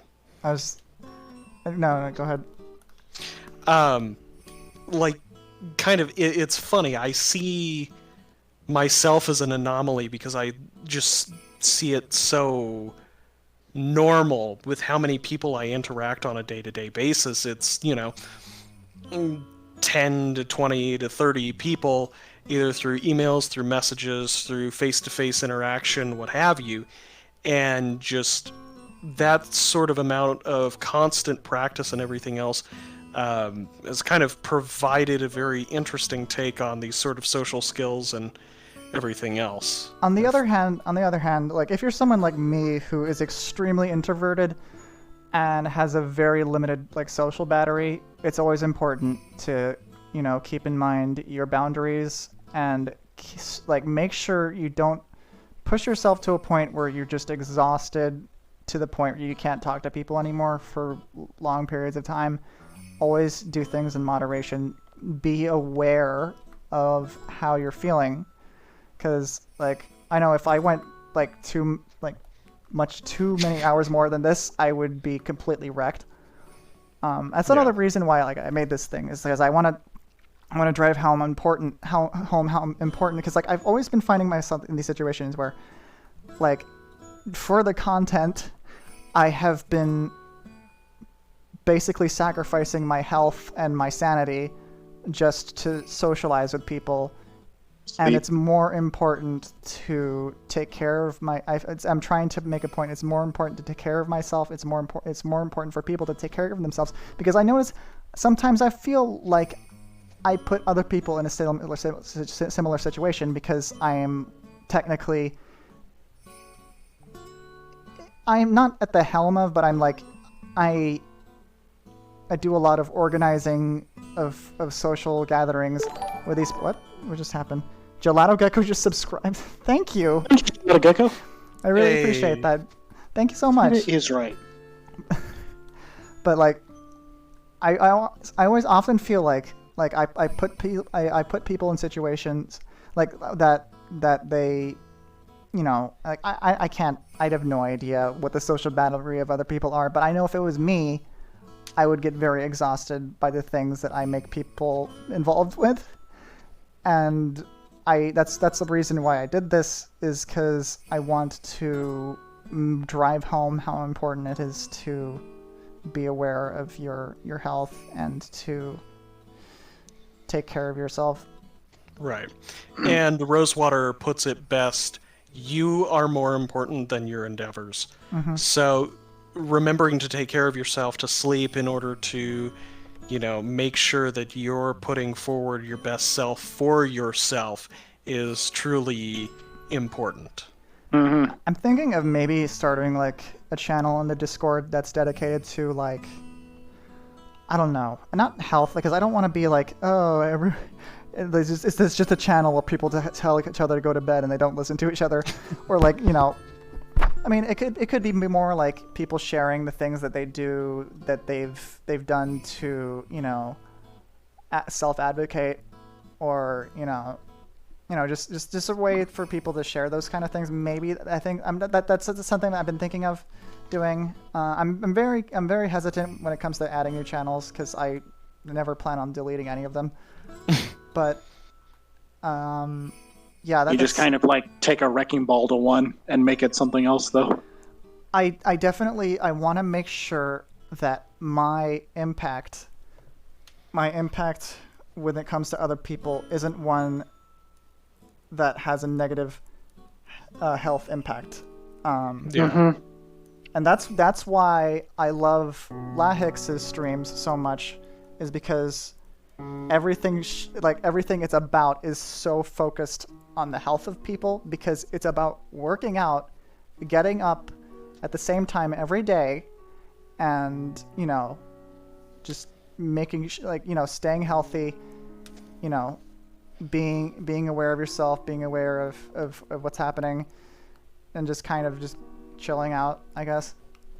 Yeah. I mean, that's why I got so gravitated to it, because I feel like it's something I aspire to. It's taking the time not just for physical health, but also the after workout of going and enjoying yourself with people for a while. It's that balance that is needed so desperately. So, yeah. I guess we should start wrapping up because it is pretty late, and I'm starting to reach that point where, like, I'm gonna start turning into a zombie. Yes. Don't lose sleep to make yourself healthier by having a more consistent, wake up hour, because that can mess you up just as bad. Yeah. Like if you're getting 2 hours of sleep. I have this problem where I keep going to bed really, really late, and that makes me sleep very little, which is very ironic. You need to stop being friends with all these West Coastoids. I don't want anyone to do what I do in that respect. So, yeah. Do what we say, not what we do. Well, I'm gonna try and do better. But yeah. So and that's the important takeaway, is trying to do better not only for others, but for yourself. It's the most important for yourself. Your art is most important to you. Your performance and everything should only be for you. At the end of this day, it's for you. Thank you, Karyu.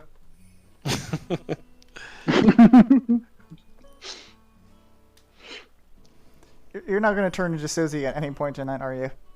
Probably not. Damn it. We have all this chalk. We have all this chalk, and you're not going to eat any of it. I'll eat it later. When the camera's off, I'll eat it. You know what? Fair. Fair. Not everything needs to be recorded. Gecko says this is the most fitting avatar that Pimp could possibly use. Fair. Again, circling back to an earlier point, I am considered very intense, but at the same time, I think it helps play into kind of just who I am as a person, because, yeah, I feel very intensely about art. I feel very intensely about content creation, and especially I feel very intensely about a couple of friends who I've made. Kiryu's whole deal is that, like, he seems like a super intense, like badass, but he's just like a wholesome baby who's never hurt anyone except beating the shit out of everyone. He's never killed anyone, so it's okay. Very wholesome. It's I've very never wholesome. killed anyone, wholesome, so yeah. Wholesome beat ups. He like solves people's problems by beating them up. Yeah. Two furries in the yeah. Mycicle says, feel free to show in the Cool Kids Club if people want to get connected with other content creators to help people grow and support each other with their art and mental health. And always, I will make sure to do that. Oh no, someone is doing their best ability. Wholesome. Okay. Yeah. Do we want to do we just want to end the stream in this room, or do we want to do we want to show Hover the did you see the Hank Hill? The Hank Hill? I don't think so. Should we show him the Hank Hill? We could do it after stream ends. Okay, that's fair. But enough. I think this is a good note to end off on. So, Taida, being our wonderful and ever so gracious guest. What do you mean? I'm not the guest. You're the guest. Or host. Sorry. Tail. Why don't you go ahead and end us? This is his stream now. Yeah. It's my stream now. Yeah. Here, have the camera. Stab a wholesome one. Yeah. Oh, yeah. I'm going to rename my channel. Do not rename your channel. I already have my own channel. Let Which me you can sleep. find at Let me sleep, says Indigo. You go to bed, Indigo. Yeah. Stealing the content. Everyone, thank you so much for hanging out with me, and thank you so much for making this not be a trash fire. This is a lot of fun. I was so scared at the beginning of the stream, because of the audio tech issues, but I'm glad that we had a decent number of people show up, and thanks for hanging out. And I hope you appreciated our really well thought out conclusions. We had a conclusion? At least I did, I think. You know what? We put one thing in each one of the circles for the Venn diagram. We did it. Yeah. We did it. We did it, boys. We did it. Oh my god, There you Thank you, John. My God. Oh my god. Thank you. Thank you, Carrier. Thank you, John. La Hicks, Amnesia, Frazzled Dumpling, Katie Bean. I just help. That's what I'm here for. To help my friend. Yeah. Thank you. And now you also must drink deeply and imbibe. Yeah, drink deeply and imbibe. Drink deeply and imbibe. Look at all these freaks. I'm still not over how Tasha is sub to Titan now. It's fine. La Hicks is up to you now, too. Okay, actually, one more thing. So, this next month... Excuse me. This next month, I am going to be back on the grind set. But, no, it's going to be much more laid back. I'm going to be playing a bunch of horror JRPGs for Halloween month. I'm going to be playing Yume Nikki, Ib, Space Funeral, Omori, and it's all going to be using a new asset that our good friend Neptune Evo has made.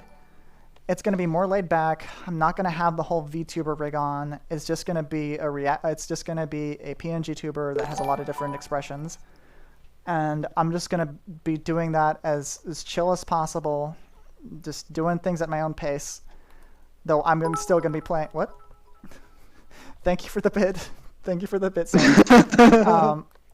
Or will we beat will I be able to beat the fuck out of Indigo? Probably. In spirit. Yeah, actually, I think I will have the stream avatars for that because of the nature of the games. I will probably be able to shrink it down and have the stream avatars at the bottom. Mostly pixel-based games. Mycicle's asking what the schedule is going to be. I have no idea yet, but I think the first one I'm going to do out. is Yume Nikki. I'm going to figure out which ones I want to do. Another thing I want to do, since Cloudburst Sapphire is still here, I'm not sure if we're. I don't know. I'm not sure if you're still up for it, but we did talk about a game that we were going to have you play for Halloween month in concordance with this JRPG Halloween. What was I gonna call it? Also, there's no music. God damn it. Santa's gifted a sub. To Juice Fox. Juice Fox? What? Wait, what? Thank you, that one saint. Juice Fox? Who's Juice Fox? That's a name I haven't heard in 1,000 years. So... Juice Fox. Okay. Don't call me Yummy Nickel a JRPG. I will eat you. I mean, it's Japanese and it's an RPG. I mean, the point is, it's Whoa. Yep, that. Anyway, so I love the controller. So I'm fucking throwing it back. So, so Cloudburst Sapphire. We talked about this. Cloudburst Sapphire. Do you want me to reveal what you're going to be playing, Cloudburst Sapphire? We plan on having Cloudburst Sapphire play. Actually, I'm going to let the music. Could it be? Don't say it. I definitely don't know. I don't know. I'm not gonna say it. I know what it is. Do you want me to shout out me and Hover's thing for October? Yeah, but one second. Okay. Among Us. Oh. Cloudburst Sapphire is going to be playing off. In Halloween month. That's one of my favorite games ever. I can't wait to see Sapphire's first impression of it, because I could definitely see that. And it's not a super long game, so I think it might be a good match. It just feels very cloudcore, in my opinion. It'll be like maybe 1 to 2 streams. Yeah. So I just can't wait to see that happen. Off as opposed to on. Yeah. The translator for that makes cool games, yes. Now, yeah, so I'm going to be playing a bunch of spooky walking simulators and JRPGs. And yeah, that's what's happening for October month, and I'm gonna try and do it at my own pace. Might not get to every single one. Might play .flow. I heard that one's spooky. Anyway, we're gonna talk about it was October 8th. No, that's something different. Okay. Towards the end of October, when things are beginning to wrap up, there will be a small charity for UNICEF, which I am currently in the process of setting up, which will kind of be a joint effort between Hover and I. It will be Phasmophobia for UNICEF. More specifically, there is a model in Phasmophobia that looks vaguely like Shaggy Roger, or Norville Rogers, also known as Shaggy from Scooby-Doo, and it will be myself, Hover, Denroth, and one other person who is going to be a surprise guest at this point, I guess, who will be playing Phasmophobia for charity. I believe either it's going to be multi-streamed on both channels, or it is going to be, back and forth between the two channels for charity. Any of the donations that come in on my channel will be directly donated and matched to UNICEF at the end of the charity. And we will be speaking like Shaggy, all four of us, over top of one another the entire time. Like Zoink Scoob, and maybe you might see us beat Nightmare Mode, like Zoinks. Oh my god. Ooh! Mine's gonna be Morty, unfortunately. That's the only thing I could probably pull off, but yeah. I have to get into character. Also, my hands are dead, so this is how I'm standing right now. Mood. My hands are currently dying. But along with that, tomorrow, if you guys really resonated with the content and everything, it's going to be a more laid-back stream on my channel at twitch.tv/PimpMasterStallion. Also check out Hover at twitch.tv/HoverSquid. Always be plugging. We are going to be doing Gartic Phone, more relaxed, more laid back. A lot of it is going to be played, for laughs. It's going to be a lot of fun, a lot of just hanging out and just drawing stupid stuff. So it's kind of a relaxing form of creating for yourself. Gartic Phone is relaxing? Gartic Phone, it's stressful, but it's relaxing when you get to the end and see all the stupid stuff. Yeah. That part is fun, yeah. Up and then it's absolutely anxiety-inducing. I was thinking maybe a good thing that might help to sort of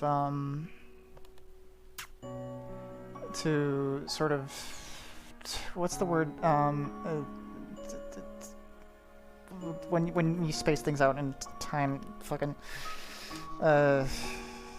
pace the things like the Gartic Phone out is to maybe have like a specific time every other week or every month where like people know it's going to happen so they can prepare for it. I don't know. Yep. That's actually what we've prepared already is Gartic Phone, I believe, will still be happening twice a month on my channel, and then on Goya75's channel we will be doing all the Jackbox stuff there because it's easier for him to facilitate it. Excuse me. Yeah, I definitely didn't realize we were doing like one Gartic a month. So, I mean, I'd be fine with that on my channel, but I know you have like you have the actual artists come out of the woodwork for the Gartic Phones. The cool kids. The cool kids club for sure. But yeah, what's happening with my tracking? Seeing that everybody's tracking is getting fucked at this point. And this happens. Let's go ahead and... Okay, so yeah. VR chat, I think goodbye. we covered everything. Yeah, I'm doing the... What was it? The Italian goodbye. No. VR goodbyes are way worse. Trust me. Way worse. Yeah, I don't think I've hugged more people in my life than because of fucking VR. Everyone in VR is so fucking huggy. You wouldn't believe how obsessed. Yeah. Not that I've. So that so what is it? What am I gonna call it? I was like it's like fucking JRPG Tober of a fucking fuck. I had something, but just fucking horror JRPGs. Everyone's being really horror fucking I don't know. I had a word for it. Sapphire playing off.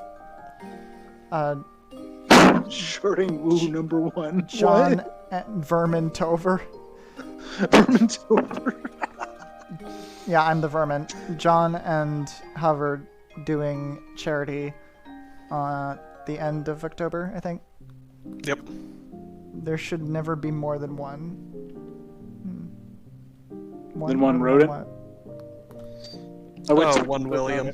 Yeah. But I can't. I still don't know what that means. Also, Mycicle says you are always welcome to join. But yeah. Come over here. Alright. Oh. Is there anyone we can raid? It's really late. Mike. Eh. We've got 30 people. It will ping him. Okay. Ooh. Wait, we don't have 30 people. I'm sorry, 26. Okay. I actually cannot make it over to you all. Wait, what do you mean? Oh, because he my can't controllers move. are dead. We need to go to Hover. Okay. Come Hello. Here. Come hither, boy. Come hither, friend. He's so small. My ears, damn Baby's so small. Do it. A clean baby's tum-tums make it twinkle twinkle. May fix baby back to its big size. I take the hammer and fix the baby. Alright. Who do we have live? Yep. I mean, there's Cherry Sprout. Haven't True. really talked to. Do you really think we should raid Mike? What do you think? Hello. It's content. And I mean, for the people who haven't seen Mike before, getting context might be useful. Do we want to do that to people? I mean, to have half of the chat. Like he's gonna start talking about bodily fluids the moment that we raid him. You realize that, right? It's worth it. Is it worth it? I think it's worth it. And there's like this one person that I follow who is like this really adorable, like adorable. Well, yeah, like that's. He is adorable. I'm not gonna lie. I just never thought about that. Hello, Who? Kira. Oh, what? Oh, I have to keep reading. Did you think I was talking about Mike? He's kind of adorable. I guess. in a cosmic sort of sense, yes. Yes. But there's this person called Cherry Sprout who does a lot of like tutorials for like VTubers on YouTube. I could raid them. Do it. I have to put the chat where I can see it. They're actually playing. She's actually playing Phasmophobia. Perfect. Okay. Okay. There we go. Fudged up how I behaved for 4 hours and didn't unmute my mic to make monkey noises. You can still do that. Yeah. You can that's still true. do that. You can cap off the stream with your monkey noises. Do it. Come on, Uber. I'm waiting. Come on. Come on. Come on. Come on. Come on, B-boy. Bring it on. You got this. You won't. You won't. He won't. You It's won't. 2 a.m. It's 2 a.m. Okay. I mean, you could just do like monkey.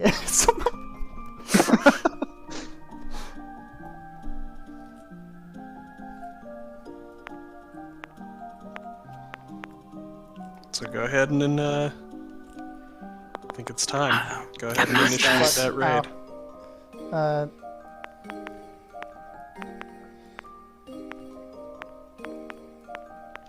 Also, if you need me to type it in, I think it will work. Or you can just do it.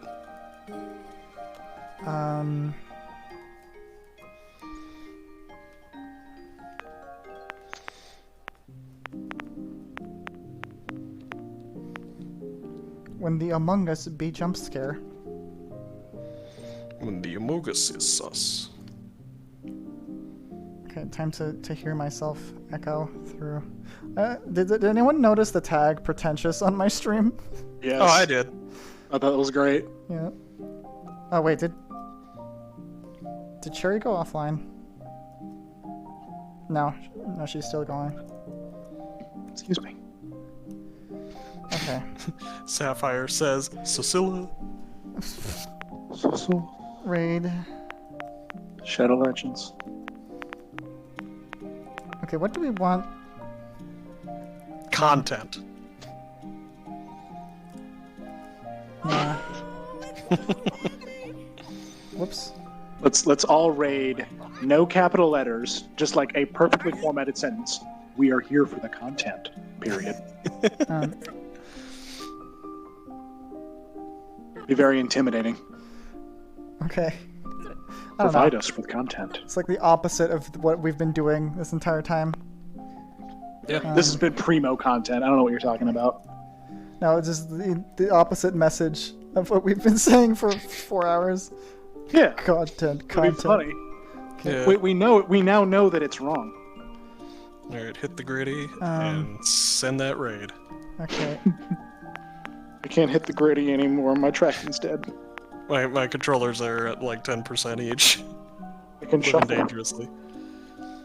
I can plug them back in. Yeah, I can do that too. Adios. How about just... Yeah, what was that? What was it? what did you say? So lame. What was Just content. Content. Huh? No, it was something else like give me the content or... We are here for the content. We are here for the content? Yeah. Okay, we are here for the content. Okay. Can it be like a perfectly formatted sentence? Yes, Yeah. we are here for the content. Alright, I'm gonna hit raid. Everyone say bye. Goodbye. Bye, chat. Thank you for joining us. Thank it you was for joining us. Hover is It was great. off screen. Bye, Hover. He's slidey. You're here for the content. I guess Sorry. there goes my boy. Hi. What would you like for Christmas from Kiryu? A hug. Because my arms don't work. Thank you, Kiryu. You're welcome, strange blue dragon man. How about give me the wholesome content? Give me the wholesome content. Yeah, I'm here that's for that. the raid message is give me the wholesome content. I like my intimidating one better, but sure. You could pick whichever you want. You can have No, mine or- wholesome contents. I'm joking. Okay, give me the wholesome content. All right, because that just seems very. All right. Yeah. Till next time, chat. Good night. I'm gonna pog. Oh. First pog. That was pog so brush. matter of fact. All right, chat. I'm gonna pog. Pog guys!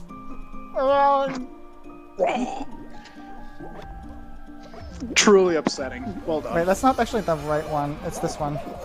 Yeah, it looks kind of normal. It's still upsetting. Okay, here. Come on. Ooh, you shuffling. We're running out of time for the raid. Pog guys! Ah! Noot. Okay, bye everyone. Bye. We have I raided. shake my head. Don't worry, it cut out right when you did the pog. Fuck. Hi, Uber. Yeah. Hi, Alright. Uber. Alright, gonna hit stop streaming now. Okay. Everyone. Hold on. We're here for the wholesome content.